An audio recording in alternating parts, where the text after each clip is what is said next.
We need quorum. Councilman Malidi? Councilman Malidi?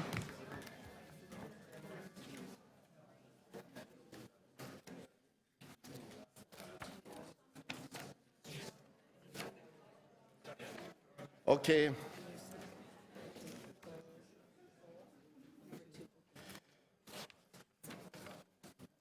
Thanks so much. Yeah, we have quorum. Good morning, everyone. I'm calling this meeting to order. First, I want to welcome you all to the 13th meeting of the Licensing Standards Committee for this term of council. Also, I would like to extend a warm welcome to members of the public and those watching live online or on TV. As usual, I would like to remind everyone that you can find the agenda for today's meeting and follow the meeting in real time at www.toronto.ca/council. Now, I have a regret from a member of the committee. Councilor Marlowe cannot be here today as he had an emergency, so he's going to be excused. Are any declarations under the Municipal Code under the Municipal Conflict of Interest Act? Members of the committee? None seen, so we'll move to the next one. Can I have a motion to confirm the minutes of June the 27th, 2016? Councillor Di Giorgio, I can see that he's very optimistic on that and putting his hand up. All those in favor, against, carry. Thank you. As speakers, we have this green sheet with a list of speakers and literally on most of the items. Any communications? Do we have any communications, Madam Clerk? Yes, we do. They've been circulated. Okay. Communications, okay, so they're being circulated. And we don't have any new items to be introduced. So for today, we have 4 items, and I'm going to go through all the items briefly, and I will hold those items that have speakers. Item 1, and that's Chapter 591, noise, amendments after further consultation. Now we have 16 speakers. On this one, the list that we have there carries from May the 19th. During that meeting, I did ask public deputants that if they want to depute at this meeting, we'll have the names on it. They've been called, and only 3 have responded to it. So this item is going to be called. I'm holding that item for deputations, number 1. Number 2, tools available to municipal licensing standards for enforcement. We have speakers. The item is being held. Item LS 13.3, supporting litter reduction through amendments to Chapter 545, licensing. We have speakers. The item is going to be held. And the last item, LS 13.4, responsible dog ownership, mitigating risks of dangerous dogs. We have speakers as well. So all the items having held. Okay, so now we'll go. Councilman Malidi. Mr. Chairman, on item 4, I've read through the report, and I want to put the committee on notice that I'm going to make some attempt here to put the emphasis on the owner of the dog and not the dog. It seems that the report speaks about the dogs and us muzzling the dogs and putting them on chains, and when in reality it's the owners that need to take responsibility for the issues. I'm going to ask for deferral for further reports to come forward on the potential for doggy schools. Thank you, Councilman. For action for the owners themselves, and getting them trained on how to deliver an effective ownership to dogs. So I don't know if you want me to try and move that motion to deferral now, or if you want to hear from the deputations, but Councilman O'Leary, the point is well taken. At this point, we have public speakers, and the public has every right to be heard. So we are going to proceed with the You want to item. listen to the deputants? Absolutely, and then you can move whatever you think at that point. Okay, thanks. Thank you. So then we'll move to item number 1, and we have a list of deputants. The first deputant is Mary Mathers.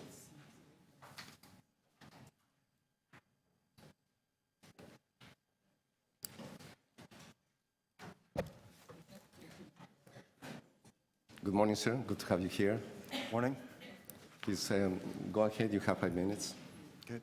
Thank you, Mr. Speaker and committee members, for the opportunity to speak. I understand the review's goal is to serve residents, enabling economic and social vibrancy, allowing defined noise levels while imposing conditions such as monitoring by municipal licensing and standards. My 2 requests to the committee are that the current proposals in Attachment 1, 591-4 specific prohibitions, that's loudspeakers and other amplified sounds. I ask that the requirement of 5 minutes minimum decibel measurement be deleted. My second request is that this section be revised to include a subjective limit for noise as audible at 8 meters or measured as per the current proposal states at a point of reception, similar to local laws to the City of New York, which I've attached as Appendix 1 to my submission. These changes, deleting the 5-minute requirement and setting a subjective limit as audible at 8 meters, would permit officer and witness accounts or alternatively calibrated instrumentation use for enforcement, resolving staff's reported concern with enforcement difficulties. As an example of what I wish the bylaw to curtail, I've referred to a noise complaint in my submission which describes a neighbor positioning his car, aiming extremely loud, amplified music at my house on an ongoing basis. Toronto Police Services attended and advised him multiple times. He promptly returned it to the previous volume on each occasion after they had left. I discussed this with him multiple times. He claimed the right to behave this way. The currently proposed revisions effectively provide this right by default. There's no reason to expect bylaw compliance by individuals such as this at any time of the day or night except during a municipal standards officer's visit measuring sound levels for the requisite 5 minutes. Police involvement would be unlikely. They could not be expected to have a sound meter or the commensurate training. I believe my request would ensure protection from excessive amplified noise in residential areas and public spaces. I thank the committee, Councillor Wong Tam, and city staff for undertaking this important review of Chapter 591. I can respond to your questions. Thank you, sir. Any questions to the deputant? Visiting members of council first. If not, and the committee members. Councillor De Berameke, please go ahead. It's really more just a technical question. What was, you said your correspondence was in here with an appendix. Do you remember what number it was?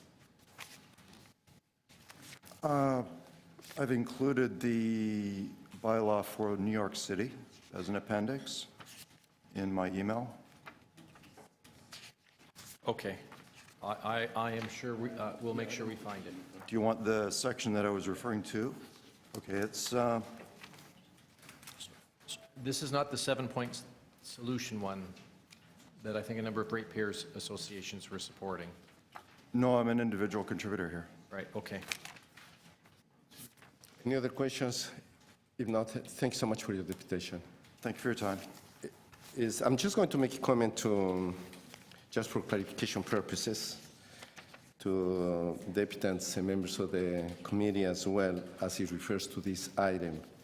As you may see in this item, we have the original recommendation dated April the 19th with a number of recommendations. But what's before us today is LS 13.1B.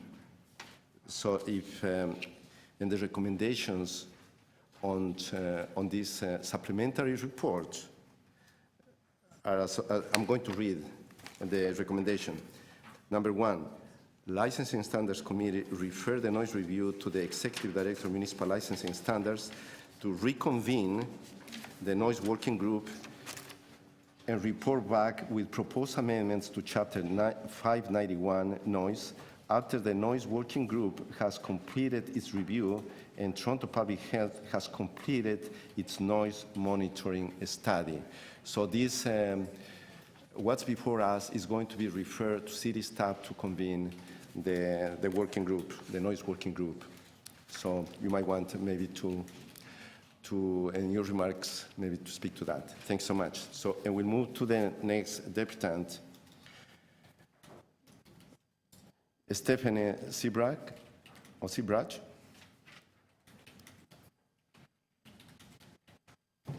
Stephanie Sebrach. So I'm going to go over the names that carry over from May the 19th, as they were invited to speak, and they were contacted by the city clerk also to attend this meeting. Judith Hayes, Dr. Tom Weinberger, Lynn Robinson, Jason Otti. Oh, please, go ahead. Lynn Robinson, right? Yes. Oh, good, fantastic. Thank you for giving me your time. As I'm sure you know, the residents have had many concerns about the recent proposal for the noise bylaw, and this committee sent it back to the Executive Director of Municipal Licensing and Standards to constitute a working group, and the report before you really sets out a timeline for that working group, and we support it thoroughly, and it makes sense. It is a wise proposal for all of us to do a better job together, and we look forward to participating in that, and we very much hope that the members of this committee will agree with us that this is the way to go forward. Thank you very much. Thank you. Any questions to the deputant? Oh, sorry. Thanks so much for your presentation.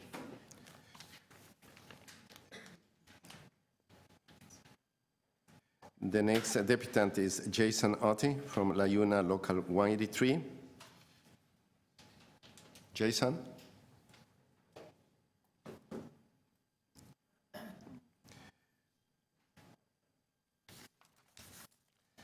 Then next deputant, Marco Ivancevich. Marco Ivancevich.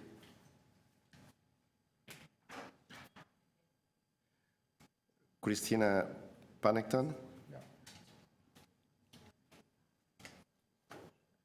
Good morning, Mr. Chairman. Good morning. I'm going to be a part of the working group that's going to be reviewing the bylaws, and I'd like to thank you for setting up this working group so we can communicate some of the residents' association's needs, and I'll be working with Frontra.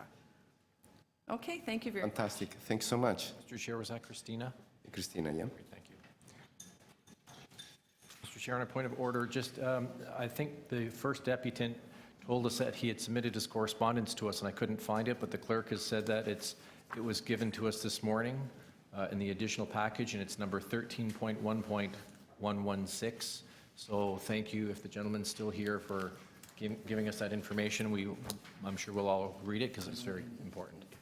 Thank you, Councillor, for bringing this to our attention. Thanks so much. We'll move on to the next deputants. Kathy McDonald, co-chair of the Federation of North Toronto Residents Association.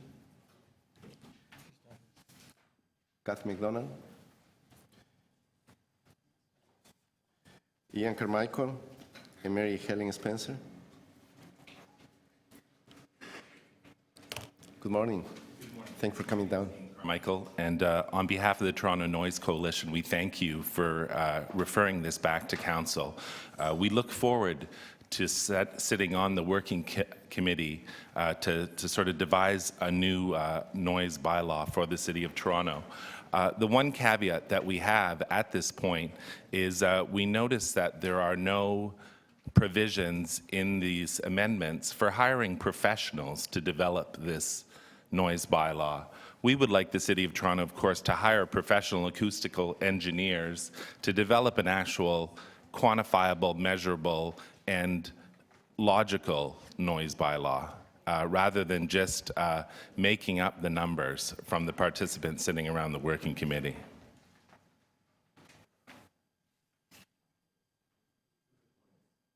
Point, fantastic. Any questions to the deputant? If not, thank you so much for your presentation. Thank you. Okay, Mr. Carmichael, there is a question for you from Councillor De Vermaker. Sorry. Please go ahead. Thank you. Through you, Mr. Chair. I'm just trying to find out I guess the ownership or the origin of the mysterious 7-point plan. That is actually that is the Toronto Noise Coalition 7-point plan. Yes. Okay, I've seen it so many times. I just wasn't quite sure who. Yeah. Sadly, that's from us. No, I love it. So, okay, if I have questions about that, you're the folks to talk to. We are. Thank I you. saw it with a lot of ratepayers, newsletters. Yeah, we have about 40 different ratepayer groups across the GTA involved in the coalition. Okay, but you're the, if you will, the brains of the operation in terms of creating that document. That's a generous assessment, but thank you. Okay, thank you. Thank you. Thank you. Next speaker, Liane Miller. That's from the ABC Residents Association, followed by Jeffrey Canto Thaler. Hi. Good morning. Good Please morning. go ahead. Leanne Miller from the ABC Residents Association. I guess my only comments are that I fully endorse what Ian Carmichael said, that there should be some funding to hire experts to consult on the technical issues involving the noise provisions. And we fully endorse the Toronto Noise Coalition's comments on the existing provisions. Thank you. Thank you so much. Any questions? Thank you. So we'll move on to the next speaker. We're moving so fast. It seems like by 11 o'clock we're going to be done. Great. Is Jeffrey Canto Taylor? Jeffrey Canto Taylor? Anthony Fernando, Director of Public Affairs, the Residential Construction Council of Ontario. Anthony Fernando.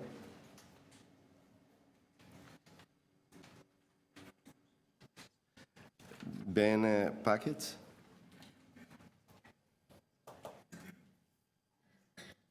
Ben Packett. John Bosons. John Bosons. And the last speaker on this list, John Steinman.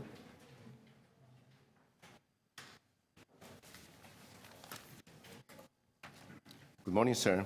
Good morning, Mr. Chairman. Good morning. To have you here, please go ahead. Thank you for the opportunity to address you today. I'm here on behalf of a condo association which is located on Leslie, just north of Eglinton. There's a large auto dealership there, and they have adopted the practice now of locating cars on their lot. They have probably 500 to 600 vehicles at any given time on their lot. Their lot is comprised of a 2-story concrete parking structure, which was left over from the old Park Inn Hotel, which has been demolished in the last 18 months. And they also have an on-grade parking lot. Between these two locations, they have probably 600 cars most of the time. And when they want to locate a car for a potential customer, they click the car alarm on the key fob, and the cars can be all over this location. But this parking lot, especially the concrete structure, is located less than 50 feet from the residences at 1103 Leslie. And so anytime between 7 o'clock in the morning and 8 o'clock at night, they have these car alarms going off without any consideration for the people that are in residence there. These are people that have young children, people that are retired, that are seniors, people that have health issues. It's a whole, you know, people have to get up and go to work, people that work shift work.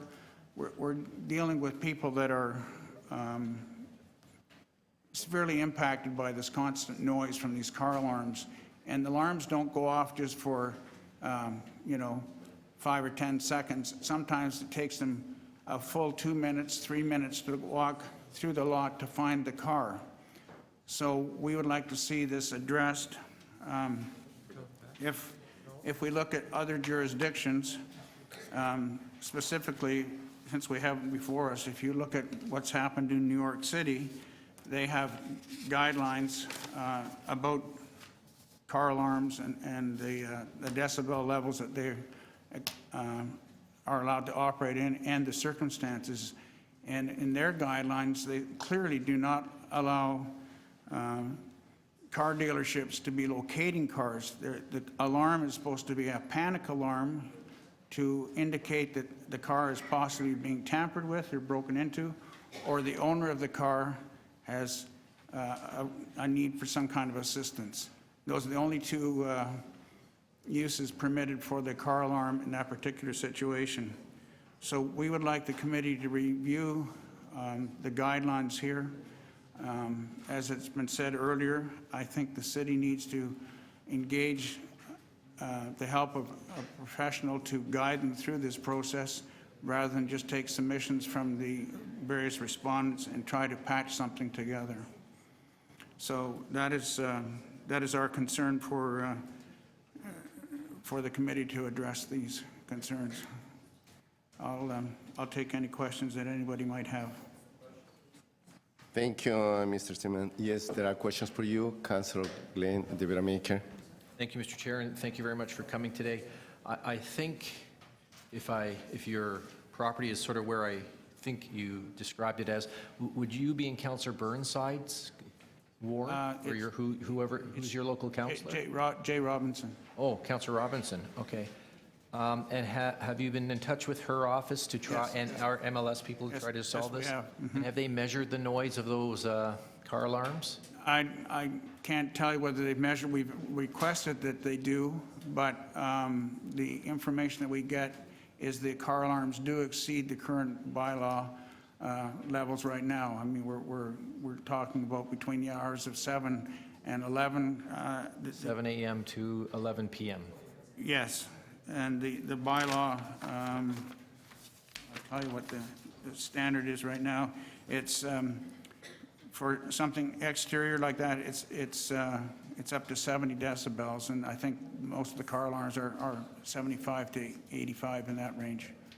So you said, you think our bylaw says 7 decibels? No, 70, 7. 70. Okay, great. Yeah, 7 would be wonderful, but I think it's a little higher than that. That's okay, great. Okay, thank you very much. Thank you. Any other? Councillor Karichanis, Vice Chair, please go ahead. Good morning, and thank you for coming, sir. I know how irritating it is to have a garage beside you and have all kinds of car noise goes off. You said this was a 2-story parking lot that was there for a hotel before? Well, the parking structure, there's a 2-story concrete parking structure, and also adjacent to it is a flat parking lot on grade, and they park cars in both those locations. So the ones that are parked in the concrete structure, of course, when you've got an alarm going off in a concrete structure, it amplifies it. Sorry, was this a structure that was there for a hotel before? This is what I heard you say, right? I believe it was. This is Ms. Wong. She's a resident of the facility. She would have more information, I think. Mind I respond to your questions? Well, hold on. You made a statement, and I just want to clarify that. Just for my mind, Yes. you made the statement that this was a structure that was a parking space for a hotel before. You said that. Am I correct? Yeah, that's right. Okay. Yes. And then the building was built, your condo building was built afterwards? Okay, actually what that is, like the hotel was 2 buildings. And also they have a separate area, which is north of the hotel, is a parking lot, 2 storage parking lot. Let me ask my question again, and I want to thank you if you'd like to answer it. Was your condo building placed there after the hotel was taken down? No. No, it's not. It's not. It's just right across the parking lot. The condo buildings, there's 3 condos. There's 1101, 1103, and 1105 Leslie Street. They were all constructed after the hotel was constructed, but the hotel was just taken down in the last 18 months. Thank you. Thank you. Any other questions? Pardon? The use has changed, and I guess what I say is when you're dealing with a car dealership, I mean, we've all taken our car to a car dealership, we know they have hundreds of thousands of parts, and they can locate those parts in an instant and bring out, if you need a new muffler, a new whatever you need, they'll find and put it on the right model and car for you. And I'm saying if they have the technology to do something like that, surely they have the technology to go and locate a car in a parking lot without having to honk, you know, the panic alarm on the car. I mean, they have thousands of parts. They don't have thousands of cars. I'm saying they have probably 500 or 600 cars. They could easily number all the stalls. And I mean, if they need some help, we'll give them some help designing a worksheet where they can go and say, this car is parked in this lot, and this license number, this vehicle, this model. And if the prospective owner wants to buy that sedan or that SUV, we'll take you there and locate it. Thank you. Thank you. Thanks so much. Okay. You already asked your question. Do you want another round? Okay, please go ahead. Have you, I appreciate that, sir. Have you had an opportunity, your condo board, an opportunity to speak to the owner of this parking lot and say, hey? Yes. and Over 3 years. And they're, This has been an ongoing thing, and there's been no We even informed the cooperation back marshal over from the dealership. to talk to them. The city marshal has been there, a couple times already. And we have our management manager went over to the site and talked to the manager. Thank you. The car dealers. But it's not changing. It's over 3 years. Thank you. Okay, thank you. Okay, we got to the end of public speakers, but at this point, is there anyone else in the audience that would like to speak on this item? Is there anyone else? If not, okay, we got 2 questions to staff. Is visiting members of council, Councilor Nuciara, please go ahead. Thank you. Just a question to staff. Question to staff? Okay. No, I just. So can you just explain arts and music and park events? Are you referring to waive the fee for these events for organizations that have applied to the city for a permit? Or if you get a group that just comes into a park and suddenly wants to play music and they don't have a permit, and what happens to that? Like if you read the email that came in from the Residents Association, that's what their concern is?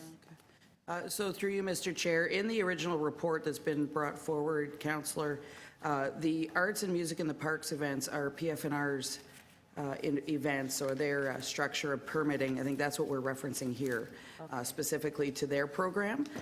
But if, certainly as we come back or work through this issue of noise, if there are other opportunities you'd like us to review as far as noise permitted or not permitted in the parks, we can look at that. Well, in particular, I have Eglinton Flats, and we've been having an ongoing issue there for years. And so people are coming from all over the city, Mississauga, and they're coming and they're having barbecues. They have amplified music, and it goes on all night. And so we've been trying to control the noise. So we will still have enforcement for these parks where thousands of people are just gathering in a park on their own without permits. Correct. So through you, Mr. Chair, yeah, the section in the original report that speaks about the art and music in parks events are the PFNR permitted arts in the parks, music in the parks. These are individual social events that are occurring unpermitted. Yeah. They would be subject to noise exemption under the current bylaw. They would require a noise exemption application. to do amplified noise in any parks. So certainly there would be enforcement to follow from that if they've not obtained that exemption. But again, that is a piece, as we're looking through the entire noise bylaw, how are we going to address the issue of noise in parks? Will we still require an exemption process? Will we create permissions to allow them to do it within certain hours? That's part of the review.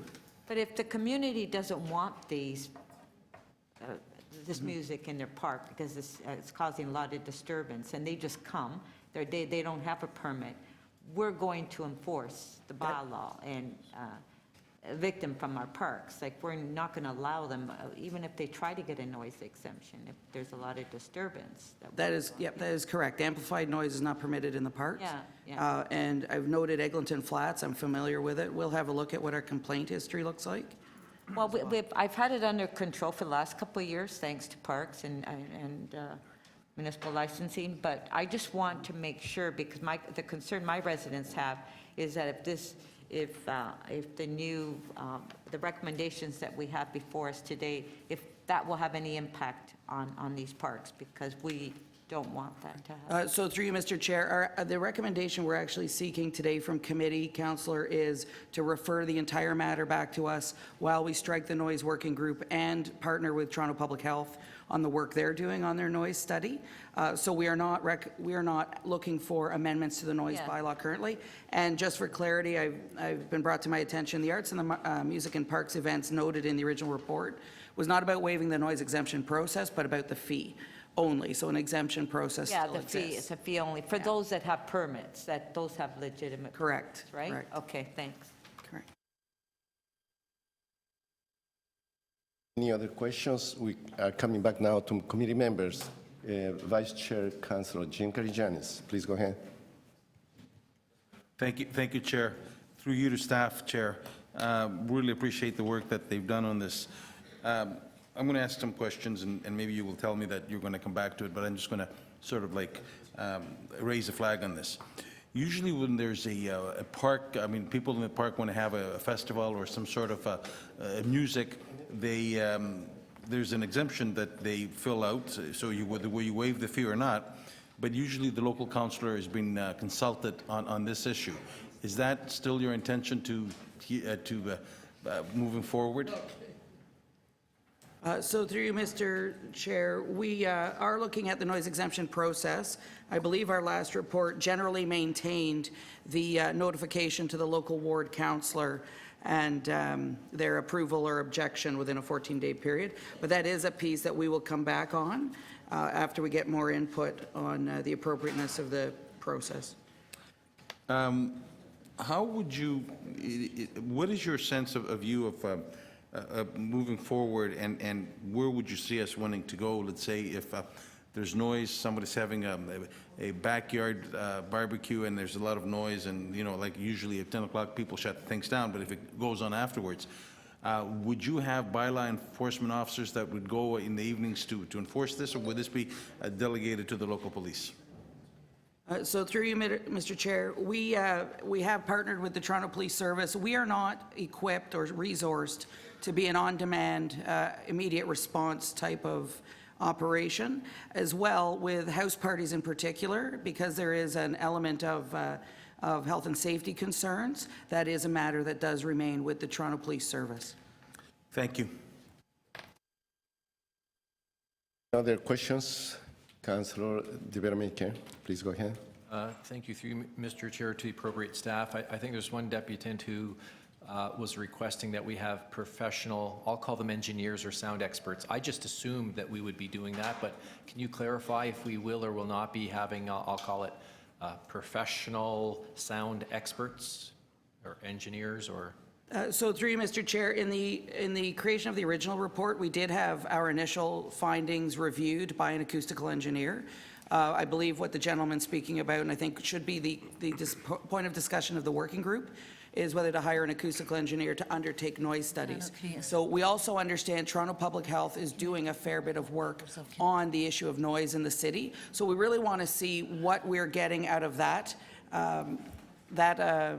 undertaking, and then what we would need additionally. So we have not set out a specific plan at a specific time to procure an acoustical engineer at this time. We're going to strike the working group. We're going to work with public health on what they're obtaining, and then I think we'll be better informed at that point what other expertise we need to bring in.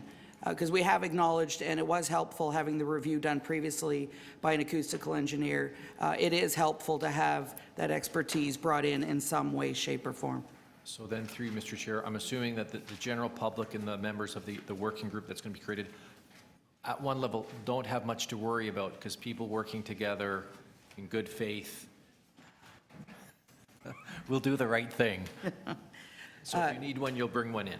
Yeah, so through you, Mr. Chair, I mean, we recognize that the issue of noise is extremely impactful, which is also why Toronto Public Health took up the charge to do a more fulsome review on the health impacts. So we are going to make sure that we do all the requisite work to get it right and present to committee a balanced set of proposals through this work. That's our goal. And when do you think that would be? Because I don't think I saw a date of coming back. Yeah. So through you, Mr. Chair, we know that Toronto Public Health Inc. is targeting early spring. So we're going to see how that volume of work shakes out. So I think reasonably we're looking by end of second quarter 2017, so the summer perhaps. Probably a year then. Yeah, from here. Okay, great. Thank you, Mr. Chair. Thank you. Councillor Di Giorgio, please go ahead. Yeah, just, excuse me, very quickly.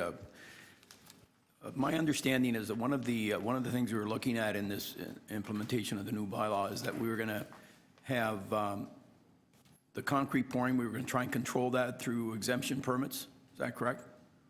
Through you, Mr. Chair, yes, the original report that's been referred back does speak to the requirement to obtain an exemption certificate for continuous concrete pour versus what they currently have, which is an exemption from noise for that purpose. And we anticipate that that's going to create about a three-week process to get those exemption permits? Well, it's going to depend on what we end up with as far as the process going forward. If we use today's current process, there is a 14-day turnaround for the local ward councillor to offer input, so it could look at a 3-week, for the exemption. And we look at scenarios where we might have increased volumes and see what kind of an impact that has on the exemption permit process? Mm-hmm. Through you, Mr. Chair, no, I don't believe we have a clear sense on what the number of concrete pours are that are occurring, and this is just for overnight concrete pour, but it's a great point that we will have to consider when we look at timeliness of reviews. Of course, we don't want to spend 2 months reviewing exemptions, which I understand people don't have that kind of lead time in many cases, though I would argue on the construction front, I think they have pretty articulated project timelines. Yeah, I think we have to get... But we'll definitely consider that when we look at what a process looks like for them. And then just to confirm again, the city projects are exempt from that. They don't have to bother going through those projects, the exemption permits, right? The initial proposals do suggest that the city projects are exempt from that process. Okay, thank you. All subject to your later discussion and decision, right? No later discussion on that. Okay. Any other questions? If not, I have a couple of questions. I do, believe it or not. Is Ms. Cook, with regards to the noise working group, in terms of membership, can you please just give me an idea, or to the public in this case, who are going to be part in terms of stakeholders?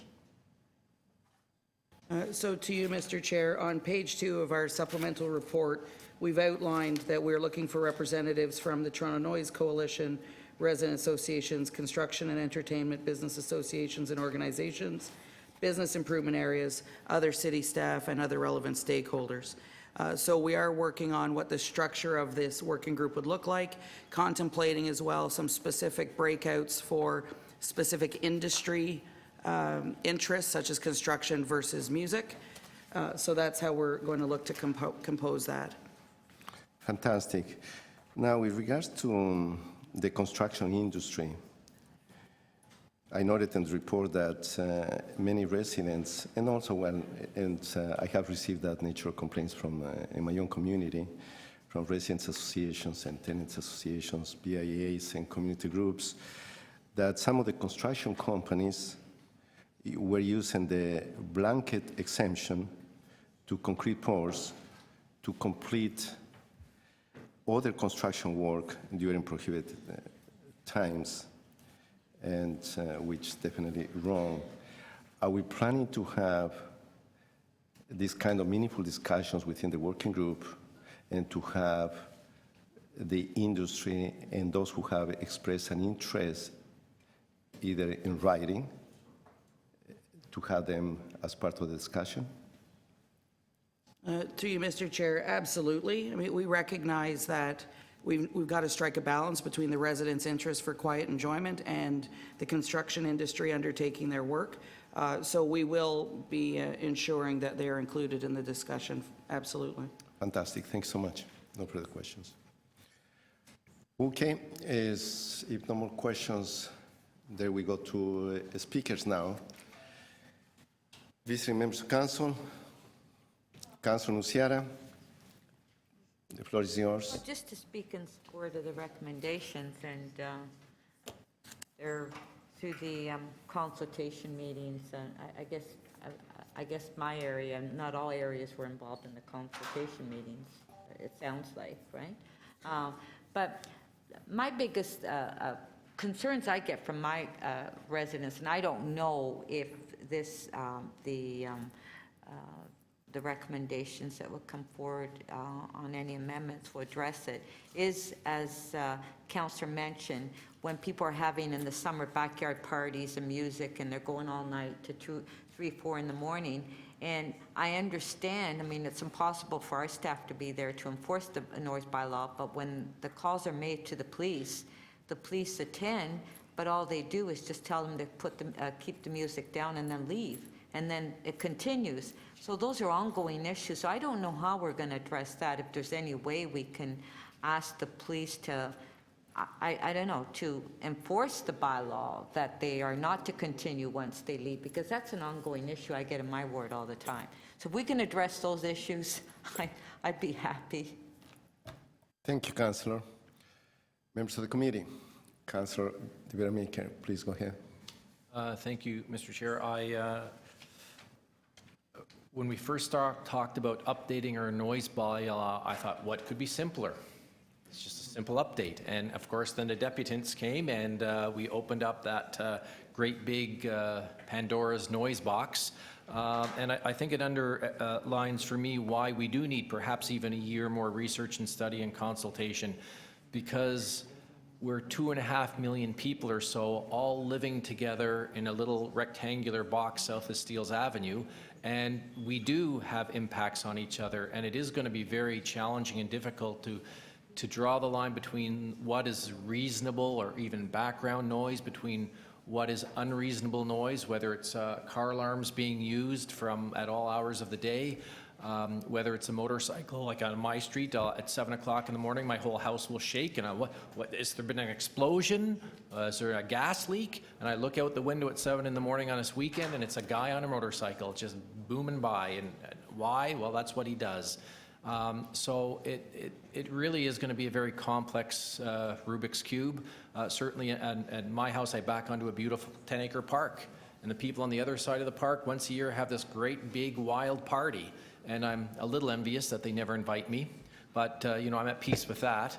But at 3 o'clock in the morning, when the music's still going, I can sort of tolerate and go, you know what, it's once a year, it's a loud, wild, fun party, I'm okay. But I know some of my neighbors, it just makes them crazy because they cannot sleep or the kids can't sleep. I'm at the Scarborough Civic Centre, so not quite like downtown Toronto, but we have a large public square and we have large 40-story condos all around it. And when we celebrate Canada Day, and we celebrate every festival of every community from around the world in our public square, I don't think there's a week that goes by that we're not throwing a party at the Scarborough Civic Centre. And that means there is amplified noise. There are people having a good time. Often they don't want to stop partying at 10 o'clock at night, because for some people, 10 o'clock, you know, that's for old people. Most people are just getting warmed up at 10 o'clock at night. Well, old people, I'll stick by. I'm asking for an apology. Well, I didn't say it. I'm just repeating what people have said to me, sort of. That's going to be a very complicated thing that the city really has to decide when we allow the festivals, how the noise can be restricted, and what we can do so that people can just lead their daily lives. I mean, I have great sympathy for the condo folks who are here that said, you know, it's like torture. It's random, it's unpredictable, it's not just like at 3:30 when the school bus goes by, you sort of know, okay, there's a bit of noise for half an hour, If it's any time, I'm sure somewhere in the Geneva Code, it's a form of torture because it's just random and it's horrible. So I think I'm sure MLS folks are going to tell me that it's already illegal, but it's a very complicated thing that we're dealing with, and we have to figure out how 2.5 million people live beside each other. And when one of your neighbors sneezes and you hear it, we'll probably say that doesn't violate the noise bylaw, and a sneeze of your neighbor is reasonable, or somebody laughing is reasonable, but blaring your favorite opera music at 2 o'clock in the morning probably isn't. So I'm looking forward to seeing everybody back in a year or so, and hoping that we get it right, because I do think that I think none of us wants to stop people from celebrating or having fun, but we also want to have some peace of mind so that we can sleep or have some tranquility, certainly especially in your residential home. So I'll look forward to that, and I'll support the staff recommendations and keep my fingers crossed. Thank you. Thank you, Councillor De Vermeerker. Any other speakers, members of the committee? Vice Chair, Councillor Karjanis, please go ahead. Thank you, Chair. There's a lot of work ahead of us, colleagues, and certainly I want to thank people that have come today, and also I realize that some of us have parks that are more frequented than others. The one thing that I would ask the staff when they're looking through this, I'd like to make sure that the component that allows the local councillor to have input stays, whether there's a charge or not. A recovery charge for the permit is really not important, but the fact that we're able to either be at a park or a mall or a celebration in a backyard. Usually I tell my constituents that, listen, get the exemption, talk to your neighbors, and if there's no problems, yeah, you can go until 11 or 12. And we need to make sure that all these components are something that we have a hand in there. Would there be a roller coaster that comes and sets up in the local mall, or we need to make sure that we're the first point of contact, because if something goes wrong, it's not going to be the bylaw officer that's going to hear about it. It's going to be our officers that will hear it the next day. So at least if we have signed off, then we were able to also take the flag should something carry on. So with that, I hope that the working group and what we would move forward will keep that in mind, and certainly don't lose that component, because at the end of the day, the responsibility, should something goes wrong, would probably ultimately lie with our offices. Thank you, Chair. Thank you, Vice Chair. And any other speakers? If not, and Councillor De Vermeerker had a motion already, and I had it before me, but somehow, and he forgot to introduce. So I'm going to ask the committee just. He's giving me a second round so I can move my motion. Just to have a second round, and which is allowed just to move the motion. September, I'm just okay. Back into the. So I'm moving that. All those in favor? Against, carry. Councillor De Vermeerker, please go ahead. Yep. If the staff can, the motion's up on the screen. I'm just moving that the future report include options to address noise from leaf blowers by either banning leaf blowers or setting a decibel limit of 45 decibels for leaf blowers sold or used within the City of Toronto. I just want to make sure that actually that is in the report, that consideration, because I've done the dance where if it's not an actual recommendation and I move a recommendation, then the clerk will tap me on the shoulder and say there wasn't proper public notice given, and therefore you have to come back next month. So instead of torturing everybody, I will move the motion now so it's formally part of the report and there's formal public notice given, and hopefully I'll do it right when we come back in a year or so. Thank you, Councillor, and I have questions on your motion. Councillor Janis. Thank you, Chair. I'm just wondering if the councillor has thought it out that there's a lot of people that are actually cut grass for a living, and they have to buy equipment, and they do a lot of investment. Yes. And some of the blowers that they have are old. Are we, with this, are are you trying to impose on them that they will have to get rid of the old blowers that they have and buy new ones? Have you thought of the burden of the cost to these businesses? Yes, I have, and I'm very happy to move the motion. So as many of our bylaws, we have a phase-in period, so there may be a year phase-in or a 2-year phase-in, but yes. Again, I believe, again, Okay. if you've got an old, noisy leaf blower with your company, and we pass this bylaw, you're going to have to buy yourself a new one. But you said phases, so are you amenable to... Timing, yeah, a phase-in, they call it. Yeah, are you amenable to sort of for us to give these folks a phase period, like of a year or so? Yes. I don't know what that period will be. I'll let staff go and look at the issue and report back, but yes.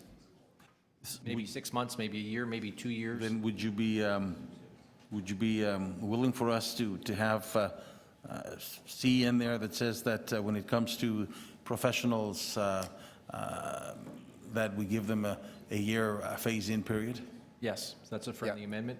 I think on this that's one... asking for a report back on that. Yeah, this report, so city staff will report on this one, and anyone in the industry who deals with leaf blowers, they'll be able to speak at the next meeting when this comes forward. Thank you. Any other speakers? If not, I'm going to take the floor now. First, I would like to thank the city staff on this report. They have done an excellent report. Also, I want to thank all the public deputants for your deputations.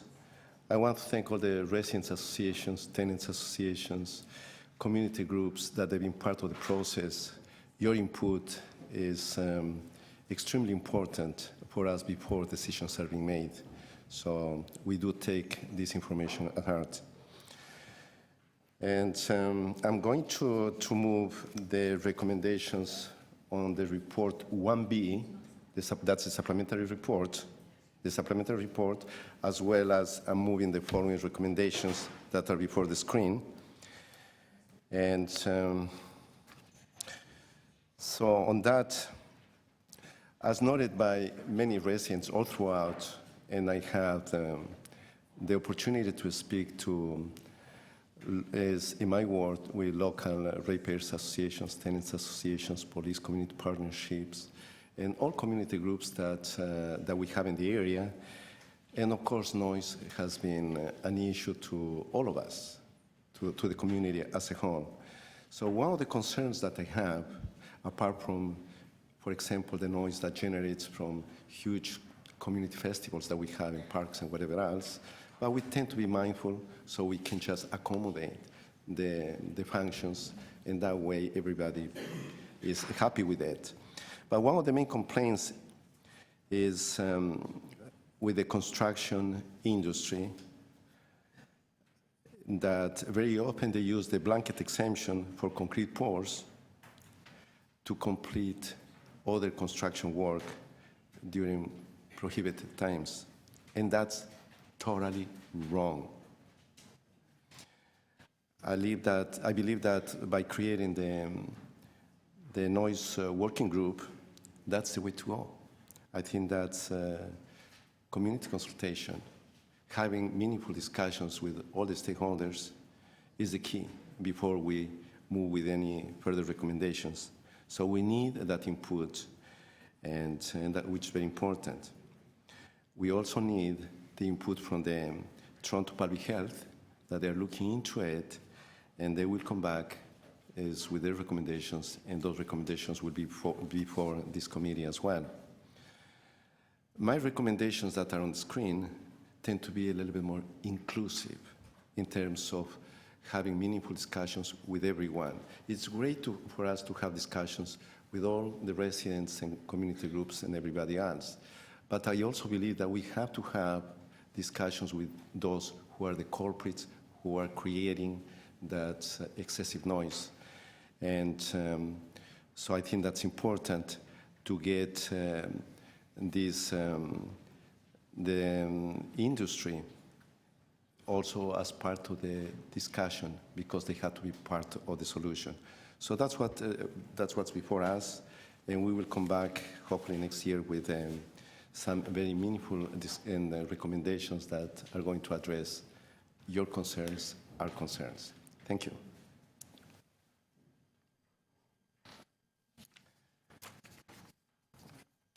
So we have three recommendations. The first one is adopting the supplementary recommendations and report 1B. Then the recommendations from Councillor De Vermaker and the recommendations that I put forward. Shall we take them as a package? All those in favor? Against? Unanimous. As amended, the report is amended. All those in favor? Against? Carried. Thank you.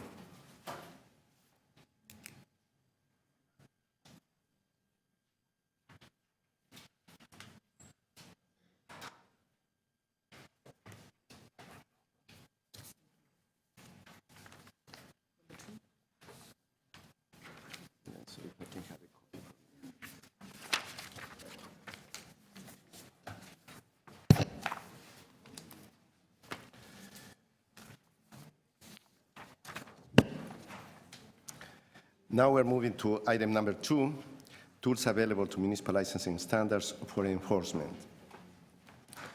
We have speakers.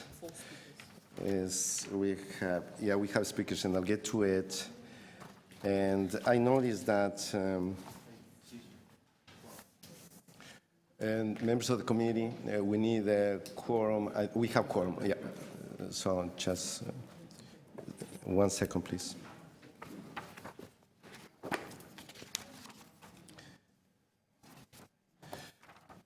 Okay, so we have a list of speakers here. We have Tracy Curley from the medical cannabis patients. One thing before we get to it, my remarks are to members of the public as well as members of City Council and members of the committee. Today, we are dealing in this report with the enforcement tools. We are not dealing in any way or whatsoever with marijuana issues. That's coming. So please be mindful that we are dealing just with enforcement tools as it relates to different chapters under the City of Toronto Act, as well as the planning and zoning provisions. So having said that, once again, we are dealing, and please state within the report. Thank you, and good morning. Thank you, ma'am. Good to have you here. You have 5 minutes. Thank you very much, councillors and other concerned citizens on this issue. I am not here to talk about why dispensaries are needed in Toronto. I will be back before you next month to discuss that issue. I am, however, here to discuss the enforcement tools used by municipal licensing and standards against medical marijuana dispensaries in the city. I'll hold your time 1 second there. Please, if we can just, I cannot hear what the deputy is saying. And those of you who are having discussions within the committee room, either you can step outside or please just, let's be a little bit more respectful. Please go ahead. It is kind of ironic. It's the noise bylaw, people, just saying. So my name is Tracy Curley, and I'm here to speak on the enforcement tools used by municipal licensing and standards against medical marijuana dispensaries. I've been a medical marijuana patient and advocate here in Toronto for almost 15 years.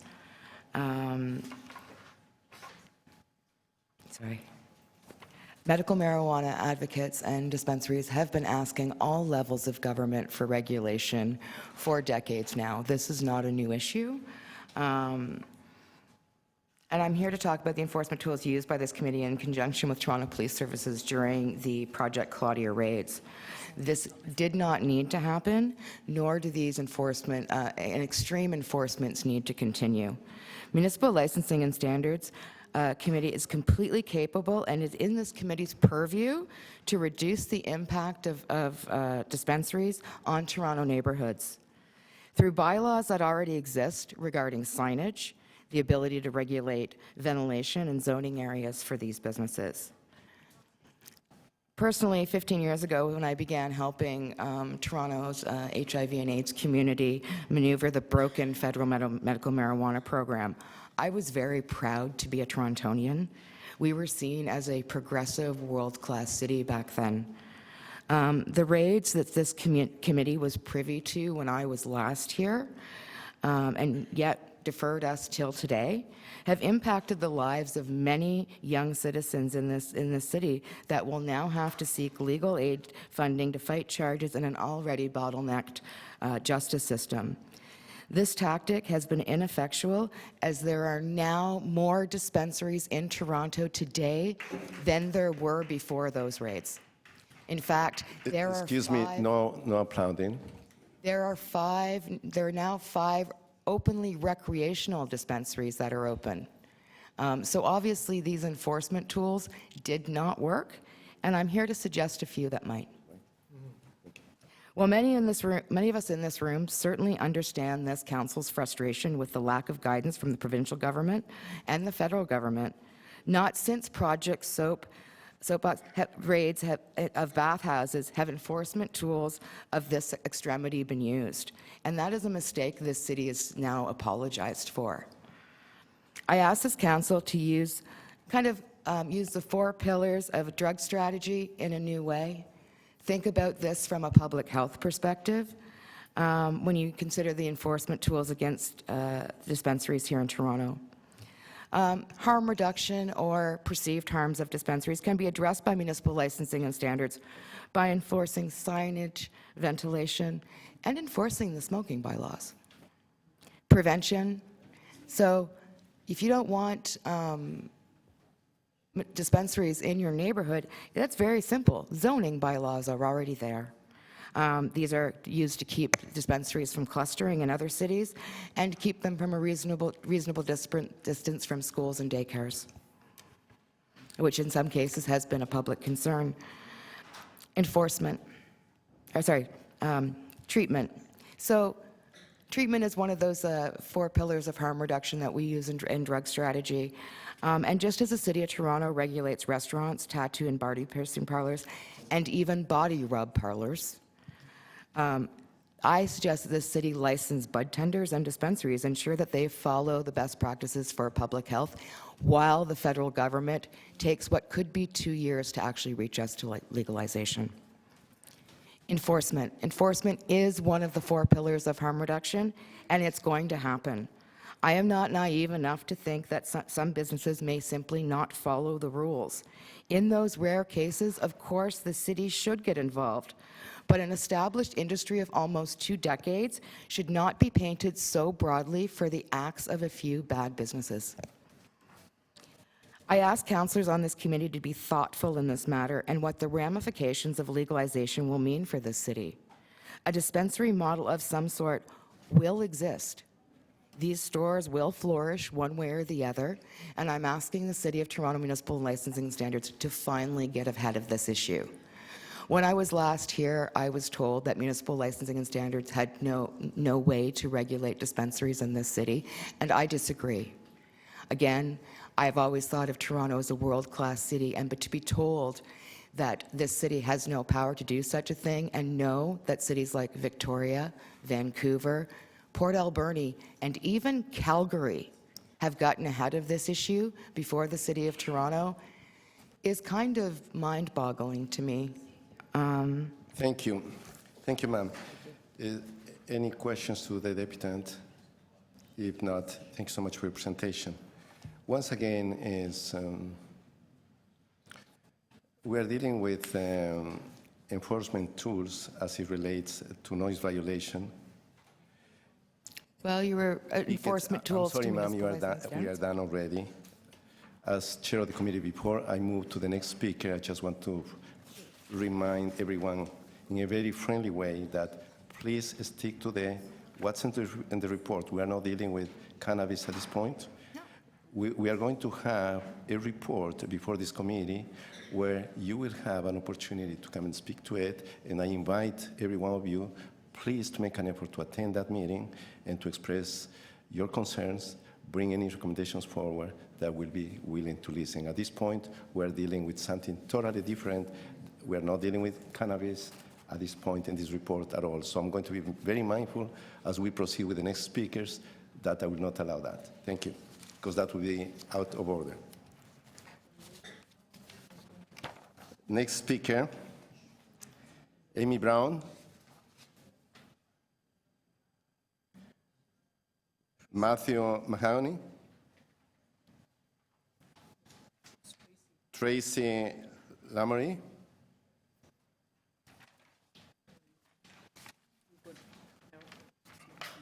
Hi there, good morning. Good morning. Good to have you here. Please go ahead. I'm just going to be very brief today. Tracy Curley made a lot of the points that our community and my clients would have liked to make. I'm with Lamourie Public Relations, speaking on behalf of True Compassion Toronto. They're a compassion club dispensary in the West End. And basically, pursuant to Tracy's points that she made, I'd like to ask the committee to use, the current tools that they have at their disposal to address any public health or safety issues, real or perceived, that may be existing. And she mentioned the signs and the citywide zoning and that sort of issue. And I also want to just add one brief point. 6 months ago, back in April, before the Project Claudia raids, True Compassion Toronto initiated a community cleanup, just as one of the positive community actions that we regularly do there. And at that time, we went just within about a half an hour of the area, all kinds of areas where children play and walk regularly, up a little bit of hill near the train tracks, and found 2 years' worth probably of all kinds of garbage, including broken crack pipes, needles, and very concerning that we were picking. This time when we went out, we made sure we had heavy gloves to pick them up. And the second time that we came out 6 months later, it looks like nobody has cleaned all that stuff up in the interim. And so here's a compassion club who is, where we're concerned about the bylaw and health and safety issue, but then right next door there's all kinds of needles and all kinds of broken crack pipes that nobody from bylaw or any other services are picking up in as far as we know, in 6 months or a year from what it looked like. So we just wanted to encourage, again, what Tracy's saying is to use the current tools that you guys have to actually address the issues that, we all have the same concerns, health and safety and, public issues for any business, and that, the stigma should be reduced with the idea that cannabis industry is so much more dangerous that it needs, all these other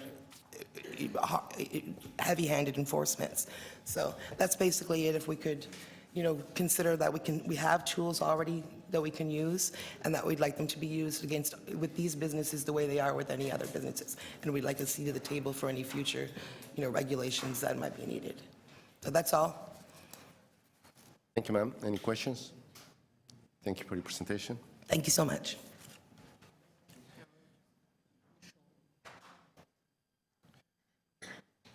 The next speaker that I have is Harold Michaud. Harold, take your time.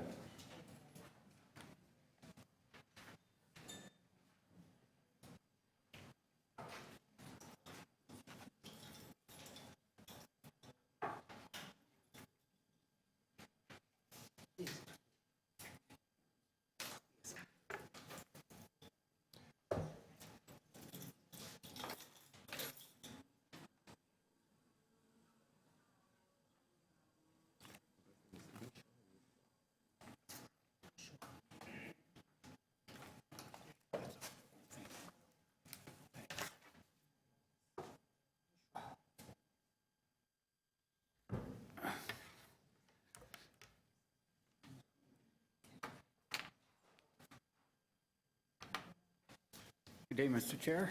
Good morning, sir. Good to have you here. Thank you for having me here again. I am speaking on 1501 Woodbine again. Okay, this is getting a little bit out of hand. We have workers that are climbing over balconies to do balcony repair. We understand this.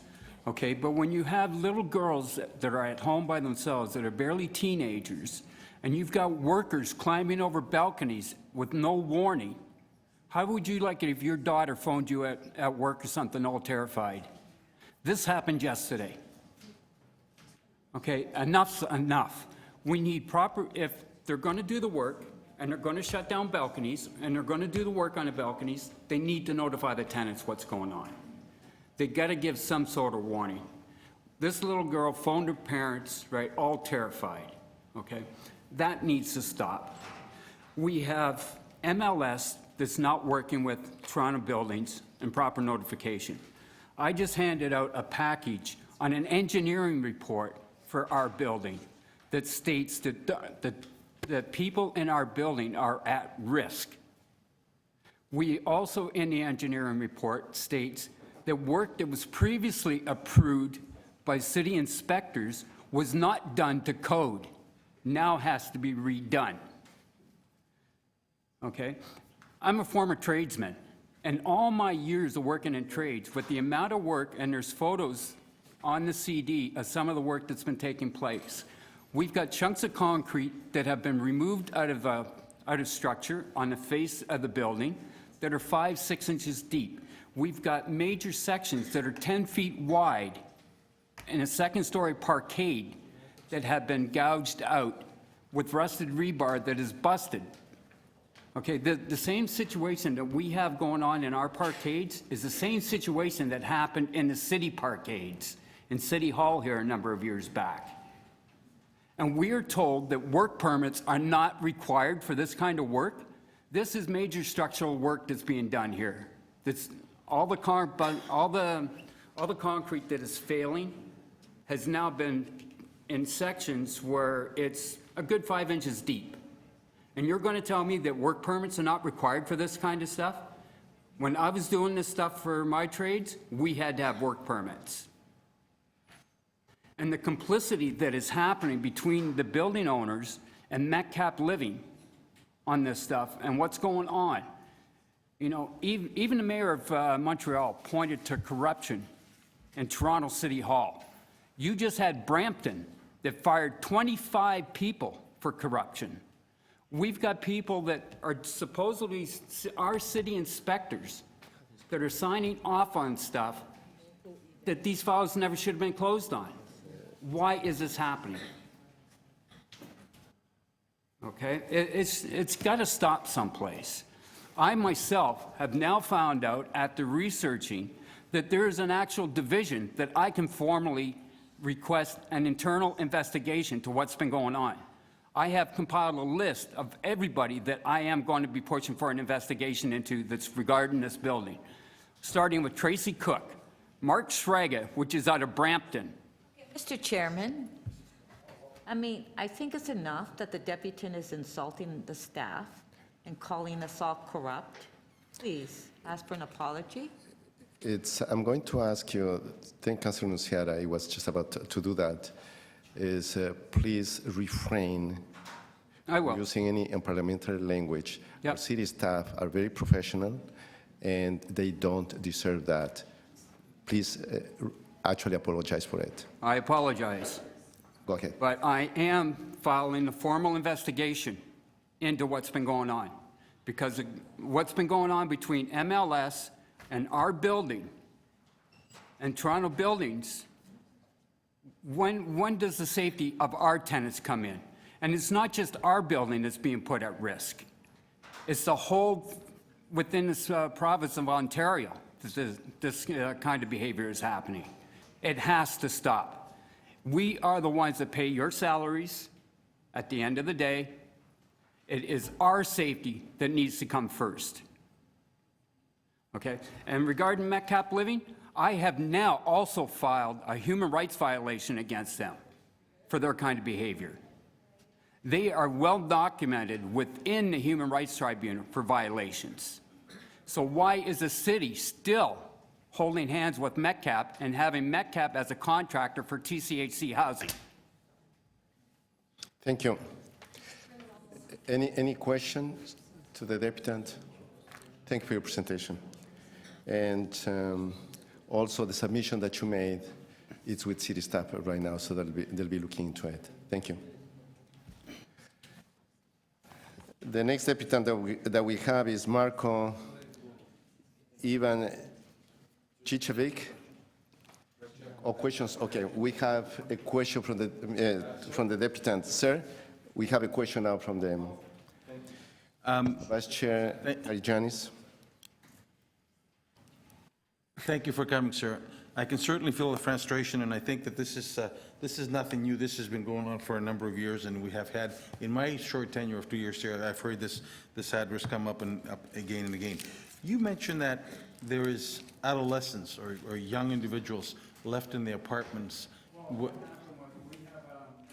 Please, give me 30 seconds to finish, please. That adolescents are left in the apartments by themselves while workers are climbing along balconies. Am I correct? This is what you said, right? Yep. Okay. Now, these adolescents, how old would they be? 8, 9, 10? No, this was a teenage girl. She's a young teenager. Would you be able to share her age with us? I don't have her age. Okay. So the parent left the teenager alone at home, Yep. and the worker climbed above the balcony. Correct. Actually climbed over the balcony, was on the balcony itself. Okay. Thank you, sir. Appreciate it. Thank you. You have another question from Councilor Mamoliri. Thank you, Mr. Chairman. So you recognize that everything that pertains to apartment buildings are all provincially driven in the way of legislation, right? Correct. And that there's a very few things that the city has the ability to do to satisfy some of your concerns. To a certain extent, but when I was working in the trades, when we were doing the kind of construction work and kind of restoration work that is going on in our building right now, we had to have work permits for this.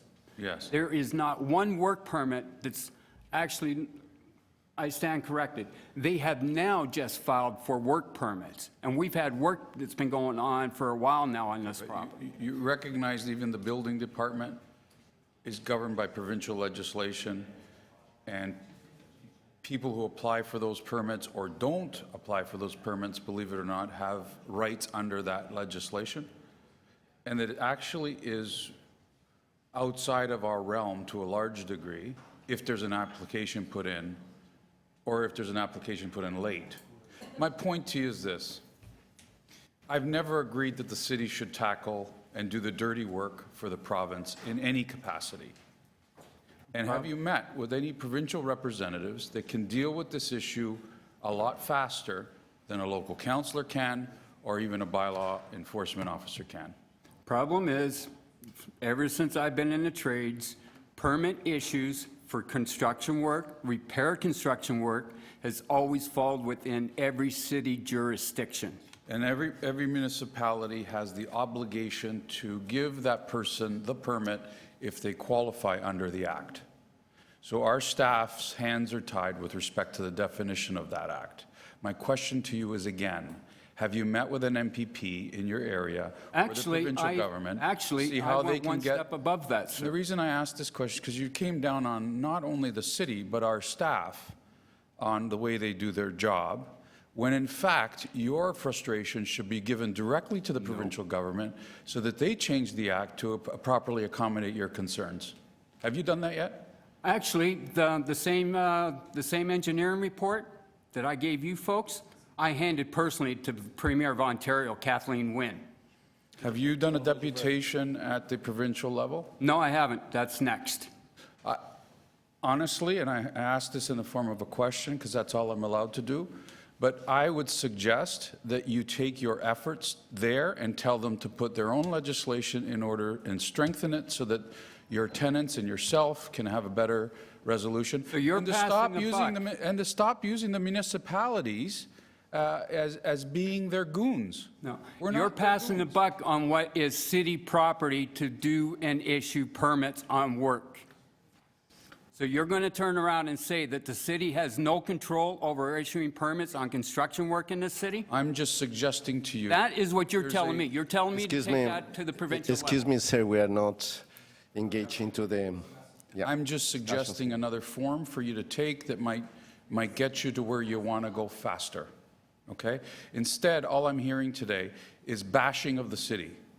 We only make 8 cents on the dollar, sir, in running your city. That's it. The province is the animal, not us. No. Every other city across Canada has no problem issuing their work. Thank you.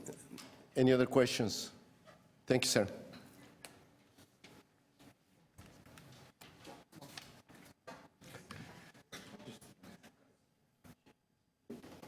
The next deputant is Marko Ivan Chichevic. Ivan Chichevic. Marko. My last call, Marko Ivan Chichevic. Lisa Campbell.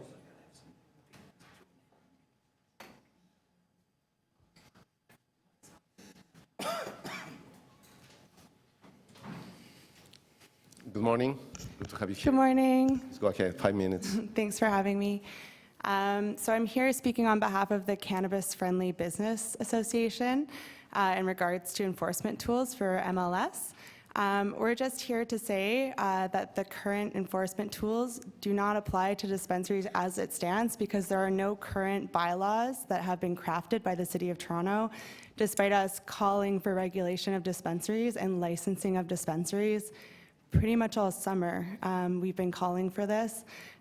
Instead of looking at enforcement tools and studying how we should punish these businesses, I really encourage the city to look towards licensing tools that will integrate these existing businesses into the City of Toronto, generating over $30 million in extra tax revenue for the city.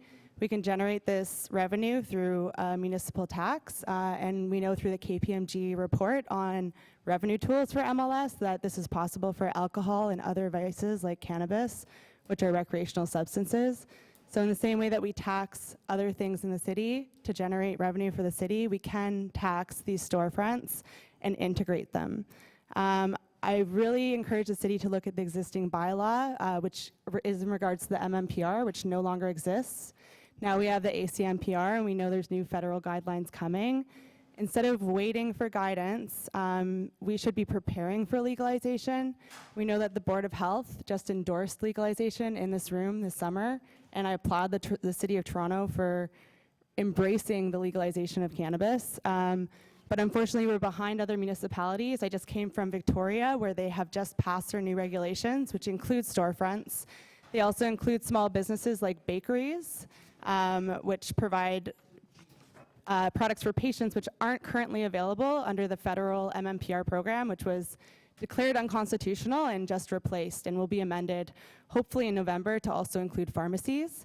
So if we're, as a business association, aware of all these changes, we're sure that the city has been in touch with the federal government and with Health Canada and preparing for the upcoming changes, both for pharmacies and hopefully for private storefronts as well. The Ontario Chamber of Commerce just endorsed private storefronts. So while we know the provincial government is hoping for the LCBO model, Kathleen Wynne is open to other alternative frameworks, including private storefronts. So if the Ontario Chamber of Commerce is on board with this, we hope that the City of Toronto, including MLS, will start considering how to generate revenue from dispensaries, and instead of using enforcement tools through bylaw, actually generating progressive, innovative public policy, because we are a world-class city.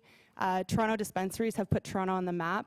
We're generating headlines in the Los Angeles Times about the raids, which are unprecedented, the amount of enforcement that was put down on these small businesses. So instead of having an enforcement approach, I encourage the city to look at the Toronto drug strategy to embrace all 4 pillars when regulating cannabis and moving towards legalization. Let's not punish young people who are paid an hourly wage in dispensaries with charges that will affect them for the rest of their lives.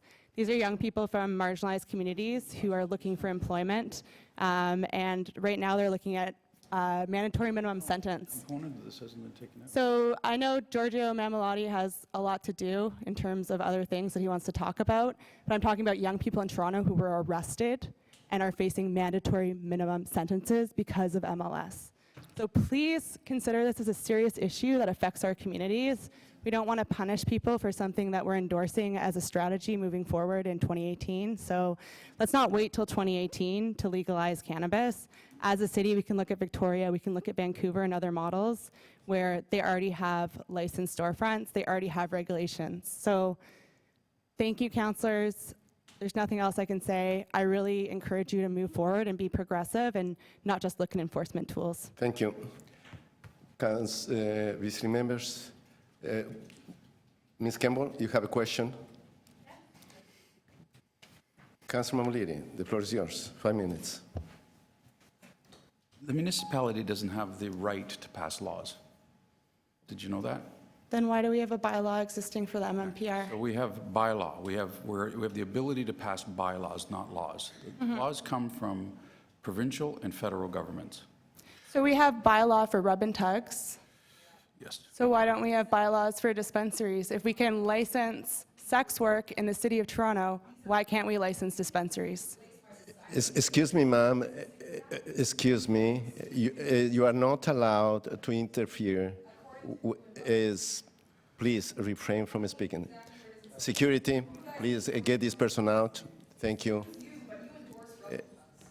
Thank you. I thought pot was supposed to calm people down. So our selfie prime minister should be passing legislation, shouldn't he, before any municipality takes this on? Municipalities on the West Coast have already taken on regulating dispensaries, just like how you would like to turn the Toronto Island into, a red light district. We'd like to create a green market in Toronto where these products can exist and be regulated, and we can look to other municipalities. I actually still believe that based on what's going on, the island should take on all the prostitution and all the smoke pot that you want. I still believe that. Okay? And in fact, most of the city is starting to agree with me on that point. But we still couldn't do that without our selfie prime minister in passing the legislation to allow us to do that. So I just don't get why you're here. So what I would suggest to MLS is that you call the City of Victoria, their mayor, Lisa Hope. Her name is the same as mine, Lisa. Her last name is Hope. She's put a call out to every single councillor who's sitting in this room to contact the City of Victoria, the mayor, and discuss their current regulations, which they just passed, which license storefronts, Thank you, as well as delivery and other things. So contact the mayor if you have any questions about how you can start this process. Thank you, Ms. Campbell. The next speaker, Pam Miles.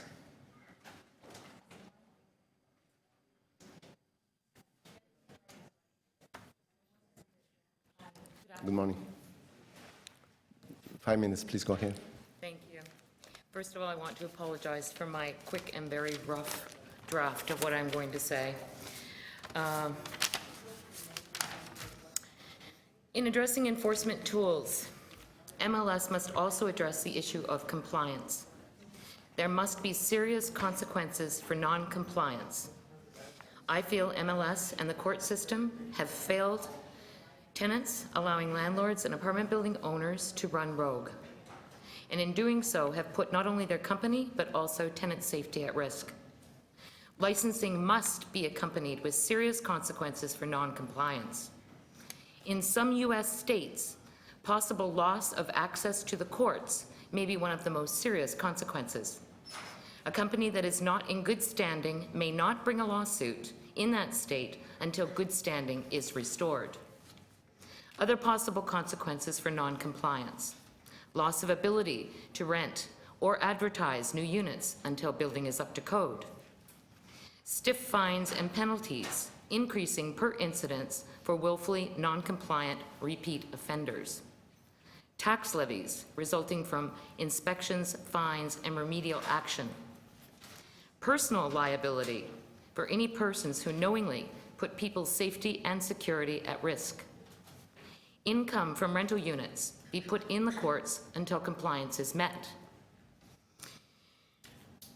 There is currently a serious problem with enforcement. Regardless of how competent failure happens in the eyes of the municipality, either a corporation has met compliance or has not. Serious consequences must be put in place so that compliance with property standards is met by property owners and property management of rental buildings.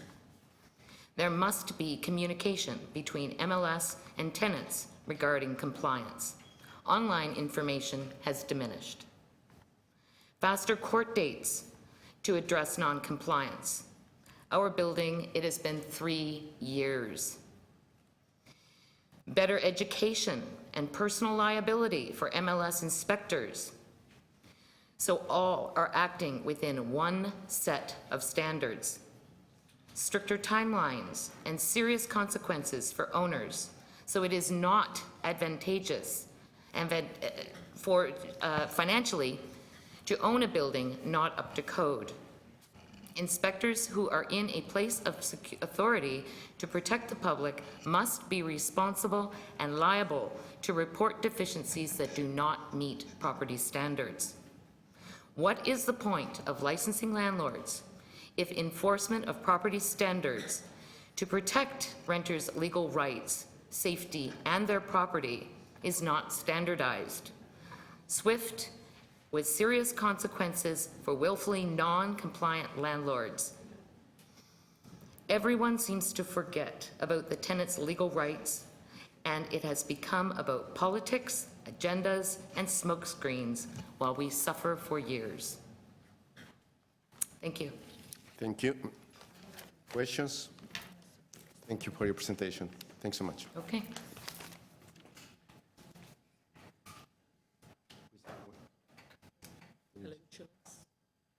The next applicant that I have here is Helen Chiles.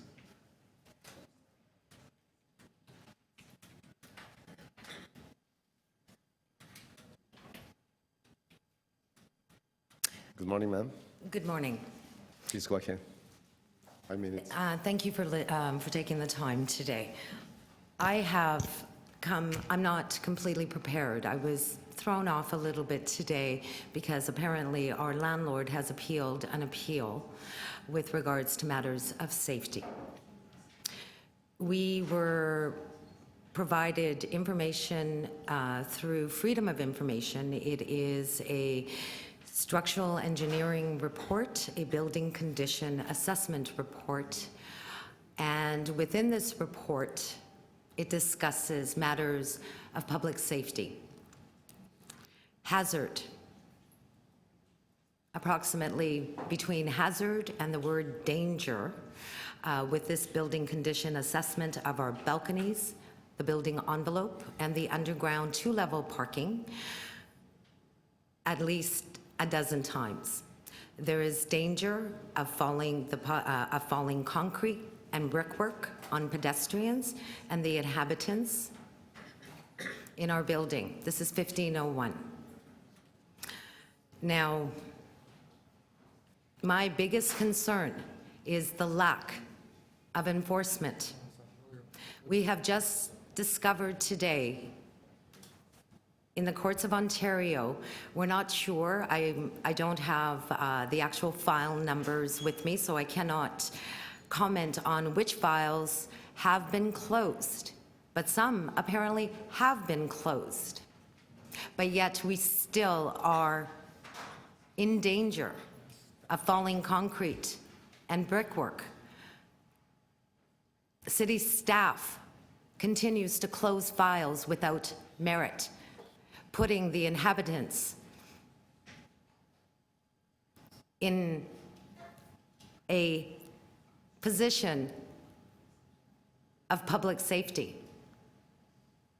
They have locked off our balconies without warning, apparently due to the fact that there is danger for danger. This is very difficult for me.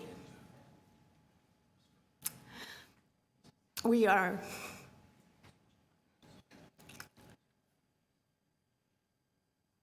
Take your time, ma'am. Yeah. We don't want anyone to get hurt. That's all. We don't have time for politics, debates, meetings such as this, court dates, appeals, appeal after appeal, deflection,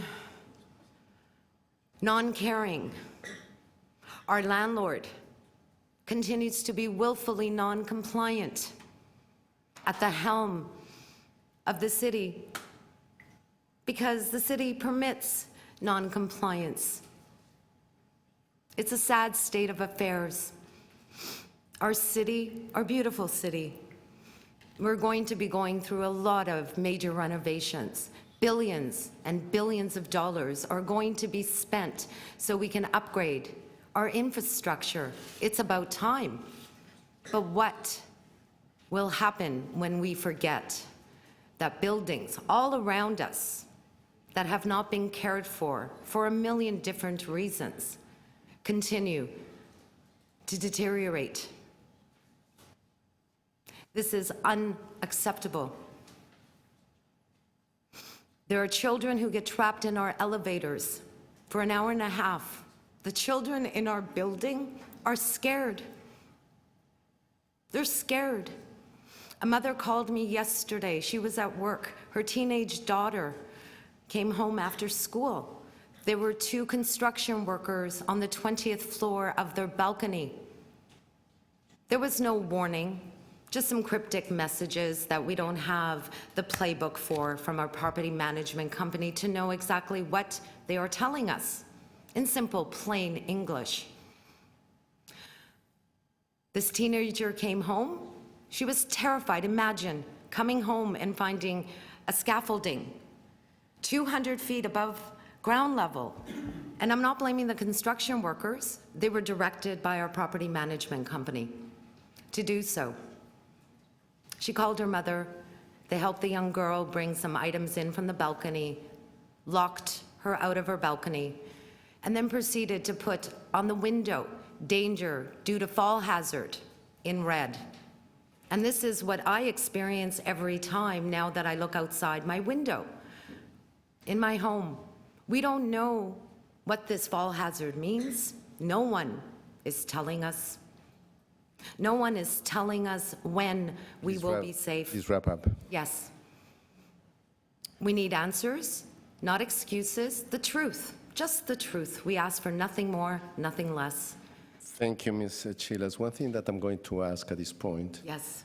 is I'm going to ask city staff to speak to you and before you leave, Yes. and to convey whatever information that you have. If you will, if you wish, you can also pass my office as chair of the committee. I'll be more than glad to take that information down, because what's important to you, it's important to us as well. And that's all we've been asking Having said for. that, I'm going to take questions now from members of the committee that may have for you. But before you leave, please do speak to city staff, and city staff will Yes. be speaking to you now. And I do thank you for this. This is all we've been asking. Thank you. Thank you. Thank you. Questions to the deputy? Is visiting members. Councilor Nunciara, you're the first. One question. When you started off, Yes. you mentioned that your the landlord, your property management is appealing in an appeal. So can you explain, what is he appealing? Is there, did he receive notice from the city and he's Yes. appealing that? There So the was- city has been in there giving them notice and they're appealing the notice from the city? No, we're at. correct? Oh, thank you. 1501 Woodbine, I think many of you here know the problems we've been experiencing. The City of Toronto was given the structural engineering report, the building condition assessment that I speak of, on May the 3rd, I believe. On May the 9th, they ordered 4 orders to comply. The first 2 were for safety issues in our balconies, the building envelope, and the underground parking, with compliance date of June 9th of this year. The second 2, again, in relation to the building envelope, et cetera, to comply by June 30th. Okay, Now, everyone has an option to appeal, and that was done on June 23rd, Municipal Licensing and Standards Panel. Okay, that's all I want to know. And that was confirmed, but now they're in the Ontario As far as Superior details, you Courts. can explain that to Yeah. staff, but I just wanted, so the city, when you say that nothing's been done, the city has been out there, given a notice, and that, for them to comply. They have appealed the notice that the city has given, which is frustrating for everyone, but that's what the whole issue is. Thank you. No, it's been confirmed with MLS Appeals Committee. Now they're in court. This is about closing files. No, I understand. Yeah. Any other questions? Members of the committee? Vice Chair, Councilor Karagiannis. Mr. Karagiannis. Good morning. Good morning, I sir. understand your frustration, and I understand the pain. I mean, this landlord is a constant irritant. There is a labor code. I'm sorry? There's a labor code. Yes. And this labor code sets out the parameters how workers Yes. should be carrying on their work, their safety, as well as how they should be interacting with residents. Yes. Have you raised this matter with your local MPP? I have actually, in fact, the Labor Board is involved and the Ontario the Ontario Ministry of Labor, the inspector who came, he was very concerned about what the conditions of the building and matters of safety. The province, in fact, sent a structural engineer from the Labor Board. So they are on So site they're involved too currently at as this we speak? Are they on site currently as we speak? Pardon me? Are they on site currently as we speak? Whom? The Ontario Labor Board folks. Well, they're not on site right now, but they have been on site they have been on site at our building very recently, yes. So you realize that, you know, although that we understand the frustration and your inability to access and the ability that you need in order to make the political levels understand your thing, but I believe this frustration that you're expressing us should be, besides us wanting to hear and get an update of what's happening, I believe that you can disagree with me or agree that this should have your local MPP involvement. Oh, no, we've been in touch with our local MPP, and in fact, several weeks ago, I had about a 15-minute discussion with our premier in person. And those discussions will be continuing because there's concerns about the residential. So has the local MPP's office been involved and come out to see the difficulties that you have? Have they been on site? No, but that is where we're heading off to next. We're heading off to his office. So we. Okay. All right. Yes. But Yes. you do realize that our hands are, you know, and the staff, our hands are tied as to what we can do, and you need to raise that one level up. No, and I do understand the bureaucracy and the red tape between the City of Toronto Act and the province, et cetera, et cetera. I understand thoroughly the dynamics. So, However, the City of Toronto has a duty of care, as do the landlord and the property owners. And I think the difficulty we lies just more want with the to, we landlord and want to property owner that ensure that we are safe and that no one will get hurt. The odd thing is, you know, you hear on the news, a balcony cracks. We hear it all the time. It's horrible. It happens. Okay, thank you. Everyone rushes, but here, you know, it's taken care of. But here, now we're in the Ontario courts debating concrete and brickwork falling. Thank you, ma'am. We're just getting a little bit off topic Yes. because what's Yes. before the committee in terms of enforcement This has tools. been- my apologies, is a little bit it's been different. very We are distressing. getting into orders of compliance and whatever Yes. else that are before Yes. the legal system. So, and any other questions? If not, thank you for your deputation. And I do thank you for taking the time to hear Thank you. us. Thank you. Thank you, ma'am. So I believe that is there anyone else that would like to speak on this item? If not, we'll go now to questions to staff. Any questions to staff? If not, speakers. Councilor Nuciara, Vice Member, please go ahead, 5 minutes. Thank you. Being that this is my, Just hold on, Councilor Nuciara. I asked for questions to staff. No one. Councilor Carichanis is the second time. Please put your hand up. Thank you. So with your indulgence, Councilor Nuciara, we are going back to questions to staff. Councilor Carichanis has a question. Please go ahead. Thank you, Chair. Really appreciate that. My questions to staff through you, Chair, is that we've heard difficulties that exist and regulate and things that need to change.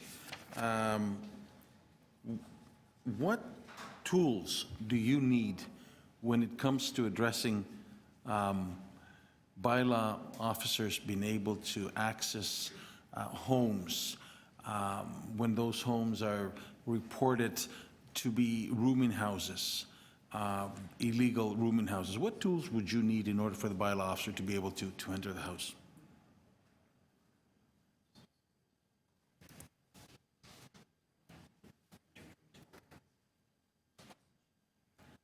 Chair, you want to put my time on hold? Sorry, through the chair to Councillor Karygiannis. The Ontario Building Code Act sets out our rights of entry into private properties, especially around properties or to residences or actual dwelling units. So it's already established through the provincial regulations and legislation our rights of entry. And we do have those rights of entry if we're granted permission to enter.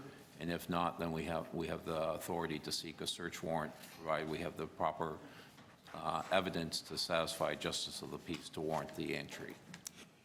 Through you, Chair, to staff, there's areas, and especially my ward, that I'm infestated with rooming houses. And when constituents bring that to the attention of staff sometimes, your bylaw officers, although they try, they're having difficulty in finding either the landlord because they're absentees or refusal to entry, and you have to go back in order to get this. And the only people that actually can go in is the fire department.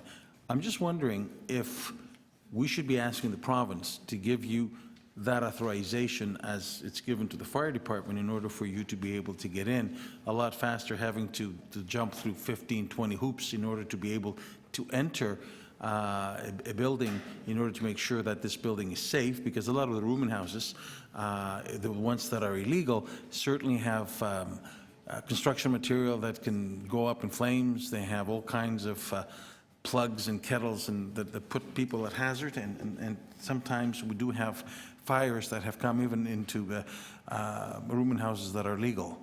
Wouldn't that be a little bit more helpful to you and more appropriate versus having to jump through 30 hoops in order to be able to enter a premise? Through you, Mr. Chair, I will speak just quickly on the fire department's authority to enter under the fire code and FPPA. You are correct to state that in certain circumstances where there's a perceived or concern for fire safety inside the property, the fire department may enter without a warrant. However, in most instances where the property occupant does not consent, my understanding is the fire department often seeks a search warrant nonetheless. So you are correct that they do have this authority, but it is used very sparingly. Through the chair to staff, and I want to thank the legal department for bringing this, for answering the question. But if the bylaw officer had the authority like the fire department, it would cut down a step where the bylaw officer will have to call the fire department in, or the bylaw officer will probably just back off because they don't have the authority to enter. And by asking one or two neighbors, they will feel that, well, you know what, we don't need to enter.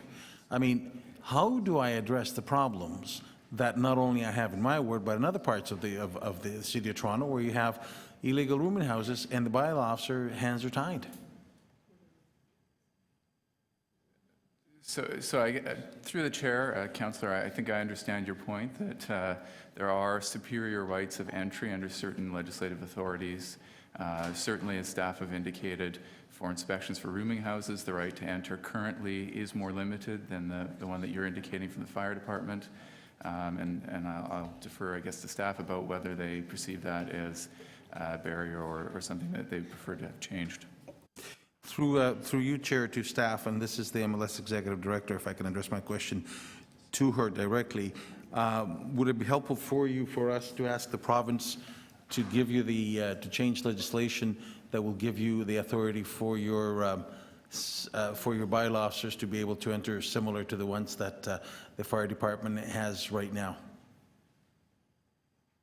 So through you, Mr. Chair, without assessing the impact and what would be required, I don't think it would be wise to answer, yes, this is something we specifically need. We do have rights of entry in various circumstances, and considering that we're discussing dwelling houses or dwelling rooms or dwelling units, I would expect that there is a higher burden of proof and authority for us to go into where people live. So if you'd like us to review what the impacts of that would be, what the necessity of that is, we can certainly do that. But right now, I feel that we do have a fair suite of tools that we can use to execute upon. Your last question, thank you. Any other questions? Councillor De Veramaker, please go ahead. Thank you, through Mr. Chair. And I know, I guess my question is probably about animal services. So I know we were sort of on the building side, but in terms of our enforcement tools, it's my understanding in terms of animal services that the OSPCA Act allows the OSPCA to, if you will, take a dog into custody if that dog is a vicious dog or even if it's under being abused by somebody. Is that correct? That's correct. And our officers cannot just do that? They would have to get a warrant first? Our officers have to obtain a warrant to address those dogs. So would it help our enforcement officers and our staff if they had the ability to enforce the OSPCA Act in the City of Toronto? Would that make them more effective? And It would be a more effective and expeditious way of addressing those issues, absolutely. and it would give additional protection to the public? To the public and to animals. Okay, great, thank you.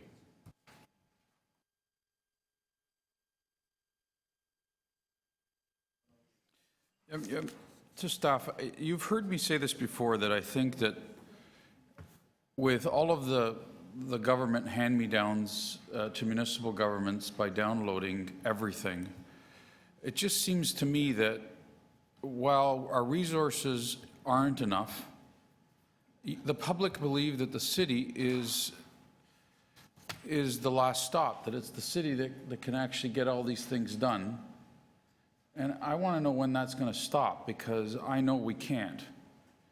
And until we all start talking about the problems that come out of this, I think everybody's going to think that the 8 cents on the dollar level of government can do everything for everybody. So through you, Mr. Chair, I think the comment I would make is that we do work and are increasingly working better with our provincial enforcement partners, whether it be the AGCO or municipally with the Toronto Police Service, so that we can all execute on the various mandates and use the various authorities that we have. But certainly recognizing that we do have varying authorities and mandates, together we can be far more effective. I'm not sure that otherwise it would be more of a... But you could agree with me that at a city level, we've taken on much more in certain areas that we could swallow. That we don't have the resources to be able to take on much of the things that we're misleading the public on in terms of what we can do. So through you, Mr. Chair, I won't disagree, sir, that the expectations of some or many are greater than what our authorities and or resources provide. And that is why it's incumbent upon us to look at the services that we are providing, the focus and priorities we are putting onto enforcement, and governing ourselves in that fashion. When was the last time, and we've heard some deputants today speak about their expectations of the municipal government, but when was the last time that you can recall a public meeting held by a member of provincial parliament or a member of parliament that deals with the issues that are at hand right now? And given the fact that they're the ones that pass the legislation. I mean community meetings, not legislative meetings. I mean community meetings. So through you, Mr. No, Chair, they would I'm sorry, I invite, wouldn't be Mr. able Chairman, to... with all due respect, they would invite staff to those meetings if they were having them. They would invite, I think, the local municipal staff to listen to what... Councillor Mamalidi, I appreciate the question. However, having served in another level of government, there's not many times that you invite staff of the city and or your municipal or provincial colleagues just because you might not get ahead. I appreciate the frustration that you're having, but I'm going to ask you to, I'm not sure if staff want to answer that question, but I don't want to rule you out of order, but I don't think this is an appropriate sentence. All right, well, maybe I can ask you as a former MP, when was the last time you had a community meeting when you were an MPP that talked about railings in buildings or the legislation that needs to be passed? I was federal, so I cannot answer that question. I was federal, I cannot answer that question. So, having said that, let's... Okay, I won't poke. Having said that, I won't poke. Got another... I made my point, Mr. Chairman. I won't poke. Councillor, you have another 15 seconds if you want to ask another question. Yeah. No.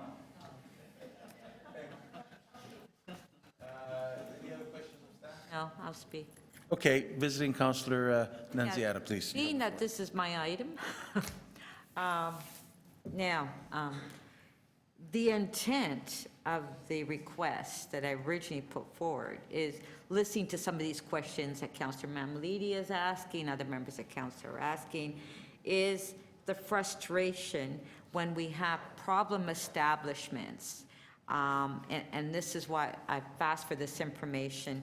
Problem establishments, in particular where they have liquor licenses and we're trying to close them up and they're operating illegally, they're serving alcohol, there's criminal activities in these establishments. What I wanted to find out from this report is what tools do we have to close these problem establishments down?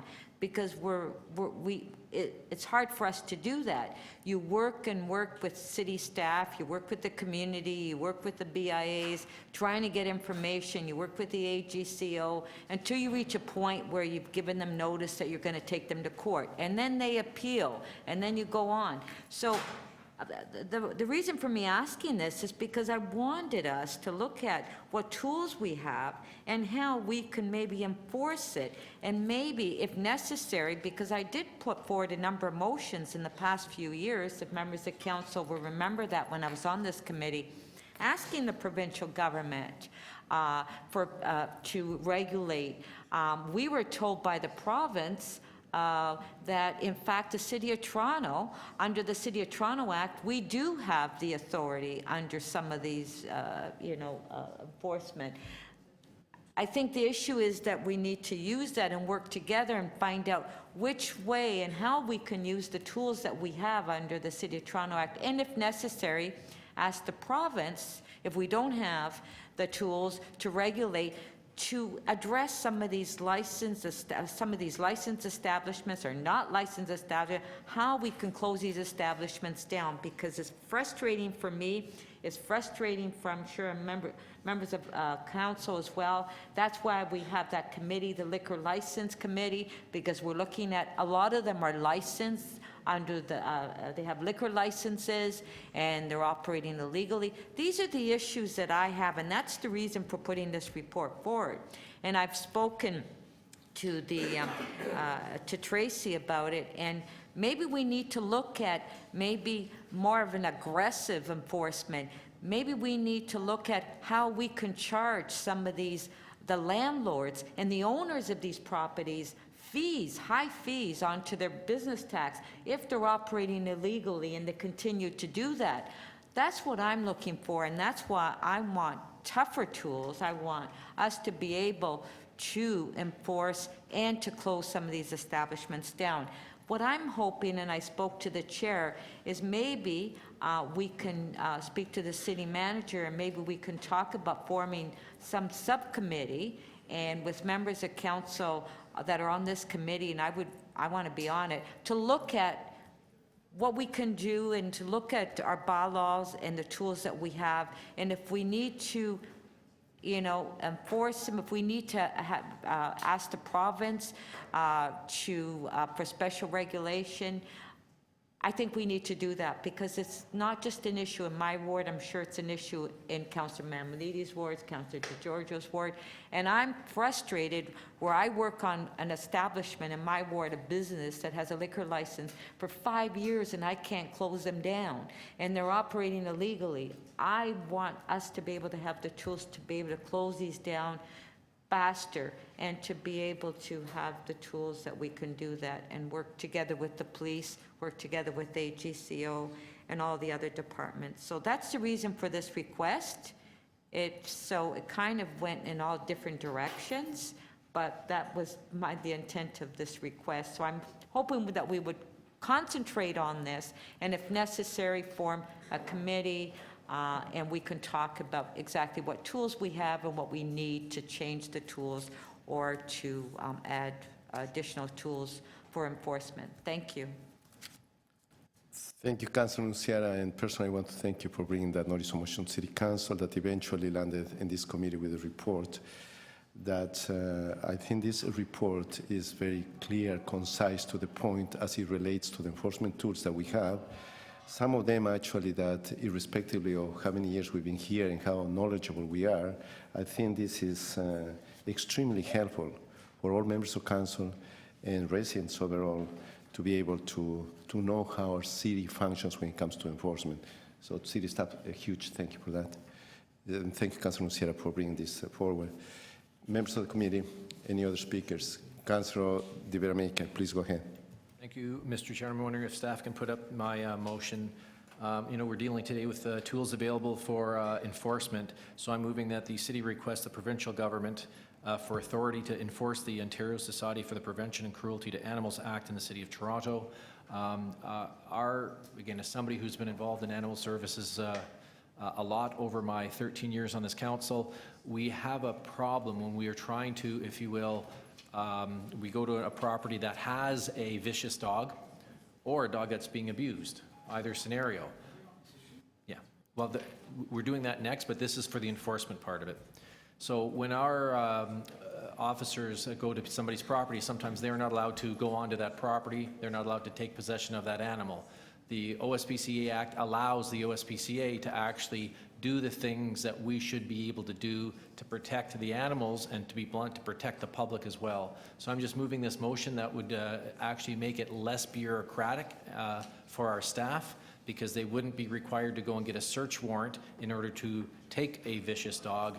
The OSPCA Act allows them to go and take possession of that animal if they deem it appropriate. So I'm just moving that motion on this item because it's an enforcement tool. Thank you, Councilor De Vera-Maker. So just for clarification purpose in terms of your motion and the recommendations from city staff and report 2A, the report will be received for information, and your recommendation is that City Council request the provincial government, so that will go to Council. So both of them will end up at City Council. So just to avoid any confusion, so that's the way we will proceed with this. Okay? Great. I think that we're okay with the wording. Any other speakers on this item? Any other speakers on this item? If not, okay, great. So we have, I'll be moving the staff's recommendations, and we have another, and we have Councilor Glenn De Vera-Maker's recommendation that's before the screen. All those in favor? Against? Carry. Great. So we're done with item number 2, and now we'll move to item number 3. That's supporting litter reduction through amendments to Chapter 545, licensing. And we have a list of speakers as well. Janice Salomon from the Toronto Entertainment District, BIA. Good morning. Good to have you here. Thank you for waiting. You have 5 minutes, please. Good morning, and this is my favorite committee and favorite city staff. Thank you. Don't tell the other committees or staff I just said that. Okay. Any questions to staff? Okay, there we go. Please. Thank you for the opportunity. I just wanted to say that litter is something that I am extremely passionate about. It seems like something so simple, and yet it's become an overwhelming, complex thing for our city. So I am here today to say that I support the proposed amendments to Chapter 545, but I do want to say that in my estimation, it doesn't go far enough. I'd like to see a little more explicit language that would include, and if I'm going beyond the scope of 545, I feel compelled to say all of this, that we need to close the gaps on all of our streets. So this should include all the buildings, whether they're licensed businesses or not.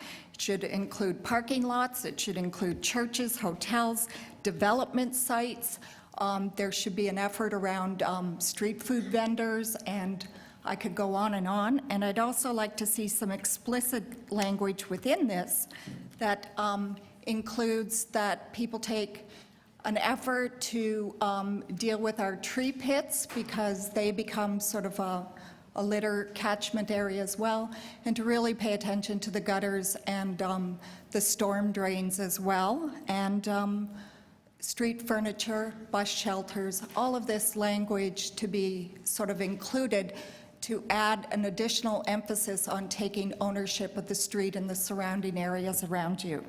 So over and above that, I would love to work with the city further on this. If there's any way we can lobby the province on any levels of this to create, I've actually contacted the Ministry of Education. I don't want to reveal my age, but I probably am by saying this, because when I was in grade 1, there was a big emphasis and education around cleaning up our Great Lakes, but simultaneously they were teaching you in grade 1, don't litter. And I feel like all of that has got lost on the public. There's a lack of pride in place, and I'd like to see that our city can get that back. Thank you.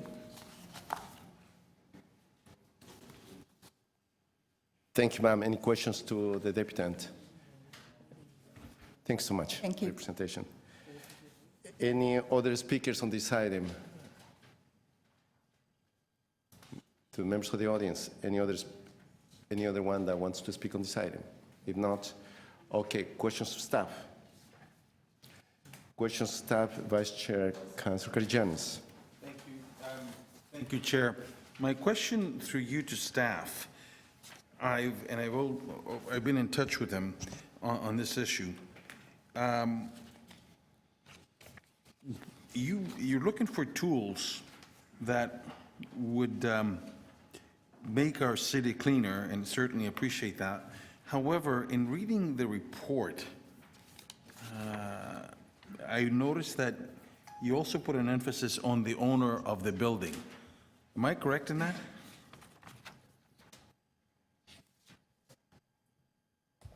Yes, you're correct. If I'm an owner of the building and I'm renting the premises out and it's a company, I'm just wondering if it is, I'm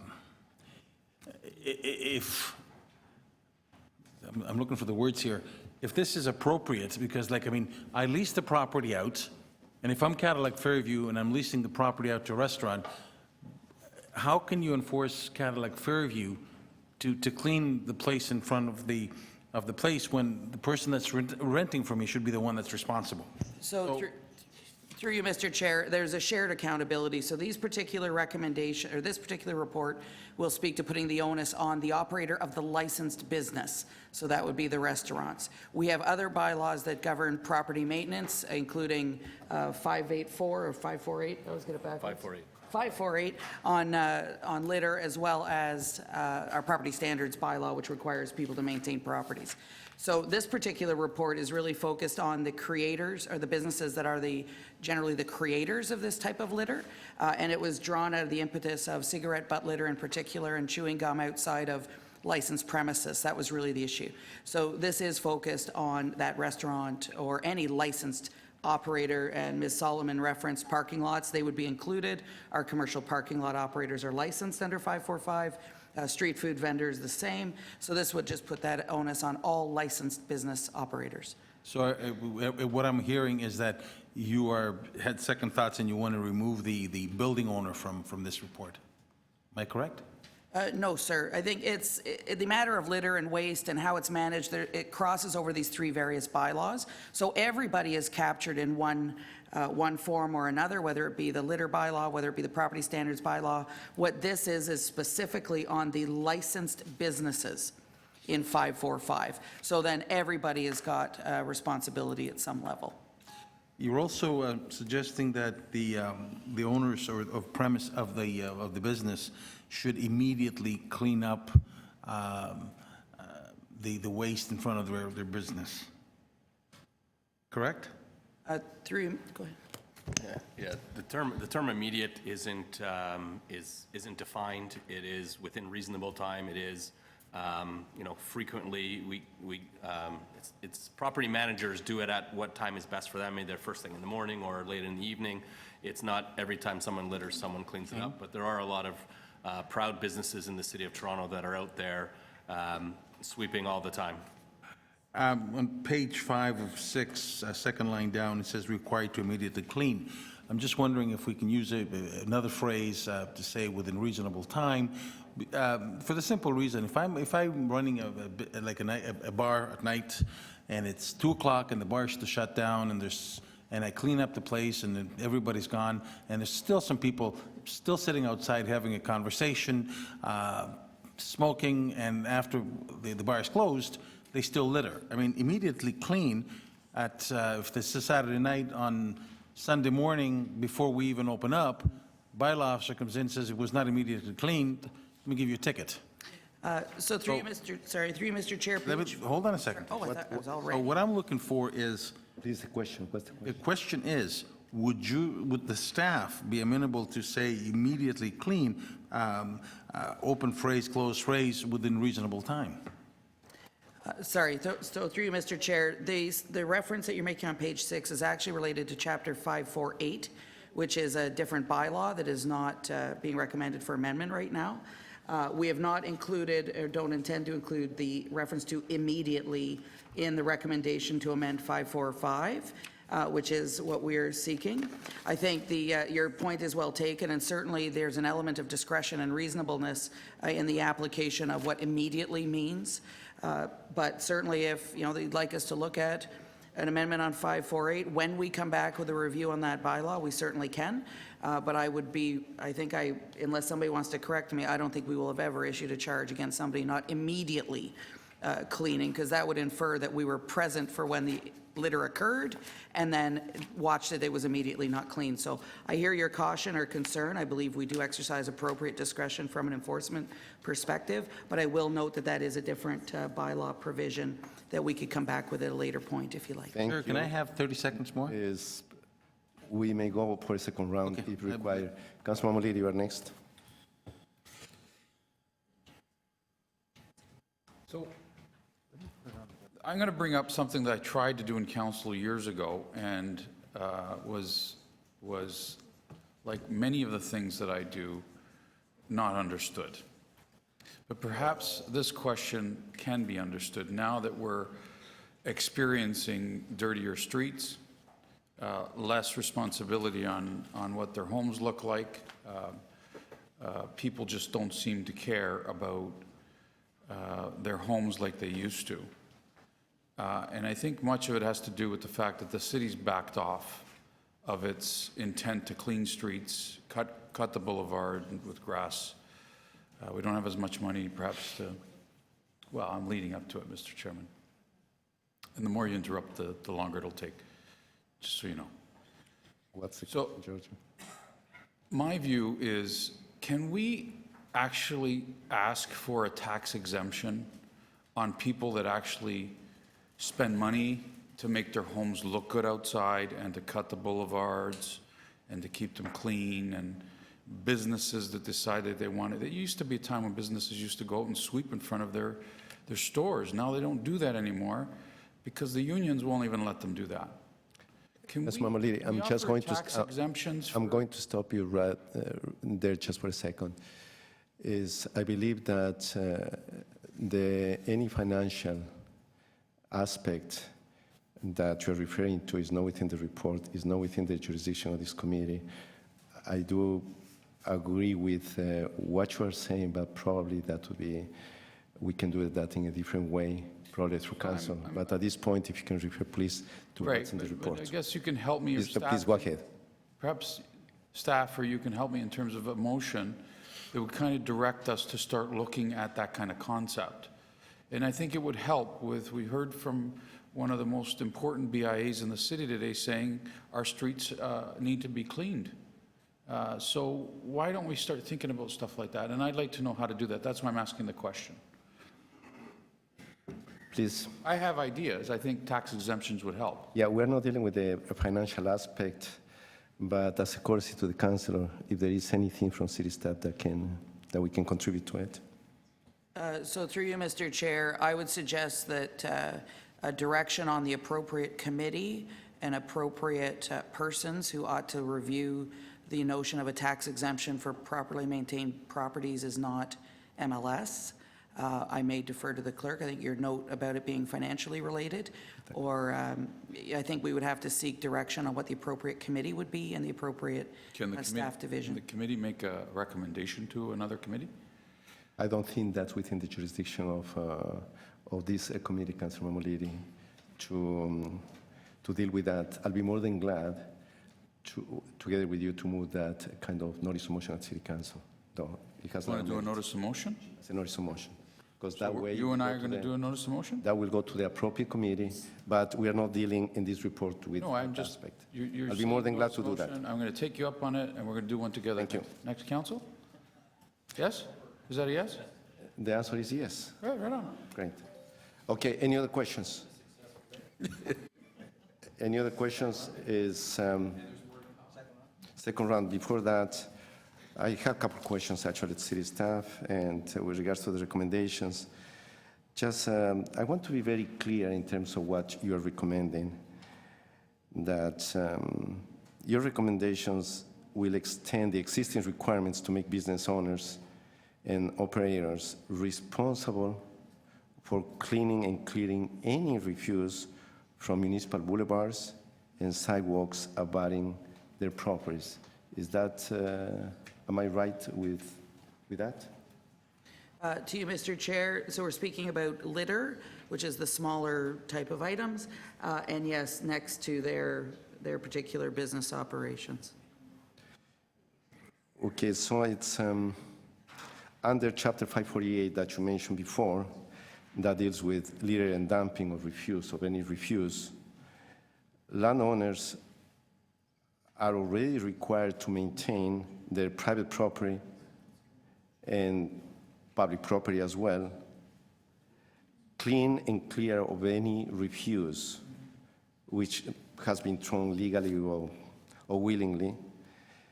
We have a bylaw in place already that deals with it. Is that correct? To you, Mr. Chair, yes, that is correct. Okay, so we are dealing with that now with regards to Chapter 545 in terms of licensing, and that deals with nightclubs and entertainment establishments.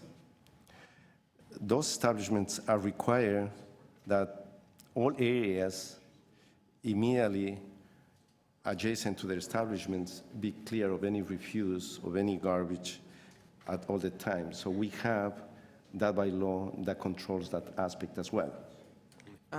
Yeah, to you, Mr. Chair, yes. Currently in 545, the requirement on the license, within the licensing regime for entertainment establishment, nightclubs, correct. And just to go back to your earlier point, Chapter 548 applies to landowners. So what this recommendation does is makes it more explicitly a requirement of the business operator to participate in the clearing of litter. Now, according to the 2014 litter audit, I believe that 90% of all the sites that were audited had the highest amount of garbage or litter within commercial establishments. Is that correct? I'm going to ask my colleague from Solid Waste to give you information on that. That is correct. Thank you, Mr. Esperanza. Now, within that audit, staff also found that discarded cigarette butts as the most prevalent form of litter found in the vicinity of fronting those commercial establishments, especially bars, nightclubs, and so on. Is that correct? Yes, that is correct. Cigarette butts and gum were the two most common items found. Great. My last question is City Council at its meeting of, I think it was June 2014, 2 years ago, adopted my notice of motion actually, and that's why we had this report here, is I brought that notice of motion to Council, and City Council adopted the recommendations, and what the recommendations ask for is to ensure that bars, nightclubs, or any entertainment facilities comply with cleanliness in terms of the streetscape as it relates to cigarette butts and so on. That was the essence of those recommendations that were adopted by City Council. Is that correct? To you, Mr. Chair, yes, that's a correct recount of your motion. So what we have before us is just, we have gone beyond the scope of what City Council adopted in terms of dealing just with that aspect of putting the onus on these business operators like bars or nightclubs? So to you, Mr. Chair, certainly the motion spoke to restaurants, bars, nightclubs, and other businesses is what I have recounted here. And we looked at the current regime where we've got entertainment establishments and nightclubs only with this requirement to deal with cigarette butts and other types of litter. We thought the approach to be more, broadly against, to make it a general provision for all licensed businesses utilizing 545.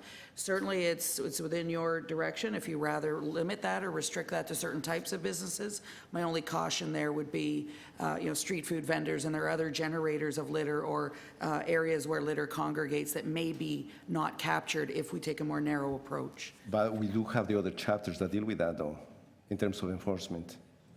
So through you to Mr. Chair, we have 548 that deals with landowners. We have property standards generally that deals with all property owners. This is specifically around business operators in 545. So, it's not capturing everyone, but it is capturing those that we have a regulatory oversight of. Thank you. And my last question, a quick one to waste management. Some of the commercial strips that we have second floors and where we have residential units.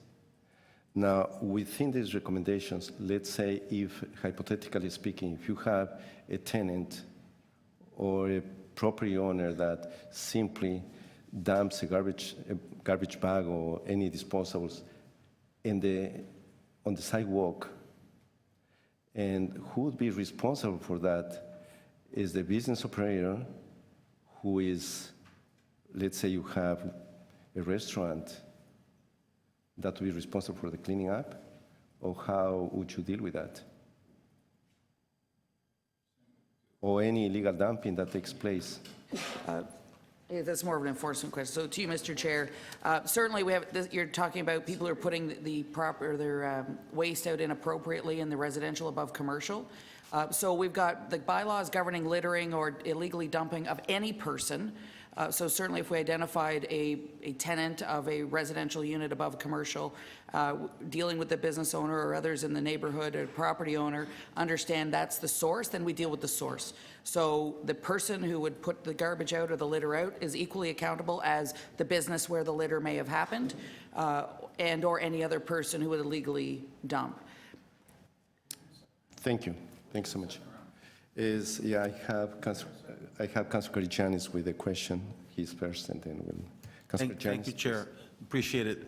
Through you to staff, I realize that a lot of the strip malls, and especially on the sidewalk and inside their property, is something that's the responsibility of the maintenance of the mall. But some of the strip malls, not on our sidewalks, but on their sidewalks, the premises have really gotten out of hand. And I'm just wondering if you are thinking of probably extending this to on-mall properties. I'll give you an example. In my area, I have a restaurant that he's adamant about his employees going out the back door, which is fronting the mall, and just smoking away, absolutely not caring. And it looks a mess. And when I bring this to the attention of the mall, councilor, we're going to try to deal with it. And unless you actually use the tools that, hurting somebody in the pocket, these people just don't care. Is there any thought to address that on the malls and on their property, on their sidewalks? So through you, Mr. Chair, certainly the recommendation that we have applies that business owners will be responsible, and it includes their own private property, boulevards, sidewalks, curbs, and gutters. So this recommendation does put an onus on the business owner operator in this regard. So certainly, as I mentioned earlier, there are a number of tools depending on the circumstances, whether it's small litter, whether it's cigarette butt litter, whether it's larger illegal dumping. This will give us a mechanism against the business owner, where currently we're more towards the property owners, landowners. So this will address that. But the term boulevard, through you, Chair, to staff, the term boulevard is from the sidewalk where the public sidewalk is. Does that do you capture the sidewalk in the mall where the mall is set in at the back, let's say about 500 feet, and you got parking in front? So, through you, Mr. Chair, the wording of the recommendation in respect to the amendment would include from their, it says from their own private property and boulevards, sidewalks, curbs, and gutters, and we've defined the boulevard. You're absolutely correct. So this does include the responsibility to maintain the private property of the business operator. Thank you. Thank you. Councilor Mamalidi? Does our, what do you think about our graffiti program with BIAs? Is it working effectively? Well, through you, Mr. Chair, yeah, graffiti is a whole other entity.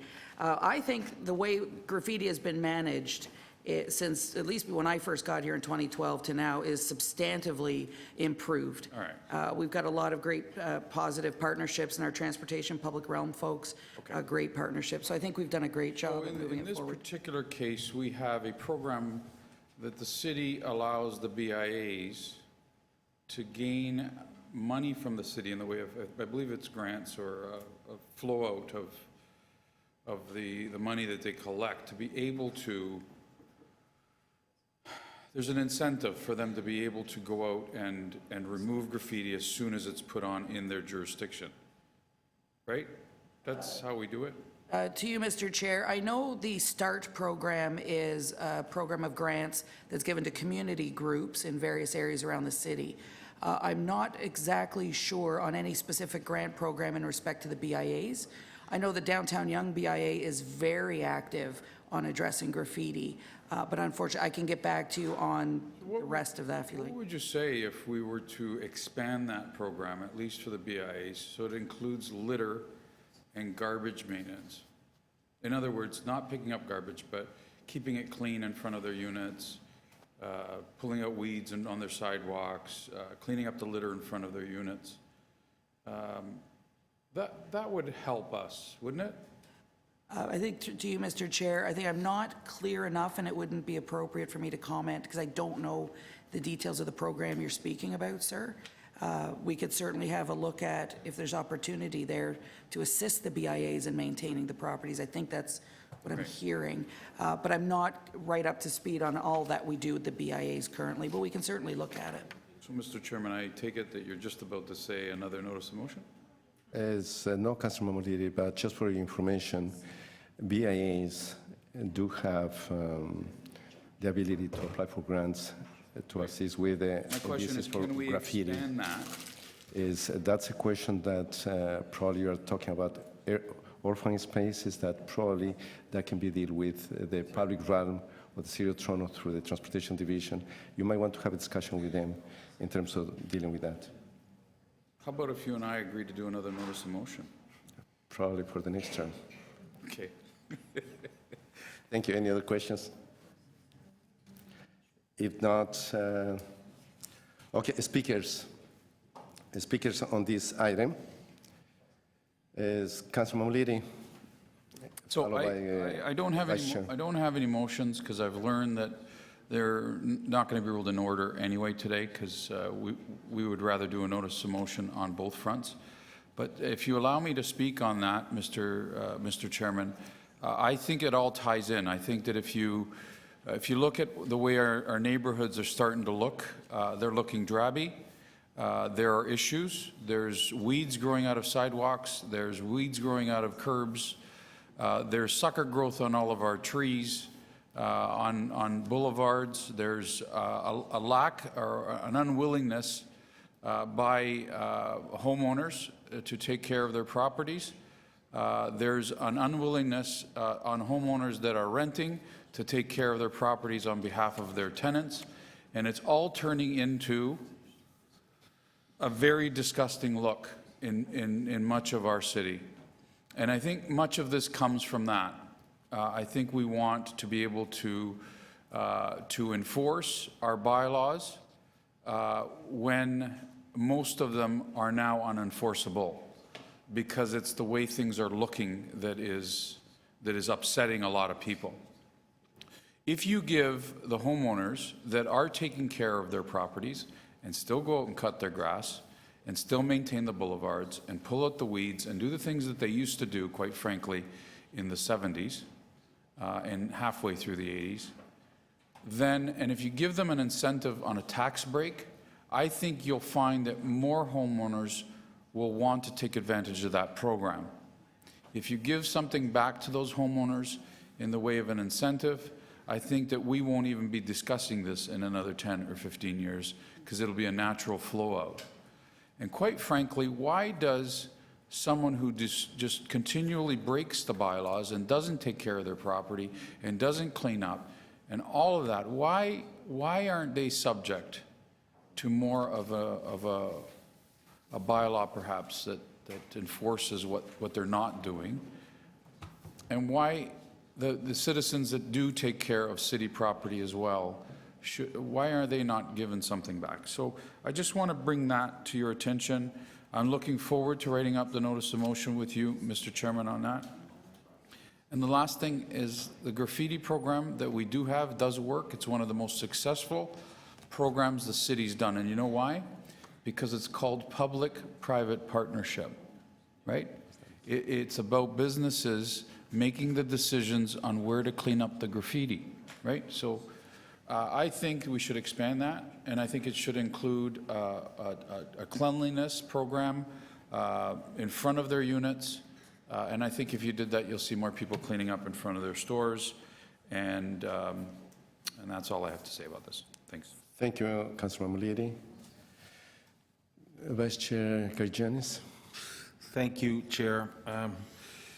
Indeed, an item which has a lot of thought and it reaches out to multifaceted directions. However, there's one thing that we are missing here.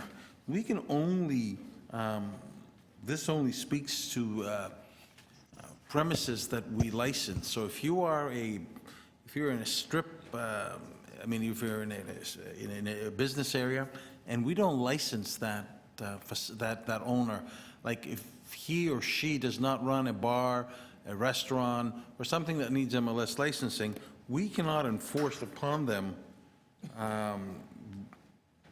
directly if there's garbage outside, if there's gum stuck on the floor. So this only speaks to the areas that we license. So I'd like to come back at a later date and see how we can extend that to all the premises, whether we license them or not, and how we enforce for them to keep their stores clean.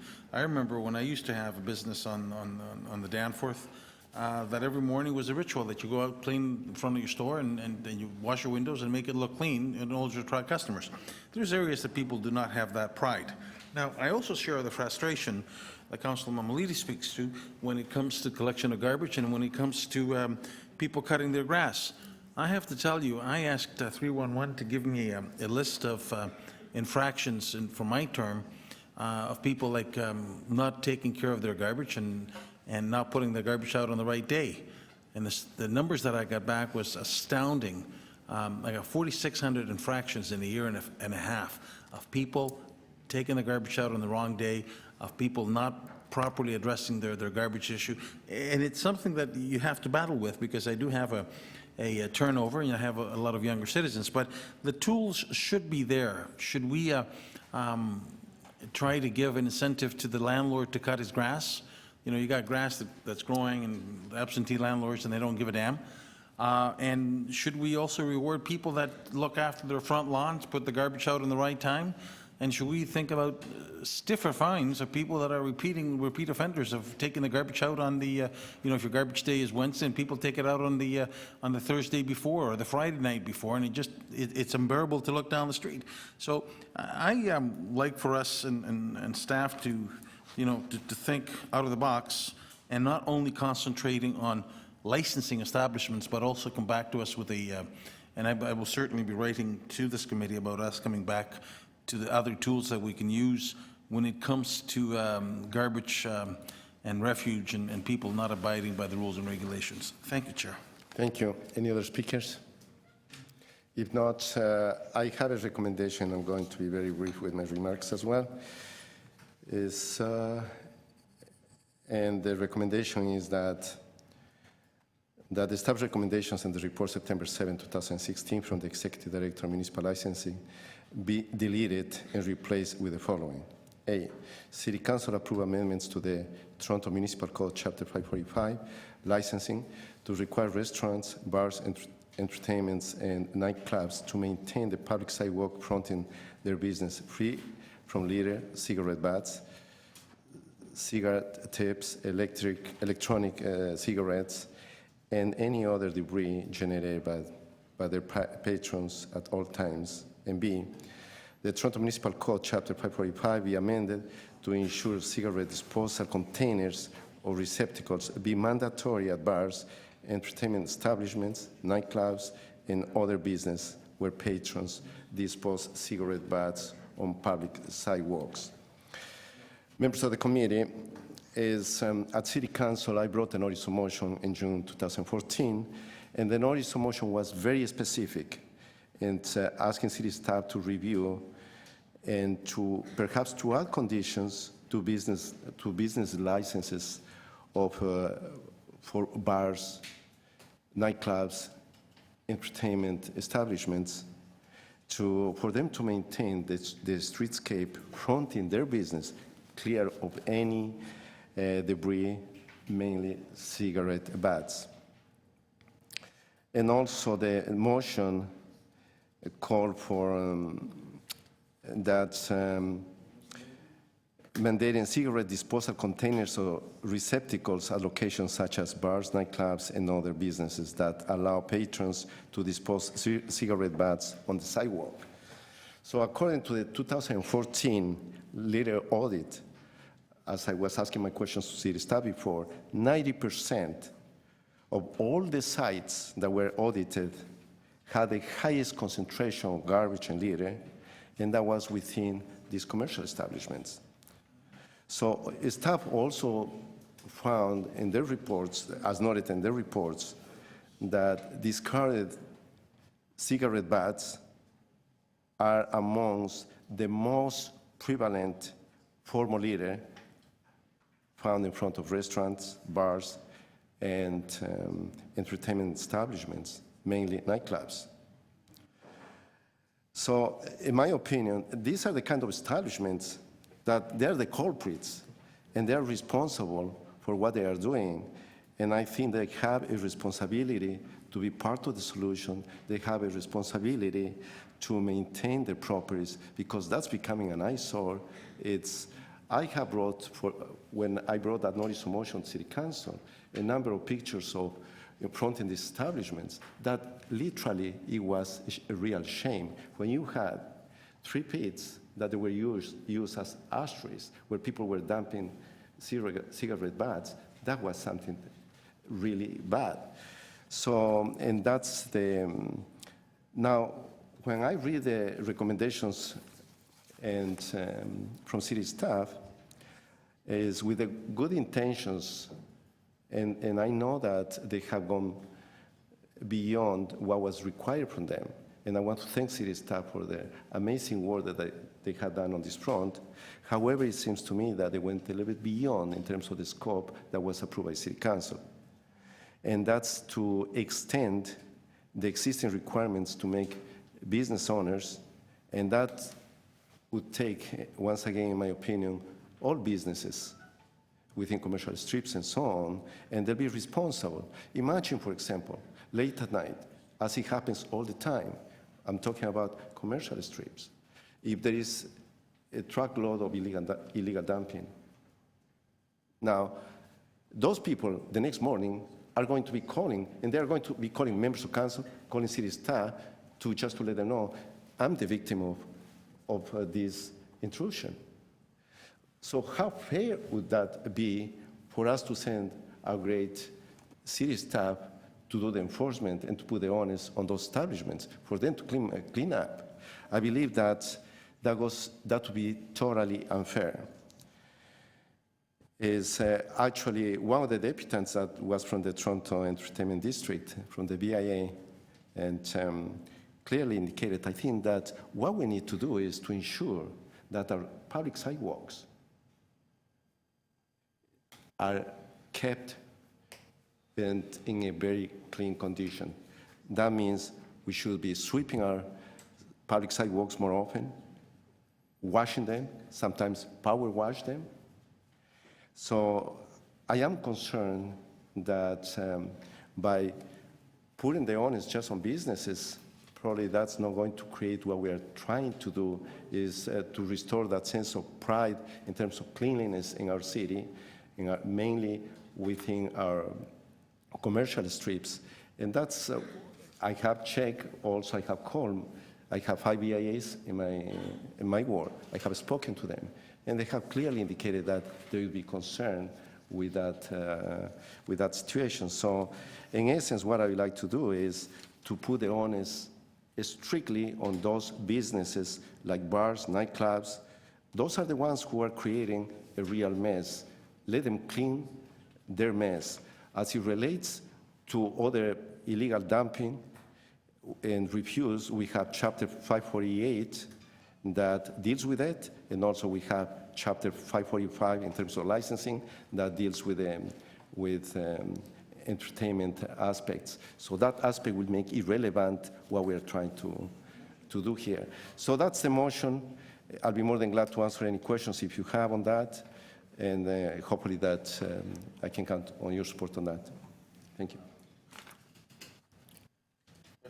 Please. Chair, can we have the motion back up again, please?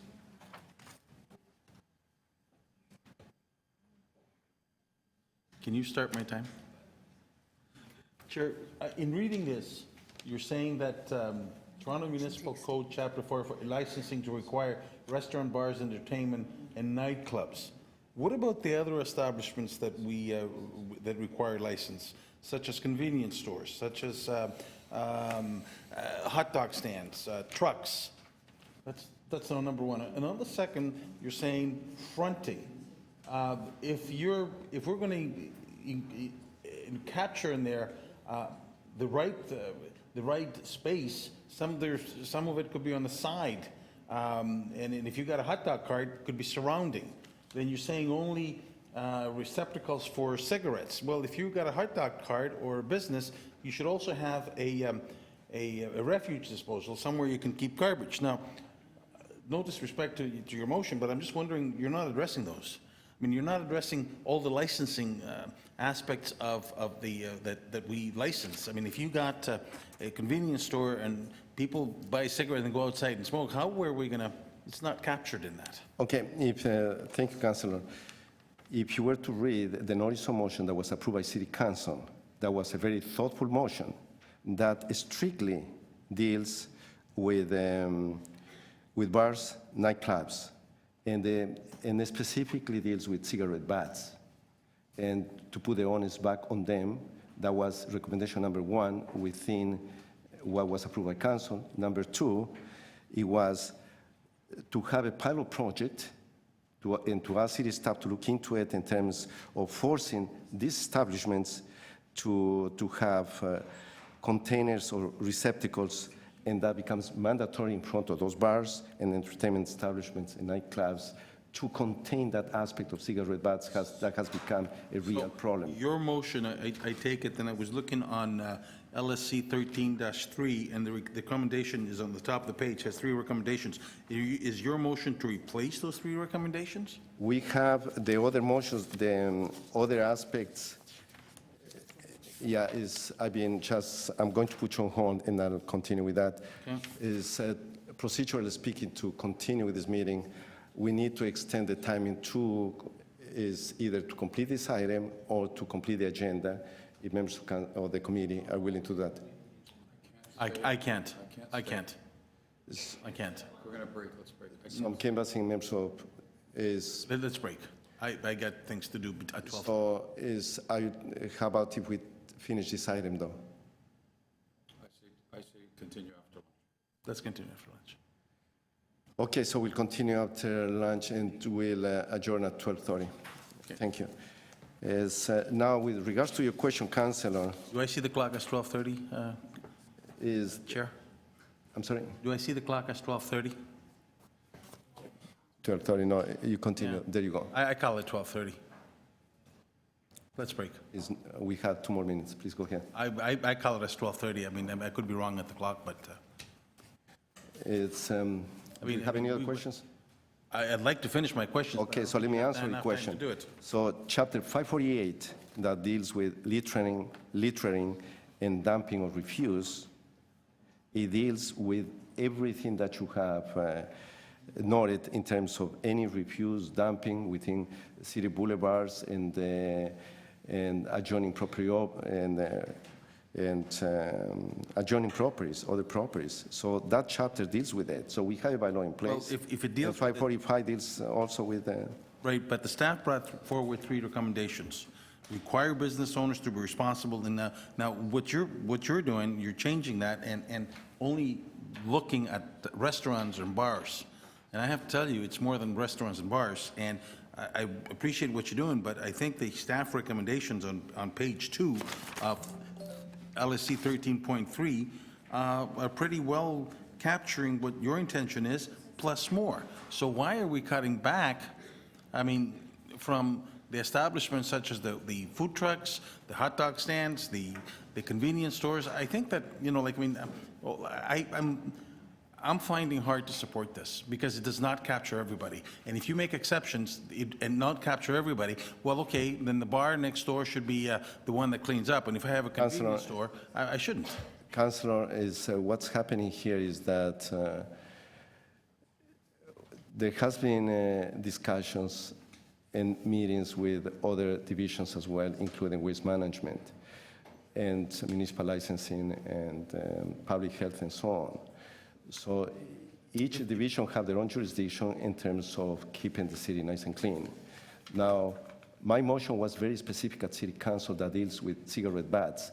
Now, I don't want to put the onus on business on something that has to do with any other kind of waste that deals with other bylaws and chapters within the municipal, with zoning, within MLS and different chapters. In all due respect, Chair, what you're saying is that the staff that brought this forward hasn't done their homework in order to contact everybody else. I have the highest level of respect for city staff, and I think that they have done an excellent job. They are doing an excellent job, and the bylaws are in place.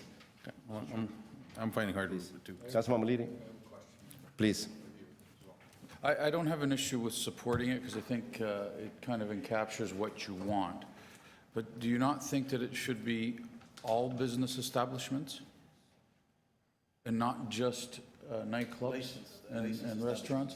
Look, the reason I'm saying that, Mr. Chairman, is I got my own issues in some areas in my ward. Much of what you've heard me talk about, I've got massage parlors that we find condoms in front of. I've got some massage parlors that I find needles out in the, you know, so I guess what I'd like to do is to find a mechanism to help with this motion that encaptures all businesses, right?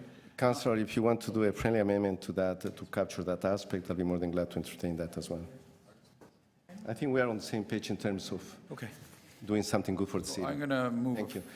So we are going to, at this point, we are adjourning and we'll come back at 1:30. It's 12:30. So Thank you. I can't move it because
Please clear the room. The room is going to be locked.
Members of the Licensing and Standards Committee, please report to Committee Room 1 for quorum. Thank you.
Members of the Licensing and Standards Committee, this is your second call. Please report to Committee Room 1 for quorum. Thank you.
So are you going to pull Okay, we are reconvening this meeting.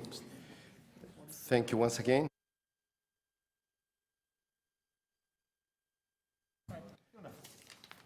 Okay, so it's we were dealing with item and LS 13.3, and it has to do with supporting legal reduction through amendments to Chapter 545 licensing. So we were having some questions at that point, and Councilor Janis was asking me a couple questions in relation to what's before you in terms of my recommendations. So I believe that he has a couple friendly amendments to my motions that I'll be more than willing to entertain those. May I? Thank you, Chair. I want to thank you for giving me the opportunity to speak to it, and I really want to commend the proposal that you have. However, I think what we need to do in your A, where it says require restaurants, bars, entertainers, and nightclubs, I would say that we use nightclubs and other establishments which require licensing. And then where you say fronting, just the business fee, I would say besides fronting, to have to replace the word fronting with surrounding, just in case there's a corner establishment and it goes in the back. And on B, where you have cigarettes, add cigarette receptacles, I would say and/or refuse disposal, which means other garbage, just in case it's a convenience store and somebody goes outside, they're eating an ice cream, so they have something, a receptacle in order to throw it in. Please, if you want, now, can I change with okay? Perfect. I think that captures it. No, and nightclubs and/or other establishments, I should say, and other establishments. If we can take the /or off, that'd be great. Thank you. So in essence, what this friendly amendment does, and from Councilor Carichán, is will bring the recommendation as very close to what the city staff is recommending. And the only thing that's doing is we're putting the finger on those who are really creating a problem, is nightclubs or bars from that perspective. And that will, I think that that's a friendly amendment that's well taken, and I'll be more than glad to support that one. And fronting and surrounding will replace with any boulevards, that was the key in terms of putting my recommendations forward. I'll be more than glad to entertain that, Councilor Carichán. We have a question for you from Councilor Mamolide on your amendments. Actually, Mr. Chairman, it's a question to maybe both of you, because you've got the same motion, and here's, I don't want to, I'll vote for it, honestly, but I don't think you're going to be able to do anything with this. And let me ask you this question. The reason I don't think so is because when we have issues with any bars or anything that happens, shootings, stabbings, you will be told by anybody in authority that you actually have to prove that the person had something to do with that address, that the sidewalk doesn't cut it, right? And in fact, you can't just prove that a cigarette butt came from a nightclub. And so how do you, outside of watching every person all the time, how do you prove that? Garbage is another issue. We can't find people in strip plazas if there's more than one owner of those stores in strip plazas, because you can't prove that the garbage came from a particular address. So you literally have to go through the bags and you got to prove it. So my point to all of this is, are we just confusing the issue even more? Because our staff are going to be told, well, this cigarette butt didn't come from the nightclub. You may assume it did. How are we going to deal with that? Councilor Mamolide, on that one, on your first question, is if you go to any bar, and especially my area, there are a few that you will see a high concentration of cigarette butts. Now, and that's clear that those who are going to the bars, they're coming out to smoke, and they're creating a real mess there. And they're leaving the mess behind for city staff to go and clean, and other people are complaining about it. Now, you won't find the same situation with an adjacent business that probably is a good business. Okay, I get it, I get that. Okay. Let's take the scenario where Council Palacio, through constituents who have complained, is now calling the bylaw enforcement office. The bylaw enforcement office goes out and they say, these cigarette butts belong to you, it's your responsibility to clean it up. We then push it to a degree that it goes to court, and a judge will say, where did the cigarette butt come from? And if we don't say we have proof that it came from this patron's mouth, it gets thrown out of court. So, and I think everybody knows this. So I just feel that we're doing all this and we're saying all the right things, but we may be even hindering ourselves because we don't have the enforcement officers. Thank you, Councilor. On that one, for example, Chapter 548, that deals with littering and dumping of refuse, the bylaw, the existing bylaw under that chapter is already there. The language is clear, is very concise, and the regulations are enforceable. And that deals with the dumping. The same thing applies with Chapter 545 in terms of licensing now with any, for example, nightclubs, that they're creating all kinds of mess, not only in front in their establishment, but within the surroundings, where that chapter somehow puts the onus on them, and city staff can correct me on that, and the legal department. If that goes to court, that's enforceable. Not unless you catch the person in the act. Madam Executive Director, can you please just... To you, Mr. Chair, I think we're talking about two different offenses. Councillor Mammoliti's correct if the charge is in relation to the person who did the littering or did the dumping, and we have to prove where it came from. This provision talks about the maintenance of property. So the evidence in this case would be the fact that the property was not maintained or the debris was not cleared up by the business operator. So the existence of the garbage there, not where it came from necessarily. If it's private property. Correct. If it's city property? Same thing. So what we're saying, The owner of a particular restaurant, bar, nightclub, in this case, after these amendments or through any establishment that's a business, is responsible in cleaning up the sidewalk in front of them or the city portion of land in front of them? that is correct. And we are going to, does this enable us now to enforce a new bylaw that says that? Depending upon the wording and which recommendation is accepted, but I believe they all get to the same point, is the requirement for the business operator to maintain we've said their own private property, boulevard, sidewalk, curb, and gutters directly abutting their property. So what's the difference between what we're doing today and what exists right now? To you, Mr. Chair. On city property. So right now, we have landowners responsible for the maintenance of the city, of the property. 548 deals with landowners. This is around business operators, licensed business operators. What's the difference between what we're doing today and what has what has existed up until this point? Up to this point, have business owners been responsible in cleaning up in front of their establishments if they're sidewalks? No, so only for insofar as entertainment establishments or nightclubs, there's been a specific requirement for them to make sure that their properties, around their properties, including the city portion, is free of this type of debris, cigarette butts. Councillor Karygiannis's motions pass, then it's everybody? No, that's only licensed establishments. If you can notice, that's licensed establishments. So if I can't speak to that, Chair. Okay. I mean, in my former life, before even I got involved in politics, we used to have an establishment on the Danforth which used to sell footwear. The person beside me used to be a restaurant. So I did not need a license from city in order to operate the footwear store. It wouldn't capture me. So if you're a convenience store, if you're a restaurant, or anything that needs to have a license. Then now, after today, you'll be responsible in cleaning up the city portion of in front of your property. Your boulevard. Am I getting this right? You are correct. And before today, we weren't able to do that?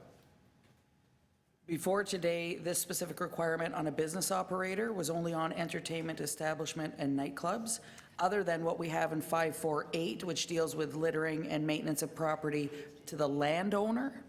So it's about the person accountable and the area they're accountable On their property. on their, and on I'm the not city. talking about their property, I get all that. I'm talking about, because it's still wishy-washy here. Yeah. I'm talking about city property, the property that's in front of their unit, that's a sidewalk that belongs to the city. Are you saying that after today, or after council endorses these changes, we are going to be able to enforce if they don't take care of the litter in front of their properties, on city property? That is correct. With these amendments, we will have that authority to hold business operators accountable for maintaining their property, the property in front of them, the sidewalk, the curbs, the gutters. Currently, right now, it's landowners on private property. So we don't have it on city property. Any other bylaws? No? No. Other than street sidewalks. Yeah. The Streets and Sidewalks Bylaw 743 has a requirement for landowners to maintain their properties, including the city boulevard. We have it with grass, we have it with snow removal. So there are some elements in some of our bylaws that require landowners to take responsibility for the public portion in front of their properties. And I think grass and weeds and dumping as well is one of those things. Expressly litter, this is around the business operator where generally the litter is being generated from. No, I get it. I need to understand it. So here on in, after we vote on this, we will now force people to pick up cigarette butts, garbage, whatever's in front of it on city property, including pulling out weeds and all the things that, the sucker growth on trees, all that stuff. So these amendments strictly deal with the litter and refuse in front of their properties, but yes, that includes the city portion in front of businesses that we license. But not for trees, Soccer Grove. No, we haven't addressed that, no. This is around litter only, and the maintenance of the public portion of their. This in front of report is their just property. on litter. It's Yes, not it to is. do, I can't add a caveat to this. No, this deals with Chapter 545 amendments, which trees would not be governed under.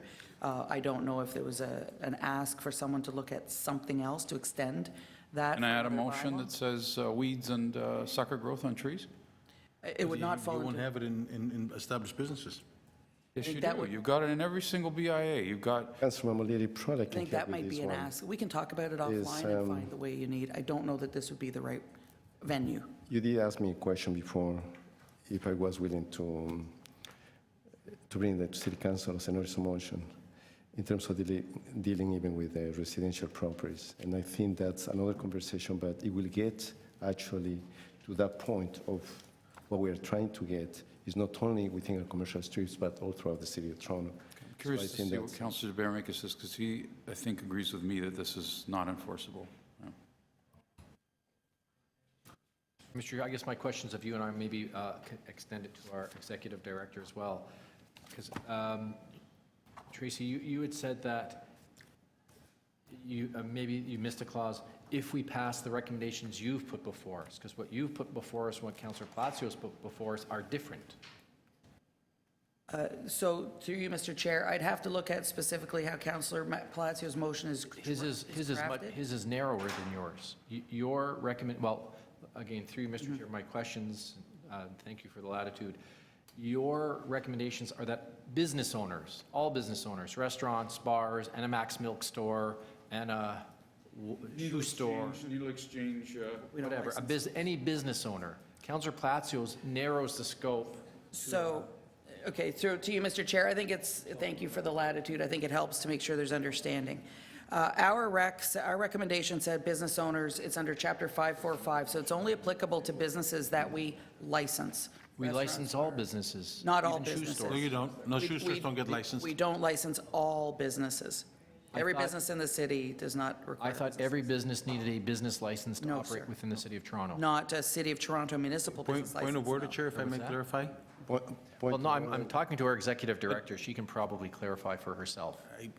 What is, I have a point of order, Councilor. Is Councilor Chen? Point of order, Chair, that I want to bring is, I think the councillor is thinking that everybody gets a license, which is the HST license, and you got to. Thank you. Councilor Chan is the Executive Director of Municipal That's Licensing not what I was Standards. thinking. I thought every business, if I set up speaking to a that. business, I must get a City of Toronto license.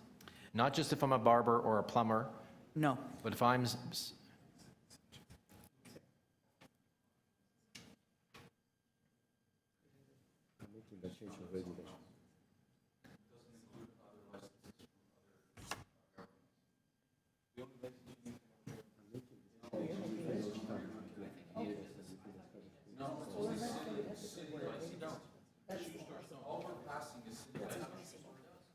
No. So you don't have to. No, We leave it like know that. that it comes from there, ties into the council. I won't do, I won't. Sorry.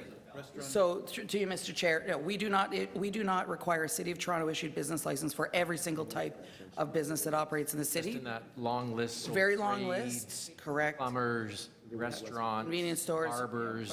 Yes.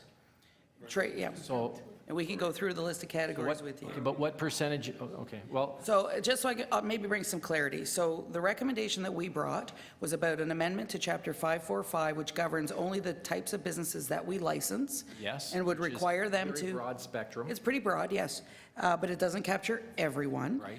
But it does deal with those that we license, and it would deal with the private and the public section of the property abutting their properties that the businesses we license to maintain their property, and the city's portion from litter and debris. The Palacios motion. Councillor Palacios' motion is heading in that same direction. It shrinks and it. It shrinks it to just restaurant, bars, entertainments, and And entertainment. how much of a shrink is that? Well, it would discount convenience stores, it would discount street business. vending, it would Now, Councillor Glenn's plumbing Karagian, store. Glenn's Right. plumbing store wouldn't have to do it. we wouldn't license Barber Glenn's shops plumbing wouldn't have store. to. The barber shop would not have to then. Unless Councillor Karagianis, Just, sorry? I'm having trouble with a business that doesn't need a license. A retail store selling shoes? Does not require a business license.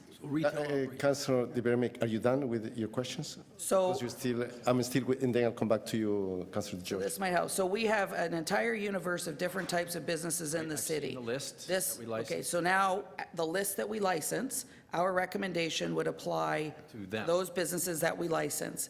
Councillor Palazzo's motion brings it to restaurants, bars. Which is a substantial reduction. It is, and it's, but it is still a substantial number of businesses. Yep. Now, Councillor Karygiannis has a motion to amend Councillor Palazzo's motion that says, and other establishments which require licensing. So So is it Councillor just Palazzo plus Councillor Karygiannis equals the staff rec. Except, okay, and through you, Mr. Chair, but your recommendation 1C is to add the definition of the term boulevard. And Councillor Palazzo's motion eliminates that motion. So would not we and Councillor Palazzo all want to adopt your 1C? I think Councillor Palazzo deleted all your recommendations. Yeah, I think you're right. Is that for me? Correct. So the way it's currently drafted, Councillor Palazzo's motion deletes And he probably doesn't want all to of do that ours. under any scenario.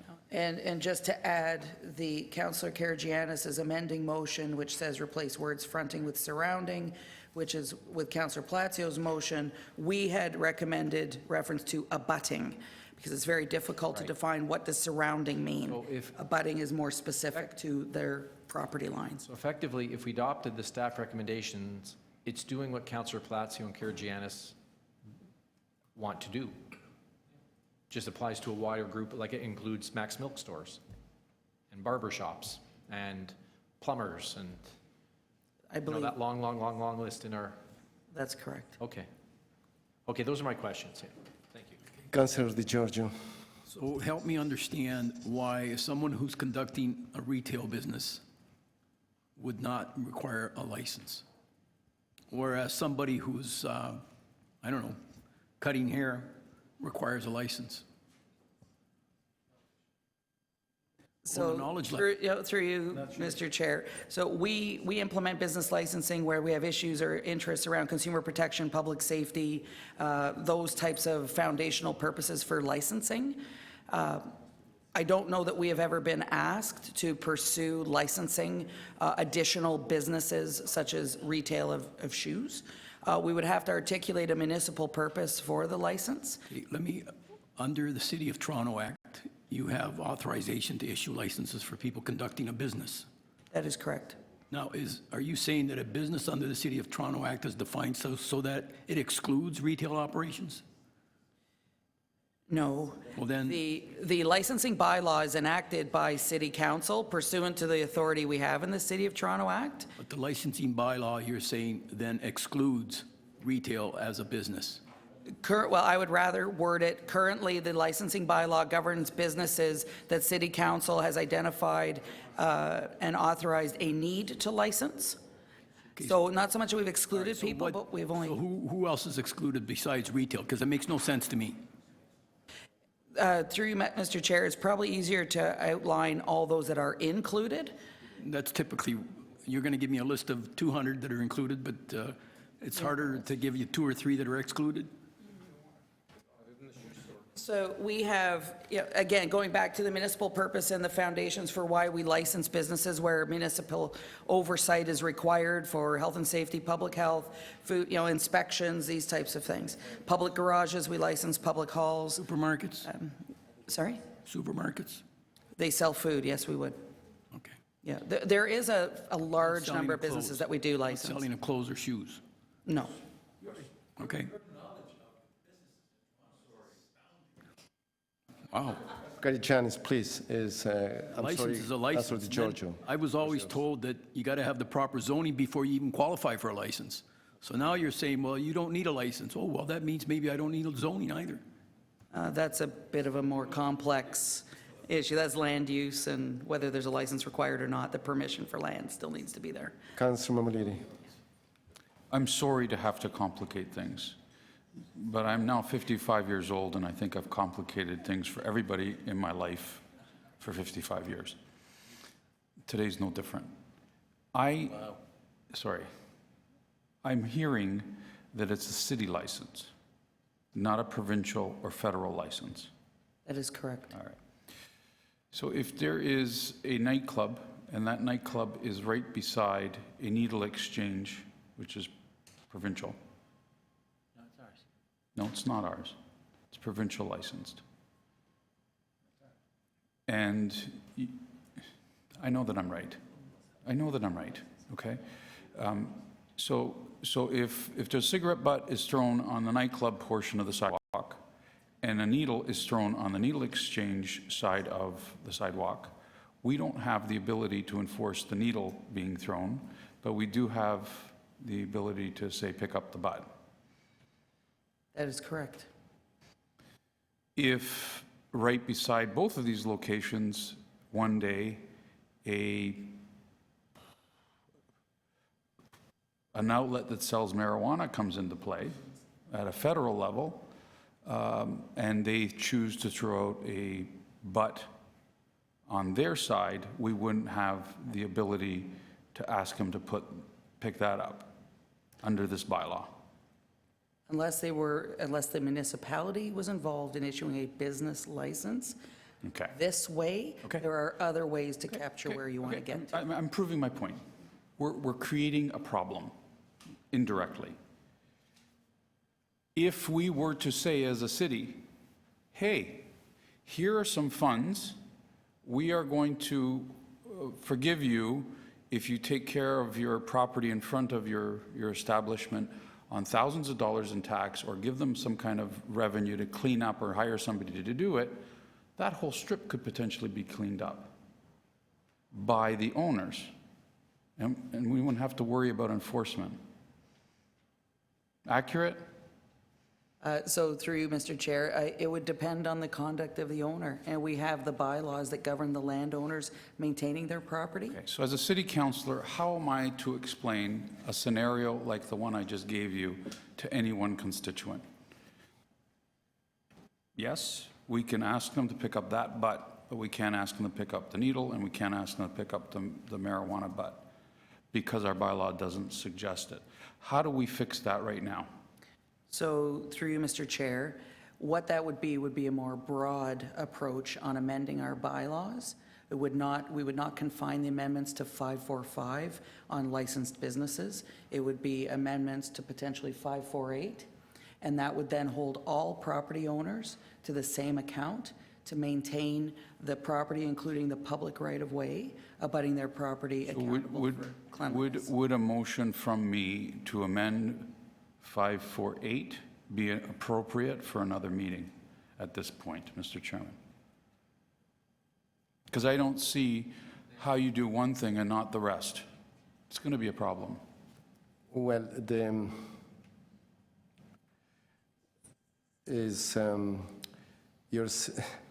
here we have another potential problem, because you can have a business that's abutting a right-of-way, that's part of the road allowance, and that also the potential of having abutting a parkland where you have different jurisdictions in terms of who is going to clean up the garbage. So if you have the garbage within the city property, it seems that under one scenario that's before us, the property owner may have to, or the business owner may have to clean it up. But just next to it, we think that to be part of the boulevard, that to be with the transportation division under the right-of-way management. And then if that happens to be next to a small parkade, you have our MLS staff that are responsible in terms of cleaning. So you have different procedural way today to expedite things. Procedurally speaking, will you allow me to move a motion that suggests to council that we revisit 548 as well? I think that this is not the forum to make those changes. Any procedural changes that you may have in mind have to be done at City Council, because we don't have the jurisdiction to make those changes, legal changes. No, I'm suggesting we recommend to council that The best way to handle that is through, once again, a notice of motion at City Council or at one of the committees. We recommend to Maybe at council. the executive committee, probably that you can bring that. I just want to know if we can recommend to council. Is to the clerk? No, amendments or any recommendations related to 548 is not before the committee at this time. So we can't. No. Here's another notice of motion. Through a notice of motion, there you go. We're going to be busy, Mr. Chairman. So, All right, I get it now. I'm sorry, Councillor, so there are things that I know that you're passionate about this as well as much as I am, but there are things that we can hear and there are things that we don't have the jurisdiction. So we might have to take another angle, and the best angle is through, notice of motion, so we can get the right report before whatever committee or standing committee council. So we have, coming back to what's before us, we have a motion from the chair, and that's with friendly amendments from the vice chair, Councilor Karygiannis.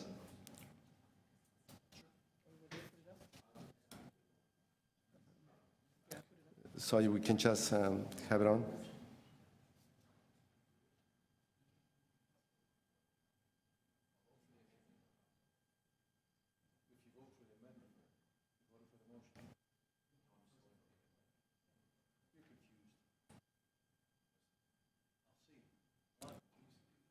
Okay, so that's a friendly amendment to the motion.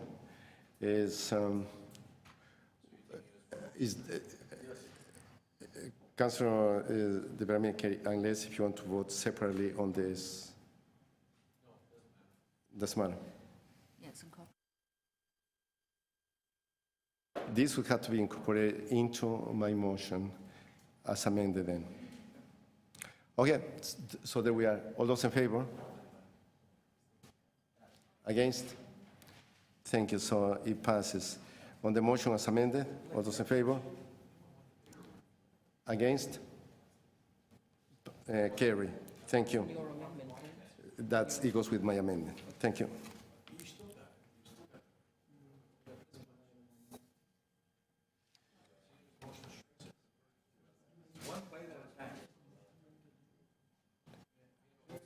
Okay, now, members of the public and members of the committee, we are moving to the next and the last item, LS 13.4, responsible dog ownership, mitigating risks of dangerous dogs. We have a few speakers, and we'll start with Mike Zimmerman.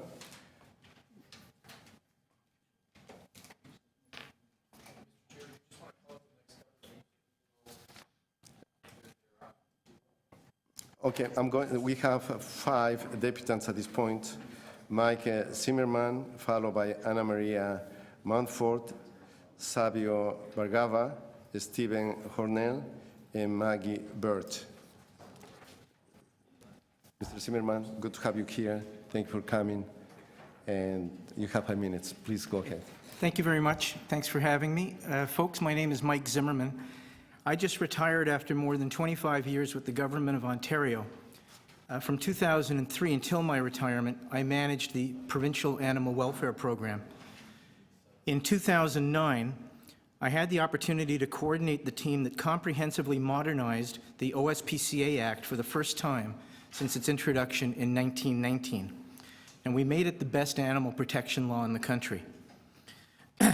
The Act contains numerous provisions and tools to protect animals from cruelty. And it also contains, and this is quite innovative, and was in fact a first in this country and has been copied by other provinces since, it contains a regulation that has standards of care that set out the basic requirements for responsible animal ownership. These standards address things like providing an animal with good food and water, appropriate medical attention, and generally good living conditions. And there's an offense for not complying with these standards. So it's a great law. I think it's the best in the country. But as a resident of the City of Toronto, I tell you, it's shocking to me that it is not being enforced in this city. And I bet most of you didn't know that, because most people don't know that. But wait, it gets worse. Toronto is now the biggest city in Canada or the United States that does not have locally provided animal welfare law enforcement. Now, I really appreciate the fact that the motion presented by Councillor de Baermaeker has already been passed, where you folks are going to pursue, I hope, quite diligently with the province getting the authority for the OSPCA Act to be enforced by the municipality. But I want to carry on because I want to put some meat on those bones, and I want to emphasize how important it is to pursue this and to pursue it with some urgency. I also, along the way, want to respond to 3 things that Councillor Mammoliti said, and in fact said some very useful things that support this direction, and I'd like to comment on those specifically. I'm here today primarily because the bylaw changes before you are a timely example of how an animal control issue can have its roots in animal welfare. That is, the proposed changes are good and important, but they deal mainly with the results of animals behaving badly. They don't address one of its primary root causes, and that's humans behaving badly, more specifically, cruelty to animals. Simply put, an abused dog is much more likely to become a dangerous dog. That makes good common sense, plus it's backed up by lots of veterinary and animal behavioral science. If the OSPCA Act was being actively enforced in Toronto, we'd have a much better chance of reducing the number of dangerous dogs by reducing the number of abused dogs, not just by dealing with the results, the tragedies that occur when dogs bite. That's a smart, proactive strategy, but Toronto can't pursue it because the provincial law that protects animals is not being actively enforced here. So what's going on out there? Well, there's a lot of confusion, partly because there are a lot of players. There's the OSPCA, who have the authority to enforce animal welfare laws province-wide, but they have no presence in the City of Toronto, and they seem uninterested in establishing such a presence. There's the Toronto Animal Services Department, your own Animal Services Department. They simply don't have the authority to enforce the provincial law, and again, the motion is most welcome. They don't have the authority to enforce the law, although I suspect they'd like to, and I think they'd be really good at it. Then there's the Toronto Humane Society.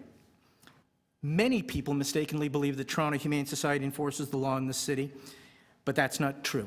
They've been suspended for years by the OSPCA, and therefore they can't enforce the Act. And then there's police, and they don't enforce the OSPCA Act. Why don't they? That's another presentation. Let me summarize by saying they just don't.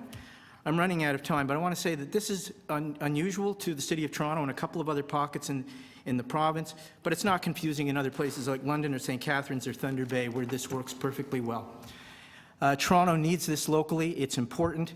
And I want to say in closing that when you combine these services holistically in one department, in other cities they found that all of those services are delivered more effectively, including licensing, animal control, and animal protection.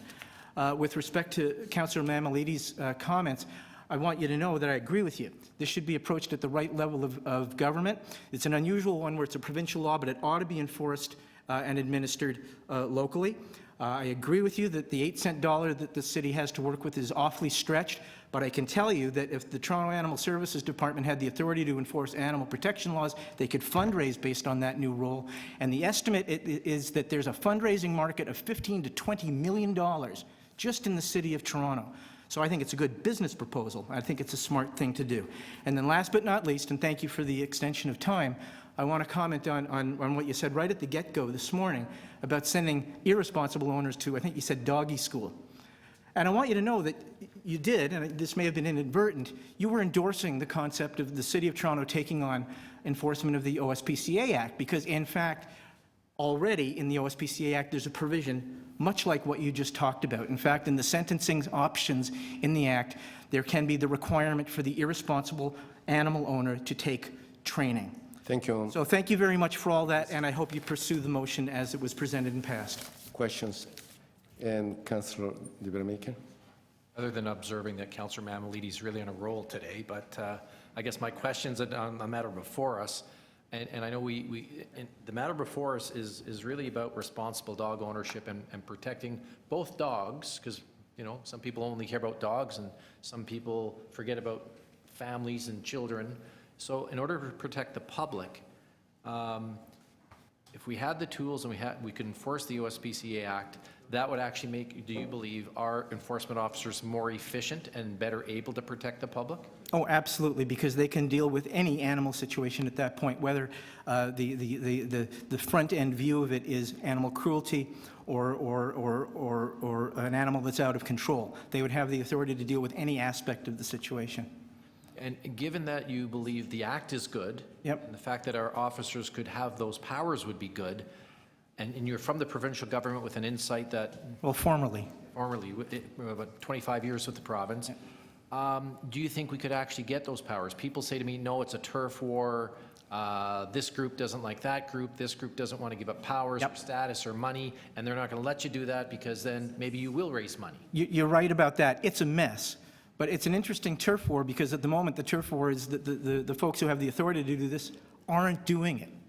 So it's not the kind of turf war where everybody wants it. Right now there's a vacuum, and I think it's an important opportunity for the city to step up and say, you know what, we'd like to do it. I think the province would look at that and say, you know what, that makes sense. And do you think, so it's your because I'm just trying to roll this out, it's your thought or your input to us that the provincial government might actually give us those powers if we made a strong enough case? Because some people say, forget it, they'll never do it. I'm hopeful it would make sense to do. It would be the right thing to do. This city deserves effective animal welfare law enforcement, and this city could do a real good job of integrating it into the other animal services that are already being delivered. Like I said, improving the delivery of all of those services.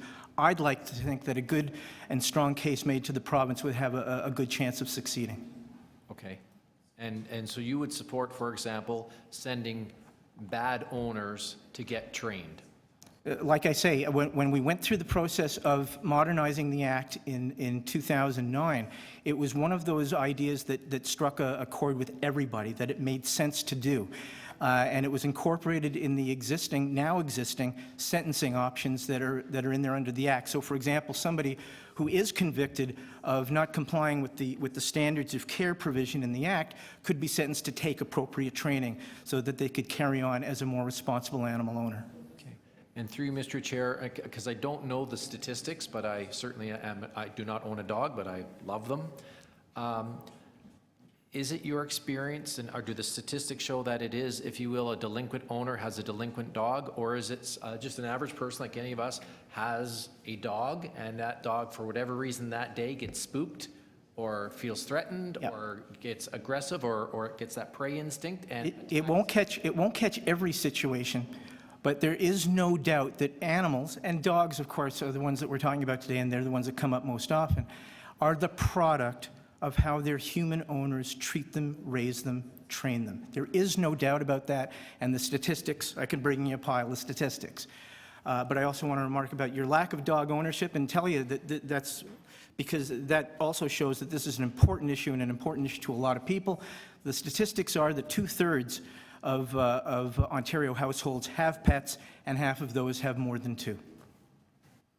So is it your thought to us that, like you said, it won't cover all situations? So do you believe there are some situations where a dog just has that strong prey drive or is aggressive, and no matter how good, say if they were your dog or my dog and we were good owners, that they will still attack somebody? It could happen, but I would tell you that would be the exception to the vast majority of situations where the animal has become the sad product of everything that's been done to it, or withheld from it, or its abuse, or its neglect.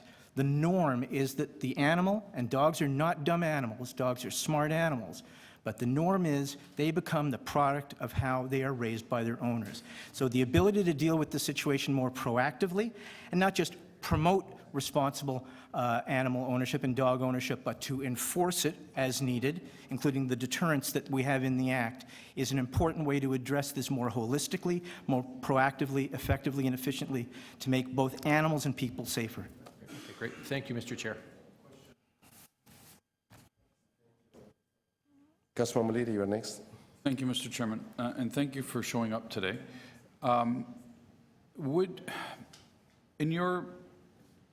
In your tenure and in your capacity of knowledge in this area, would you know of any studies that have been done that speak to the knowledge that dog owners have around training dogs and around behavioral issues with dogs, and what that might be in a percentage of owners? Has there ever been any study done that says out of 10 dog owners, 1 might know how to train it? I don't know of a study that deals with that specifically. There's abundant animal behavioral science that deals with what I've been talking about, and I suspect that somewhere in that vast amount of research we'd find something like what you're talking about. would it be safe to say that the majority of people that have a dog don't understand the dog? No, I think most people are both good-hearted and take the time to understand the dog and do the right thing for the dog. I don't mean caring. Sure. I mean understanding. Yeah. No, and I think everybody who owns a dog cares for the dog, or at least most people do. I'm talking about understanding the dog. I would say that most do in my personal and professional experience. Okay. But of course, what we're dealing with here is the minority who either don't care or don't care to understand and don't do their job as responsible dog owners, and hence we have the results. Okay, thank you. Yeah. Thank you, Councilor Maliri. Any other questions? Thank you for your presentation. Thank you. So much. Ana Maria Manfort, next, followed by Sabio Vargava. You forgot your thing.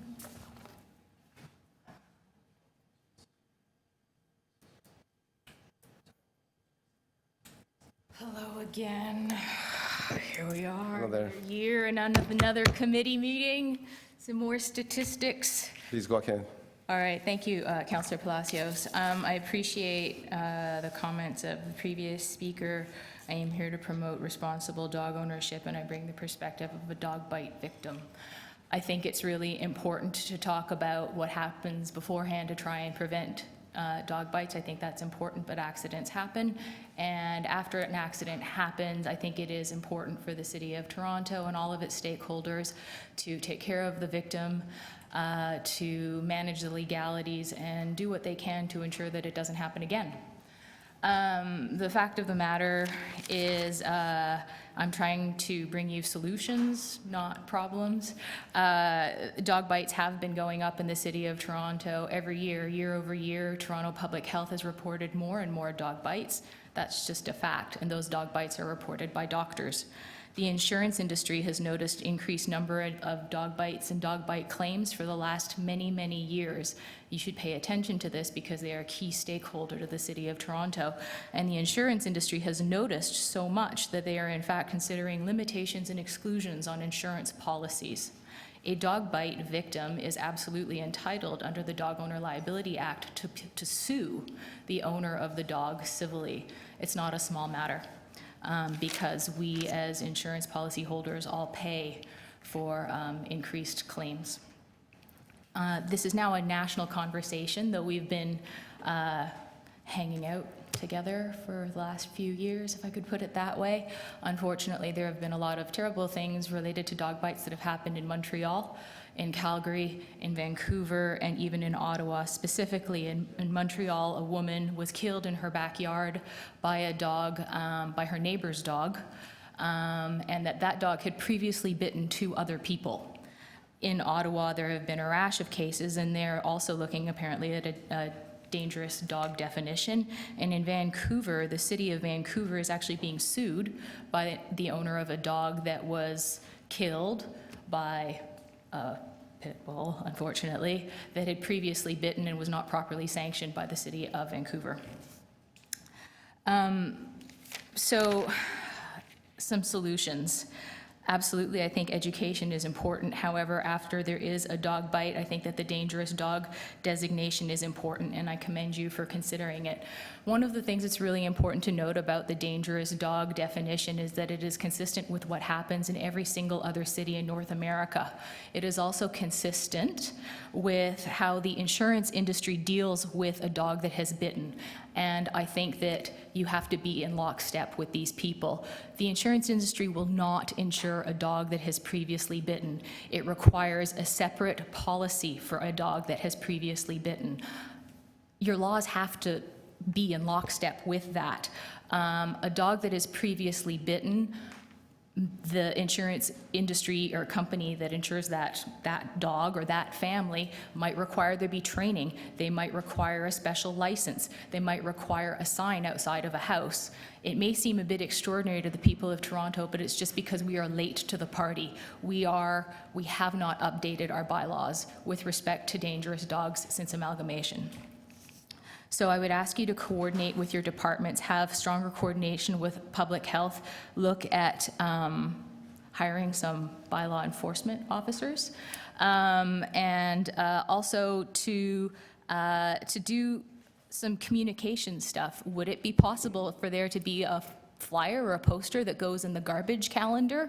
Because the garbage calendar is really awesome, and I have it in my kitchen, and maybe you could get stakeholders to help pay for it, like the insurance industry and the newspapers and the police and EMS. These are all your stakeholders. You could put together an infographic about the principles of responsible dog ownership, and also what it might be like for you if your dog were to bite. If you're not insured, you have to pay for it yourself, and most people don't have the average sum of money, which is $75,000 to pay for a dog bite. Sometimes, I know we all like to concentrate on the dog, but the fact of the matter is that these sanctions are for the people, because more often than not, the reason that a dog misbehaves is because they have had problems with their owners. And I think that that's pretty much what I want to say at this time. Garbage calendar, that's my big idea for today. Pride in Toronto campaign, don't litter, be a good dog owner. And now I will take your questions. Ms. Manford, thank you. Your recommendations will taken. Any questions? Councillor Di Veronique, you're first. Thank you, through you, Mr. Chair, and again, thank you very much for coming today and in the past, and I'm sure we will hang out again in the future. Yeah. I'm sure that in the future. Tracy Cook and I have a nachos date after all of this is done. And I do thank you because of the impact on your own family, and instead of walking away and just looking after yourself and your family, you're actually here trying to protect other families. So it's very good to see, and we're very glad you're here. So in our report, do you have other recommendations? Because again, maybe it's just me getting back from vacation in September, but I didn't see correspondence from you this time. I know, I put together this awesome deck last time. I used to be a public servant, so I speak the language. But I honestly, the news stories that I brought up, I'm more than happy to forward them to you. The poor lady who was killed in Montreal, her name is Madame Vadnet. Denis Coderre and the provincial government, they're looking at this very seriously, because the person who owned the dog had bitten 2 other people and no one had done anything about it. So that's why, it's a big story now. Maybe if we can get your old deck, our clerks may have it as well, but if we can I'm sure all of the committee members and our staff, because this is not over, will want to review it one more time, because like all things in life, you've got to read things sometimes over 10 times before you absorb it all. Right. In terms of some of the recommendations of our staff, for example, having a visible sign. So if I had a dog and it hit somebody, that I would be required to put a sign in a prominent location on my house or my property. You're comfortable with that in terms of maybe that mitigating or lowering the risk of somebody not knowing that that dog perhaps is dangerous? Well, apparently, I understand it, and I understand why some people would be uncomfortable about it, and I'm sensitive to both sides. That having been said, I understand that Canada Post says that their letter carriers get bitten by dogs all the time. With UPS, FedEx, so many of their staff apparently are bitten by dogs. I went to the post office recently and I asked the guy at the counter, because he said, I used to deliver the mail, and I said, just out of curiosity, have you ever been bitten by a dog? And he said 5 times. So, that's not cool, right? You're just doing your job, and maybe you throw the mail at the door and you run. I don't know what you would do, or maybe in those kinds of circumstances. Because the other thing is that there's the Occupier's Liability Act that you have to take into consideration. Whatever happens on your property, you're liable for.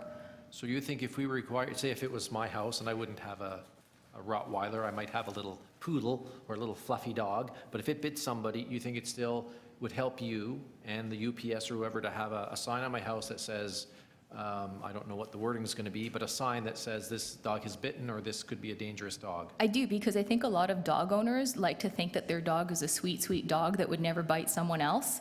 And that's what we heard. I got an email this long about what a sweet, sweet dog had mauled my daughter. So, it's of cold comfort.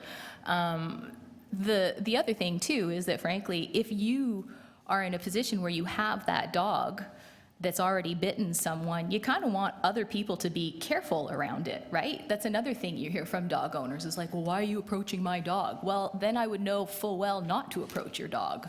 Right, so again, maybe your children or maybe collectively our children, some kids just, they see a dog, they want to go pet it. And they want to hold on to It's not even just kids, like this is the thing, everyone wants to pet a dog. You know, like I walk my awesome, perfectly behaved dog, joking, down the street and everyone wants to say hi to my dog too. And, you know, So if your dog had bitten, you wouldn't think it's unreasonable for us to say on your dog tag, there's got to be a very visible mark that says dangerous dog or this dog has. it's not, you know what it is? I don't think that it's a glowing, you know, fluorescent thing that says dangerous dog. I think that the fact of the matter is that in every city, a dangerous dog requires a special license, and certainly all the staff have done the research to support that. You know, it's a higher risk for the city, frankly. It's a higher risk for everybody involved. You are walking around with an uninsurable liability at that point. And if that's like embarrassing to you, you know, then the financial ramifications is like if you're protecting yourself a little bit, you know? Okay, great. Thank you. Again, thank you very much for coming today. Councilman Malidi? So throughout or at least the last few days anyway, there's been some play out to the report publicly. Of course. And it seems that the slant that everybody takes is that it's the dog's fault. And even if we're requiring the dog to wear some kind of a collar or a flashing sign or something, the impression is that we're blaming the dog. When really, if anybody should be wearing a flashing sign, it should be the irresponsible dog owner that lets the dog go to that point. Right, and so I'm guessing that you got calls to your office because of that piece of junk Toronto Star article about dog shaming? Is that what people were reacting to? No, I'm speaking on behalf of a dog. I'm a dog. Everybody has got this. I don't read the Toronto Star. No, nor should you. But I'm doing it as a dog lover and the former chair of the Toronto Zoo. I think that people need to understand their dog. 100%.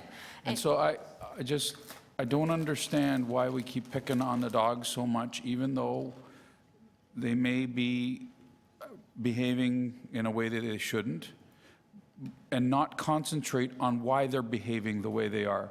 Because the dog owner has a responsibility, had a responsibility when they bought the dog, and we just do not put a little bit of emphasis on that. Well, I mean, here's the thing. Like, we're talking about an animal that, like, what's the dog supposed to do? Like, what if the dog wears a muzzle? Is that shaming the dog? Because dogs wear muzzles for all kinds of reasons. But maybe the owner should wear the same muzzle. Maybe we should buy the same muzzle for the owner as well.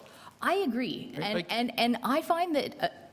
I mean, Councillor Mamalady, I live in front of a park, and irresponsible dog owners, obnoxious dog owners, like for all the people who call you and say, well, my dog shouldn't be shamed, you need to know that I think most people in the city are so sick of irresponsible dog owners. They're sick of how they let their dogs run around off leash. They're sick of walking in poo. They're sick of how our city looks after the snow melts and it looks like an ashtray and a toilet. It does. And the fact of the matter is, yeah, you're right. If you guys wanted to get into some printing, you know, you could, and wanted to print tags for those people, it'd be awesome if we could get them to wear it. But the fact of the matter is, let's start a campaign. Yeah, we'll start. Yeah, I know. Thank you. Any other questions? Thank you, Councilor Malidi. Thank you for your presentation. No problem. Pass that dangerous dog definition. Don't miss the party. Savio Bargava, followed by Stephen Hornell and Maggie Burt. Good afternoon, sir. You have 5 minutes. Good afternoon, Chair, members of council. I'd like to thank the committee for giving me time today to speak. I'm here to speak in support of the proposed changes to Chapter 349 of the Toronto Municipal Code. For the most part, the proposed changes aim to strengthen the bylaws, provide for better community safety, and to hold dog owners accountable. However, I submit that there are flaws with the manner the bylaws are set forth today and with the proposed changes. I also submit that there's a lack of discretion afforded to animal care and control officers in Toronto. I've been informed that the city animal bylaws have to be interpreted in black or white. As we're all aware, it's not always the case, and there are always gray areas that need to be considered. As it stands, if a dog bite has occurred, Toronto Animal Services issues a notice of caution. If a second dog bite has occurred, a notice of caution and notice to muzzle is issued. The circumstances of whether the dog that caused the bite was provoked or attacked does not seem to matter regardless of sworn statements of multiple witnesses, animal experts' assessments, and veterinarians' assessments. There has to be discretion built into the process to assure fairness. The report dated September 7, 2016, relating to item LS 13.4, mentions provisions from the City of Calgary animal bylaws as examples. However, the bylaws from Calgary also states that provocation should be a factor in decision-making. There are two sides to every story, and disregarding the reason for the bite, the dog that caused the bite is essentially labeled when the fault may lie with another dog or a human being. And currently, the only possible relief offered is a request for review of a notice of caution or muzzle by the Caution and Muzzle Notice Review Tribunal. Tribunals are designed to increase access to justice. However, the Caution and Muzzle Notice Review Tribunal conducts written hearings and retains no transcripts because they're not mandated to under their current rules of procedure. If the current and future decisions made by Toronto Animal Services and the Caution and Muzzle Notice Review Tribunal do not only affect dogs, but can result in significant penalties to the people who care for their dogs, there has to be more transparency and accountability. I submit that besides training, there should be provisions for dogs involved in a bite incident to be evaluated by an animal behavioral expert. And for the purposes of my submission, an expert should be a person whose analysis has been accepted by the courts, not somebody who has obtained a certificate after a brief online course. If training has to be mandated, it should be proactive and not reactive. All owners of larger breed dogs should have to complete training for their dogs and themselves in order to obtain a city dog license. Further, there has to be a distinction between dogs that have injured people or other dogs. In 2015, there were 754 incidents of dogs that bit people and 295 incidents of dogs that bit other dogs in Toronto. That is a big difference. There has to be a separate classification and penalties for dogs that have injured people and for dogs that have injured other dogs. Additional and continuing fines are somewhat redundant, as there are already stiff penalties that can be imposed under the Ontario Dog Owner Liability Act. As the gentleman spoke earlier, we need to enforce that act with more effort in the city. It would just be a waste of city resources to come up with more fines. I think the DOLA stands as it does. And finally, I submit that care and control officers should not be able to enter a private residence unless there's an imminent safety concern. They should be subject to the same provisions as other peace officers in order to gain access to a private residence. Are there any questions that the committee has for me at this point? Thank you, sir. Any questions? Councilman Karygiannis. Thank you, Chair. Through you to the Deputy, and thank you for coming to speak to us here today. I'm trying to understand the dissertation that you made. Am I to understand that you're saying that a dog bite should be not the responsibility of the owner, or are you saying that it is?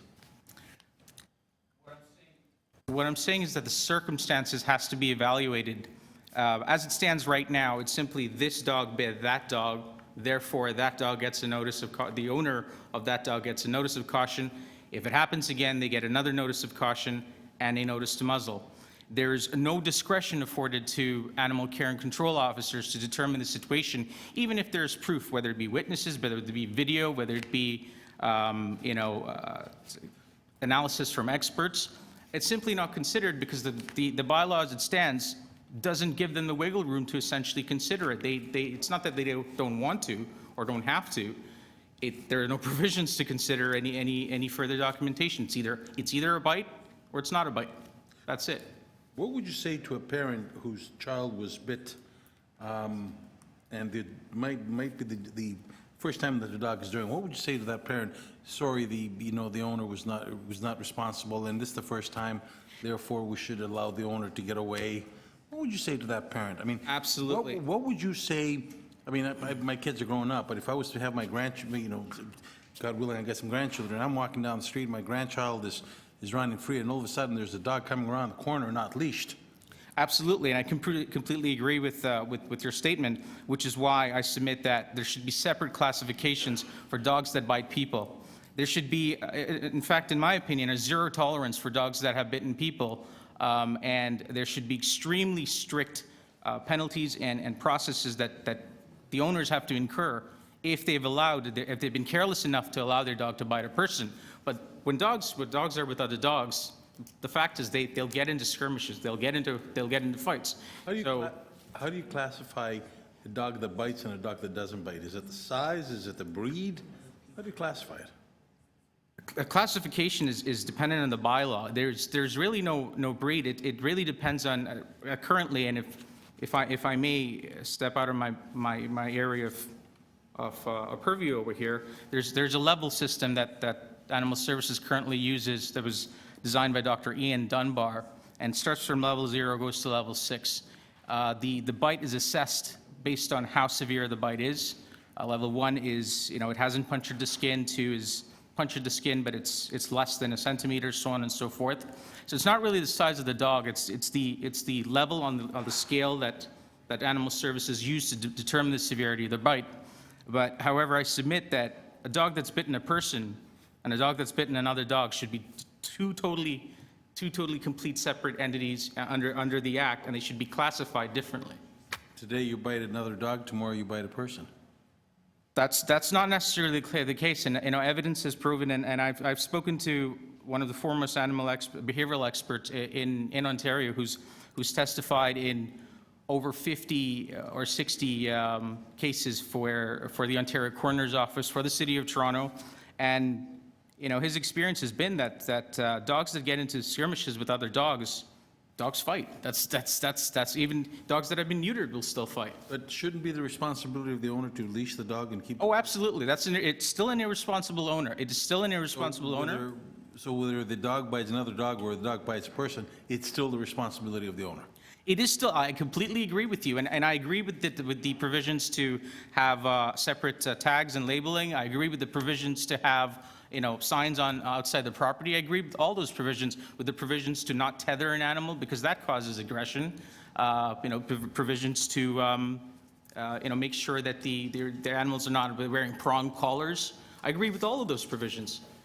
Should we not consider something in our legislation that we send the owner to mandatory school training how to look after a dog at his cost? I agree, and I suggest that the reality is that most bites that cause damage are either, I don't know if any, I've been around dogs for a long time. I live in an area where there are a lot of dogs, and I've really never heard of, and smaller dogs tend to be yappy, and even if they do bite, they don't really cause damage, which is why I submit that, dogs of medium or larger sized breeds, we should be proactive and send their owners and the dogs for training when they get their license versus waiting for something to happen. Thank you. Question? Yeah, is Councillor de Vermeeken. Thank you through Mr. Chair, and thank you very much for coming in today. And I appreciate your input because our staff are obviously here and listening and doing another round of public input before they give us the final submission or a recommendation. I think you said, if you will, there'd be a zero tolerance policy. Is that what you were suggesting? Something along the lines of if a dog bites a human being, there has to be very severe consequences because, once. And I may be going on a limb here, but the experience of a lot of people is that once a dog has bitten a person, they have a tendency to bite people again, and they have something called what's called bite inhibitants. And if a dog doesn't have that bite inhibitants, they're likely to bite a person again because they don't know how far they should be or shouldn't be closing their muzzle. Okay, and through you, Mr. Chair, so our staff have got for us today as a draft, and you can comment on it to them directly, of course, to give your input. But their definition is a dog that has severely bitten a person or domestic animal. which would be different than your recommendation. So would you be comfortable if our staff said, and I'll give you a quick example, I think we've all seen an innocent dog just sitting there in somebody's living room and somebody's kids come up and grab it by the tail or pull its ear or just give it a belly flop, and a dog may turn around and nip, not because it's aggressive necessarily, because some unknowing child yanked its tail off. Right. And so our staff on that situation would have the discretion to say, you know what, that dog wasn't really aggressive, that was, we'll call it an unfortunate accident, versus a severe bite where a dog lunges at a child.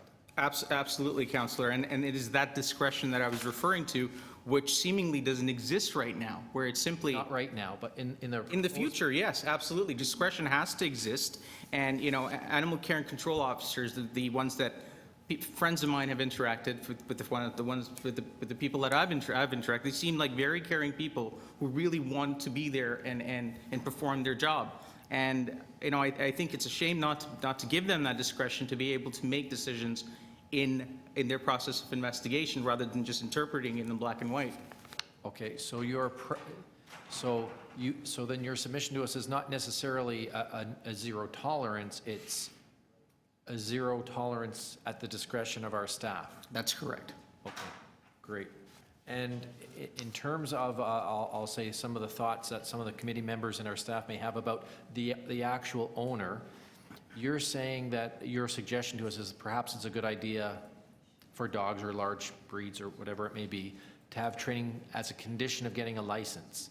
And I guess through you, Mr. Chair, my concern with that might be, would you share the same concern of me that we only get about 1 out of 4 dog owners even getting a license now?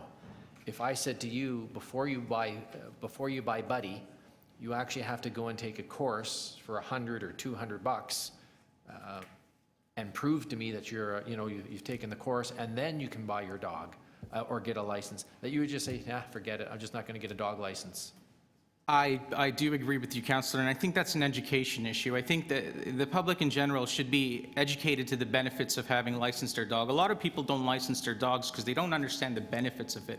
They look at it more as, why am I paying $60 or $30 every year? What benefit does it give me? Well, it gives you a lot of benefits. It supports the Humane Society. It supports, if your dog's lost, there are many benefits to it. So if in that process people are educated to the benefits of not only licensing, but getting their dog and themselves trained, people are smart. If they see the benefits of it up front and the statistics are put in front of them through, I'm not sure, I remember that the proposal currently has a mandate for an information type of movement as well. So through that information that's pushed out to the public, if people can be educated to the benefits of training and of licensing, I think that would accomplish a lot of things that we're looking for right now. Okay, great. Thank you, Mr. Chair. Thank you. Any other questions? Thank you for your presentation. Thank you. I'd like to thank the councillors and have a good day. You too. Stephen Hornell, followed by Maggie Burt.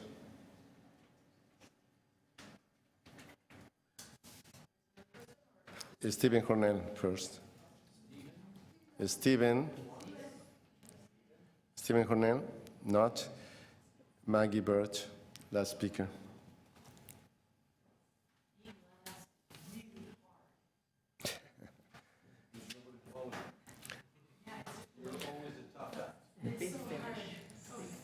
Thank you for waiting. Good to have you here. Thank you for having us. Let's see what you have to say. All right. Please, So I have you 5 prepared a minutes. little thing, and then we can chat. Okay. My name's Maggie Burt. I am a certified dog trainer and a licensed professional dog walker in the City of Toronto. I have been privy to reports of multiple issues with off-leash dogs in non-off-leash areas, not only with dogs approaching humans, but with attacks on other dogs that have been safely on leash. Attacks where serious injuries to dog and sometimes to the human, and no repercussions on the attacking dogs or their owners. Off-leash dog parks seem to have much fewer incidents. I spend almost all day, every day, in dog parks. They don't happen as much as in other areas. This is not only owner responsibility issue, but an enforcement and an education issue. There is a distinct lack of dog behavior knowledge or enforcement in our city. Some suggestions that I have. Better information on the use of euthanasia orders to the general public and the benefits of reporting bites. A lot of people do not report bites because they are worried that the dog is going to be put down. We need people to know that that is not the first step so that we can have better, accurate data. Better education opportunities for schools and community centers to work with the public and canine professionals like myself to promote dog safety. Free licensing to all puppies under 6 months of age, fully advertised, including informing of local veterinary hospitals so they can inform their new puppy clients. This enables a record of all dogs at a young age and a way to keep up with licensing as they age. This can also enable better tracking of where certain dogs live and enable better investigation of incidents. I strongly suggest a socialization drive to encourage businesses to allow dogs in for training, socialization, and habituation. Better socialization makes for better dogs. This can encourage dog owners to safely socialize and train their dogs, reducing bites. A general agreement to not discriminate by breed, only by behavior. It does not matter the size of the dog. The seriousness of the bite is the issue. A Chihuahua can break a bone. If they can break a bone in their home, they can break a bone in your hand. Okay, discussion with the province, as Mr. Zimmerman was discussing, to possibly remove BSL, as it does nothing to protect the public. And this can encourage ways to actually enforce the other aspects of the dog owners legislation. More powers to the enforcement side regarding animals who have bitten, taking into account situation, severity, and context of the bite, and appropriate fines, legal proceedings against the owners. In short, enforce the DOLA for all dogs, regardless of breed. Victims of dog bites should not have to resort to civil suits to get even a small amount of recompense for suffering when they have already paid dearly. Serious bites need serious repercussions. Now, that's what I prepared yesterday. There's been a lot of discussion today about different things. I'm very happy to see that most of the people that spoke today are really talking about responsibility of owners. There's been a lot of talk about training, but we have to recognize that not all training is equal. That good behaviorists, like I'm pretty sure this gentleman was talking probably about Dr. Landsberg, the American Veterinary Society of Animal Behaviorists, which is the largest in North America, recommends that they use non-corporal punishment for training. Training should be safe, positive, and fun. When you create fear in dogs, you create bites. That's all I have to say. Thank you, Ms. Barrett. Questions? Councilman Modini. Thank you. Thank you. Councilor Di Vermeeken. Thank you for coming, and I almost completely agree with you. Almost completely. But I do- Uh-oh. Because, well, I'm just wondering, because you put forward an interesting idea, which I think our staff really do have to think through about the, quote, free licensing, because we get, I'll say, 3/4 of people don't license at all. So you're saying if you give away, I'll call it a freebie, you know, first year free, people will sign up. Or the first 6 months till you So start to usually get the up to dogs 6 or months. the neutered or We issue a spayed. license, we issue a license for a year. So if you Yeah. came in with your 5-month-old pup, we'd give you a 1-year license. So, but at least that way they get into the system. And even if they don't license a second year or a third year in a row, at least we have some data on that You know they dog, exist. the owner. Yes. And hopefully, because I think we're making microchipping mandatory. I'm not yet? Okay, I'll move that Not yet. next week. But it should be, but at least if we could get some data on those people, our database might go from 24% of all the dogs in the city to 50% of the dogs in the city. And hopefully, if we educate them to say, there is actual value in your dog license every year. Yes. If Buddy gets lost, we'll drive him right back to your house and all of those good things. Exactly. That we'd get our licensing up higher than it is, because right now it's unacceptably low. Well, it absolutely is. And I worked at a veterinary hospital for several years, a long time ago, way too long ago. But I have to say that a lot of our clients thought that their rabies vaccination tag was a license. So they did not know that they needed to actually register their dog with the city. They thought their vet did it. So if we can encourage a little bit more information on the side of the veterinarians and to the public, we might get more responsibility in that sense. Because we can't really assess who's biting, when, how, when we don't have access to what dogs are out there and who they belong to and how they're being cared for. And through Mr. Chair, I think our staff had a recommendation about the need for training. I'm suggesting we add a clause to the satisfaction of the city. So you would agree that it can't just be any old person who, I could say I'm a dog trainer, I suppose. Anybody could. And- There is no legal real definition. I dog could bit call myself a behaviorist. So if your I'm dog not. bit somebody, you could just say, Glenn, here's $20, go buy some pizza, but train my dog on Tuesday afternoon and give him back to me. It shouldn't be that. It should No. be, again, I don't know all the credentials. That's okay. There are certification councils out there, some that are more applicable than others. So that is something that can certainly discuss about which ones are considered reputable Yeah. and science-based. So then you would support the city having, if you will, a list Absolutely. of these are all the vendors that meet these qualifications. We're not going to pick favorites. These, whatever number they are, Yes. are qualified. And if somebody else says they are, well, then they can come and talk to us. But it has to be a qualified trainer. Yes. Not just your friend who lives next door. Many of the dogs that I see as a trainer that have fear or biting issues have almost always had training that was overly forceful. Okay, great. Thank you very much. And again, if You're you welcome. can email your submission to our clerk, that would be helpful. Okay, I will do that. Thank you. Any other questions? If not, thanks so much for your presentation. I have to go walk dogs now. Bye. Thank you. You can't, Great. but you pick up a lot of poop. Yeah. Now we'll go to questions to staff. Questions to staff. Councilor Janis, do you have any questions to staff? Questions to staff. Councilor De Vermeerke, you're first. Mandatory microchipping. Is it mandatory yet? And if not, why not? For you, Mr. Chair, no, it's not mandatory at this time, Shocking. unless it's deemed a dangerous dog. Wouldn't we want, I think, doesn't the city itself offer virtually, what, $10 microchip? Absolutely. We encourage low-cost we offer low-cost microchipping to encourage people to license their animals and to microchip them. So you think if I moved a motion saying report back as well in your report on the requirement to have mandatory microchipping for all pets so that we can find their owners, that would be a good thing? It's always a good thing. Okay, great. The microchip, yeah, I won't go there. Okay, great, thank you very much. And through you, Mr. Chair, in terms of these consultations, through you to the appropriate staff, this is obviously a very emotional issue for some people because we've had some very horrific personal attacks that will scar people for life.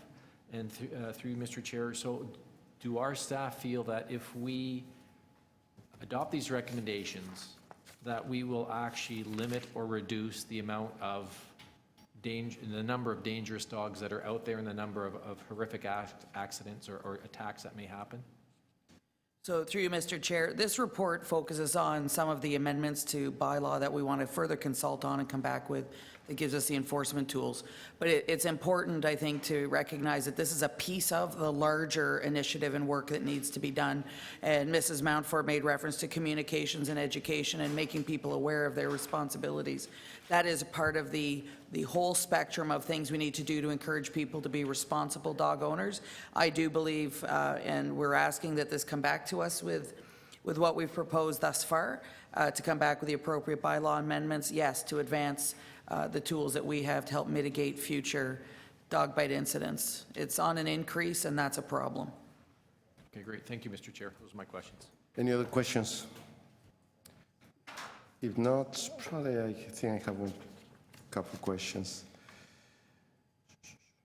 In terms of complaints received concerning bites and has the number gone up or down during the last few years? Do we have any numbers that you can share with us? Through you, Mr. Chair, year over year, we're seeing an increase in the number of bites, and the bites, dog to human, are always higher than the dog-to-animal. Can you give us any specific examples in terms of dog bites year by year, for example? Yes. 2010 in relation to 2015 or 2011 to 14? So 2011, we had 624 dog-to-human bites and 240 dog-to-animal bites. In 2015, we had 754 dog-to-human bites and 295 dog-to-animal bites. We're on track for 2016 to exceed those numbers. So the dog bites are going up instead of going down year after year. Is that fair to say, according to your report? That's fair to say, yes. Now, listening to the deputations at the same time, it seems that dog training is one of the issues. If people were to, thank you, if dog owners were to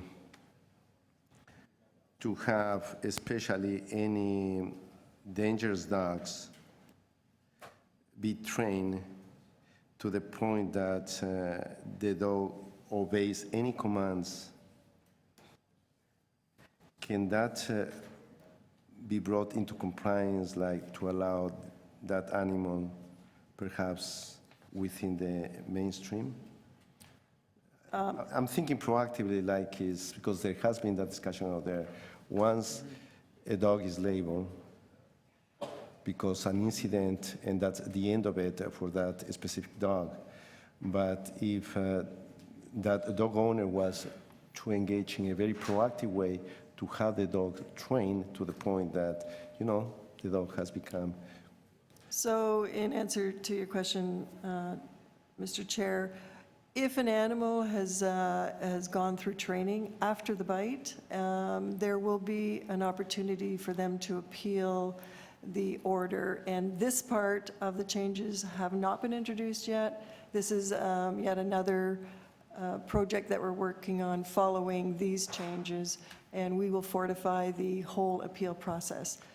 So in your report that's coming back, you may have a section that's going to deal with that, as opposed to me just writing a recommendation. You'll be looking into it as Yes, well. absolutely. That is part of, this is a multi-phase approach to responsible dog ownership, and our appeal process is definitely an important part of this, but it's not been included in this report. We wanted to make sure the focus of this report remained on responsible dog ownership. Thanks so much. Is any other questions from members of the committee? If not, I have a request to go for a second round, and Councilor De Vermaker, please go ahead.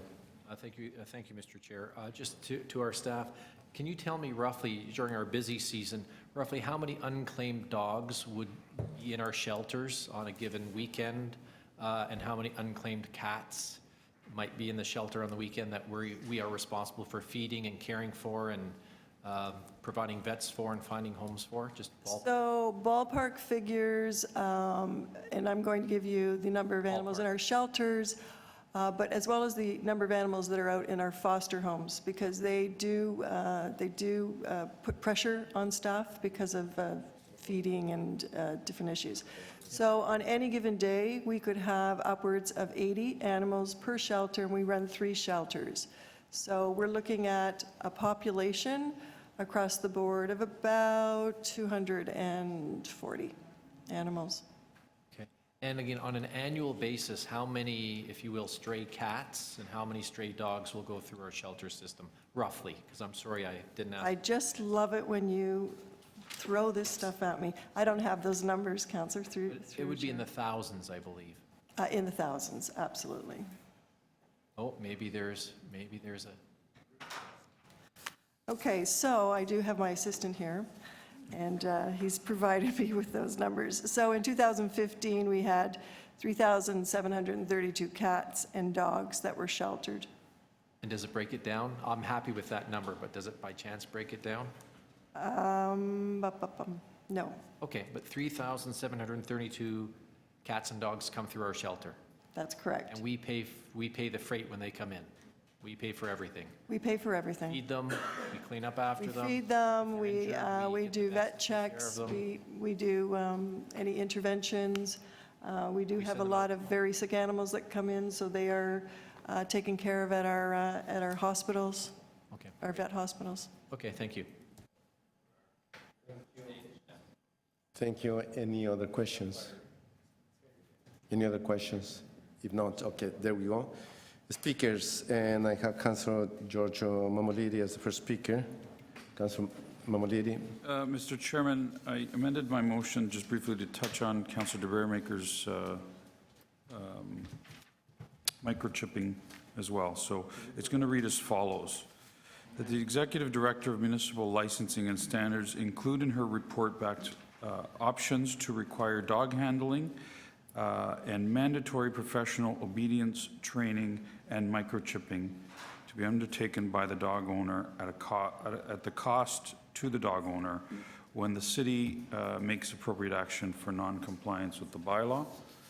And number two, I heard one of the deputants, and I agree with him completely, that the Executive Director of MLS be requested to include in her forthcoming report the feasibility of fundraising efforts to fund enforcement of the bylaw. I don't know what's taken us so long. I honestly don't. But I can tell you that over the last 3 or 4 years, I can see a huge shift of support for animals out there. Dogs in particular. There seems to be this love for dogs out there, and families want to get out and they want to buy their little ones' dogs because they're so cute, so cuddly. And after a few days, the novelty wears out, and no one family person really wants to take responsibility for the dog. And I'm a dog lover myself, and I know that you need to in order to properly care for a dog, you have to love them and want them to be trained properly and understand them. Now, I think everybody would argue that everybody loves their dogs to a large degree, but it doesn't mean you understand your particular dog. Each dog has their own personality. Each dog reacts differently to how they're spoken to. Each dog has to be trained in a particular way. In a perfect world, we would have every single household full of animals and full of dogs that are properly trained, and we wouldn't have to worry about bites, aggressiveness, wouldn't have to worry about picking up after them in our parks, because every owner would take that responsibility. At the end of the day, we all emphasize, including these reports today, which is something that, no pun intended, but it's a little bit of a pet peeve of mine, and that is that we are isolating these reports to the dog and to the aggressive dog, and we're pointing to the dog and we're saying it's your fault, when in reality it is the owner that is responsible from the minute they take that dog into their home on how that dog behaves, and nobody really wants to train a dog properly. I shouldn't say nobody, I should say the majority of dog owners don't want to train their dogs properly. They love them, they care for them, and they will defend them to no end, but it doesn't mean they understand them, and it doesn't mean that they're trained. Training isn't just about biting. Training is about bringing a behavioral pattern into the house with the dog that's conforming to the family itself. A calm family typically has a calm dog. An aggressive family typically has a dog that bites, and typically has that same dog that bites probably goes poo and whatever in their own house. It's not house trained. Training is not just about the aggressiveness of a bite, it's about the dog itself and being a part of the family and actually behaving the way the family behaves. In my particular community, it's not just about how a dog behaves in front of another dog in a park. It's about what the parent of the dog does by picking up after the dog in that park. It's about picking up in your own backyard. It's not about leaving the dog's remains after they go in your backyard all winter and leaving the smell for your neighbors to have to endure. It's about responsibility, for crying out loud. And our bylaws need to reflect it. And it's not, the dog doesn't have the ability to own up to a responsibility. It is the owner that has to do that. And so I wish that we could put together a package that would actually have everything I've just moved from the minute you buy a dog, right? Before you get your license, show us it. This does, it basically says we're going to give your dog a chance, and if the dog bites somebody else, then we're going to implement this definition that we've created.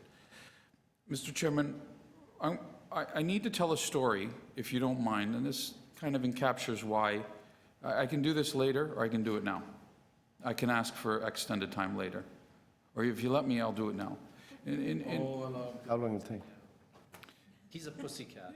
Look, we need to send people to doggy school. That's just, we need to do it. It's about time. And this report allows us to do it. In the North York days, Mr. Chairman, I know, but I could ask for more time in committee later anyway. So if you allow me to do this, I want to tell you a story. In the North York days, I've been here a long time, there was a neighbor dispute, and one of the neighbors went out and bought themselves a Rottweiler. It sounds funny, but it's not. They trained this particular dog, and you can look it up in the files in North York if you like. It exists, it's there. We had to put the dog down. They trained the dog to go after the neighbor when the neighbor's door opened. So in other words, their two doors were facing each other, and that neighbor could not leave the house to go into her car because the neighbor's dog was trained to go after her when she left her house. It took me almost 8 months back then to get somebody to take note of what was going on, and in the meantime, the poor neighbor had a breakdown because she couldn't leave the house. It was so sad. And it was even sadder that we couldn't do anything to the owner of that dog, and because you need to prove it, and it was just horrible. I need to share that experience with you because you gotta get the drift of where I'm coming from. I'm a dog lover. I chaired the Toronto Zoo, for crying out loud. I love animals. But there has to be an enforcement component to this if you want the bylaw to be effective. Thank you. Thank you, Councilor Mamalieri. You had an extension, and it was well said. Thank you. Did you feel it? I'm passionate. Next speaker, we have Councilor Vermaker. The floor is yours, 5 minutes. You have questions? Okay. So we have questions of the mover. Councilor Karygiannis. Questions? So I'm clear on what we're voting for. What you're saying here, back options to require dog handling, mandatory professional obedience training, and microchipping. Microchipping, we're talking of the dog and not the owner. Well, I'm leaving it open. I'm actually leaving it open because if it's legal, I'd like to microchip the owner as well. Does that include also a GPS thing that we know where the individual is? Councilor Karygiannis, we're getting off topic. We're off the tangent on this one. You belong to the federal government. You tell me how you respond. I think the next thing is the members of council may be asked to wear microchip as well. Okay, let's get on to seriousness. Okay, please. You know where I'm coming from with that. Okay, I'm sorry about that. Looking for volunteers. Okay. Okay, we have enough volunteers. Clarification of the comment, they're looking for volunteers. Councilor Vermaker. That Please. and the spay-neuter clinic. Okay. Councilor Karygiannis. Okay. Sorry, I guess it's a... Councilor Vermaker. And Mr. The floor is yours. Chair, Please go ahead. 5 I know minutes. Sometimes we kid around to sort of release the tension because we are dealing always with serious issues. So I've got 3 motions. I wonder if I could move 1B first, if that's possible, that on behalf of Councillor Layton. And he's just asking MLS staff to develop a communication strategy for responsible dog owners based on the proposed bylaw, including possible partnerships with the Toronto Public Health, Parks Department, the city garbage calendar, media partners, and report back to licensing committee. because I do think that calendar idea is a very, very excellent idea. If 1C could be next, which is that the executive director include in her report an option for mandatory microchipping for all dogs and cats. This is slightly different than Councillor Mamalides, because he's talking about once your dogs attack somebody, which is again a small percentage. I think that all animals need to be microchipped when you get them, because like our staff said, we have 3,700 cats and dogs come into our shelter, and I'm sure we've all been to our shelters. There are beautiful dogs. They're not mangy, scruffy cast-offs in our shelter. There are purebred huskies. There are mutts that are healthy and vibrant, and I can't believe any person could have lost this dog and not found it, but it happens. And certainly for our cats, if you have a black cat and you let it out the back one night, you may never see it again. And you think, oh, the coyotes got it, or the cars got it when it ran across the road. Meanwhile, your black cat is actually in our shelter meowing, hoping that somebody will come and get it. And, we see thousands of them. And if we had the mandatory microchipping, it would be a wonderful thing to say half of those cats and dogs at least, we'd be able to scan them, find out where they live, and drive them right back home the way we do now. So that's the second motion. Sorry, the third motion, Mr. Chair, is just some amendments to the report.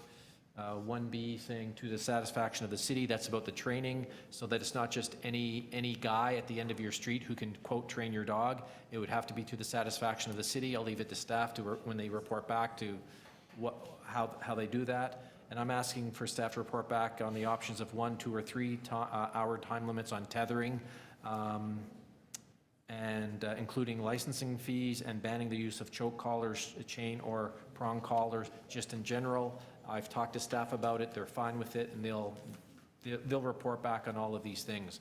Mr. Chair, it is a very serious matter. The vast majority of dog owners and all pet owners are like loving people who love their pets just like they love their family. Certainly I know if I went home tonight and my house was on fire, I'm going in, because my family may be there and my pets may be there. And if I got my family out, I'm not stopping at just my family. I'm going back in till I get my pets out of my house, because they are family members. So people love their animals, but there is a very small segment of society who probably don't just mistreat their dogs and let them become dangerous. They do a lot of other activities that we wouldn't like either. But when those dogs go bad, we have to take corrective action. And I think these recommendations are strong, they are reasonable, and they do protect the public. And I've heard some of the feedback, because we all live in a social media world where people say, well, you're convicting my dog because he bit once. Now, well, I actually don't think we're doing that when you look at the bylaw, but even if it offends somebody that their dog has to wear a muzzle, and that they don't like that they have to put a beware of dog sign on their front window after their dog has viciously bitten somebody, my response is, too bad. We have a responsibility to protect the public. And when these rare occurrences happen, they are devastating and they're dangerous. And we've, again, in the animal welfare field, have seen dogs, to be blunt, that need to be euthanized. It's a horrible, horrible thing that I don't think any of our vets would ever want to do. I'm sure they cry when they have to perform that procedure. But there are some dogs that have been so abused and so broken, they should not be out on the street. And I don't think, this is a very small number, where you cannot rehabilitate them, you cannot love them back to health. They have been damaged, they are broken, and for the sake of protecting the public, adults and children, we need to take appropriate action. The staff report really isn't about just those extreme cases. It's about where your dog has been very aggressive, very threatening, and bitten someone. And I'm glad the staff include not just biting, because we've all seen dogs chase people on top of park benches, on top of play sets, on top of a desk, and people are terrified of them. And when you see that type of behavior, it is not right for us as a city to say, you know what, that dog didn't bite you. He just chased you down the alley until you jumped on somebody's van or car and you got away, so he's not designated as a dangerous offender. We need to protect the next person from that dog. So I think this, as I don't own a dog, but as a passionate dog lover and animal lover, I think these steps forward are long overdue. I thank our staff for having them. I really do hope that, I think at the last page of the report, they say they're coming back in November, December. I hope it's November. But December at the latest, because we need to take action and we need to protect people and we need to make it a better place for everybody. Thank you, Mr. Chair. Thank you, Councillor De Bermeker. Well said. Any other speakers?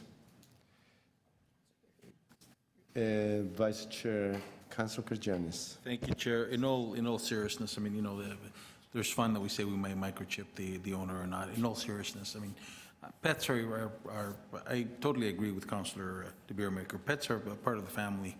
And sometimes we have a member of the family that buys a pet and decides, well, I mean, I'm over with the love, and then they turn it over to other members. We had a small little guy, 14 pounds, and my daughter one time decided she was going to go buy it. She went to the pet store, she bought it. It was really small, and then we, the parents, ended up growing the dog up. And after 10 years, the dog was took sick and had to put it down. And I have to tell you, there were times there that this little guy, I mean, he's just yay big. He's seen a bigger dog, he would just ready to go after him. And it's the responsibility of the owner, totally the responsibility of the owner, to control the dog, to make sure that the dog behaves, to make sure that you clean up after the dog. And there's owners out there that are very callous and I would say to you very dangerous, because they don't act in a very responsible manner. They don't clean up after their dogs, they let their dogs loose, they let the dog run up and down the street terrifying everybody. I had the neighbor behind me one night came on our street, and he was walking by, and a couple of streets down, the guy's dog jumped over the fence and just bit the guy. And the owner of the dog didn't even apologize, didn't even think about apologizing or saying anything. So I think the responsibility has to be with the owner of the dog, and the fact that we are talking about mandatory schooling for the individual, he or she that's owned a dog and lets it go, I'm prepared to vote on those motions. I mean, dogs are fine, pets are fine. The responsibility, however, is not with the pet. The responsibility is with the owner. It's with us that own the dog to make sure that that pet is a household animal, somebody that's part of the family, and when you're walking down the street, the responsibility is there to make sure that the safety of our children, of our parents, and everybody else is there to protect the other individuals. Thank you, Chair. Thank you, Vice Chair Kerjanis. So I'm going to just take the floor for a couple of minutes. First and foremost, I want to thank city staff on these 6 strong recommendations that are very thoughtful, and I think this is the way to move forward. And so I can't wait for the report that probably is coming early next year. And the public will have an opportunity to provide further input until the end of October. So also I want to thank all the deputants for your excellent presentations and your thoughtful remarks. As I did ask one of the questions to one of the deputants, and it was to Ana Maria, she's still here, and thank you for the information as well that you provided, is in terms of the number of dog bites, and it's very clear that it's going up, it's not going down. And that information is reliable information from the Toronto Public Health as well as from the Toronto Animal Service. For example, in 2010, we have 1,032 reports on dog biting. In 2014, 1,391. These numbers are alarming. And this is not something trivial. This is a health and safety issue that affects people, children, families. And one bad incident, in my opinion, that's too many. Let me actually share with you something that has happened to me as well as in my family. during municipal elections, and I'm going to concentrate in one, 2006, I was targeted big time with is one of my opposition and members who was running against me, of course, and they had people with pit bulls, and there was one that was always chasing me from station to station in the most intimidating way I never seen. And that was an attack not only on my democratic rights in terms of talking to potential voters, but to residents, to voters that were coming to the stations. That was reported to the police. It was reported at that point by my attorney, at that point to city staff, but not much happened because it was the election day. Then my daughter, Eulalia, by then she was 6 years old. She was badly beaten by a dog. While she was playing ball in the public laneway with my son and their friends. I didn't know that one of my neighbors 2 houses up the road had a pit bull. He jumped over the wooden fence, and my daughter was brutally attacked, leaving her badly injured and bruised and scared of dogs literally for life. She was taken to the hospital. She recovered. She took, for months, therapy, not only to recover her from physical scars on her body, but also the psychological nightmare that she endured. And she's still afraid of dogs like you won't believe. If I knew that one of my neighbors at that point had a dangerous dog with some sort of warning on their property that, or if the dog was wearing some prominent tag or whatever kind, there is no way on earth that I would ever have allowed my kids to play in the laneway. As a responsible parent, there was no way of me knowing that. So as an educational component, I look at some of the recommendations in the report, is if that was by then, that would have prompted me, would have prompted my family to do something more proactive, not only for my children, but for the neighborhood there. At the end, the dog was declared dangerous and he was put to sleep. That's an incident, something so personal that I do understand what other people go through, because it happened in my family and I still have to endure that. Now, the recommendations that are before us are sensible measures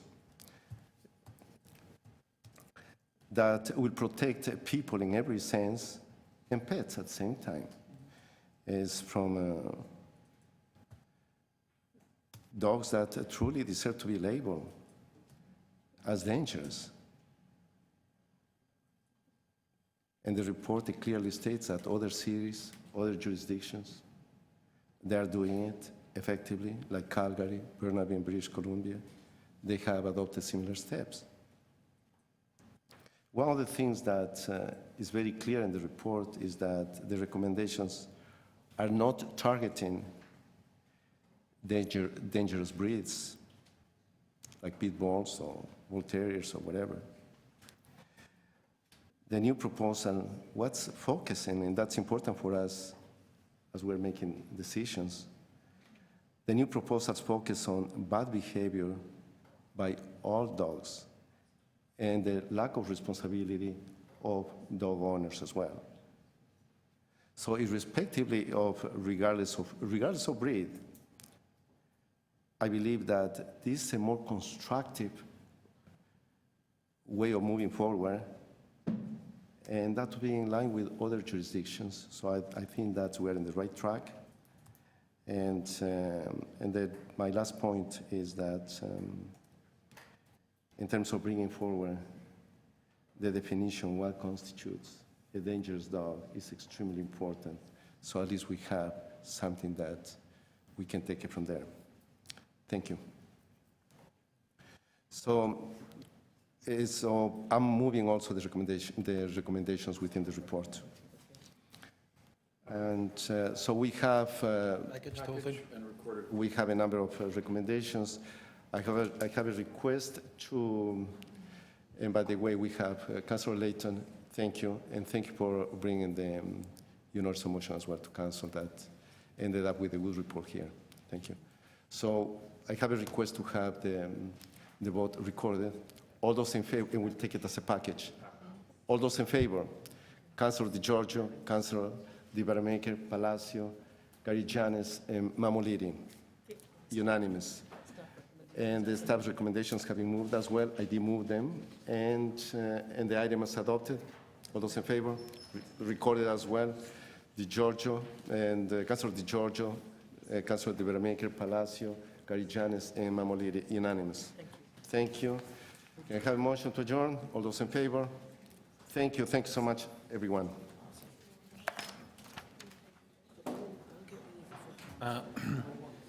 Yeah.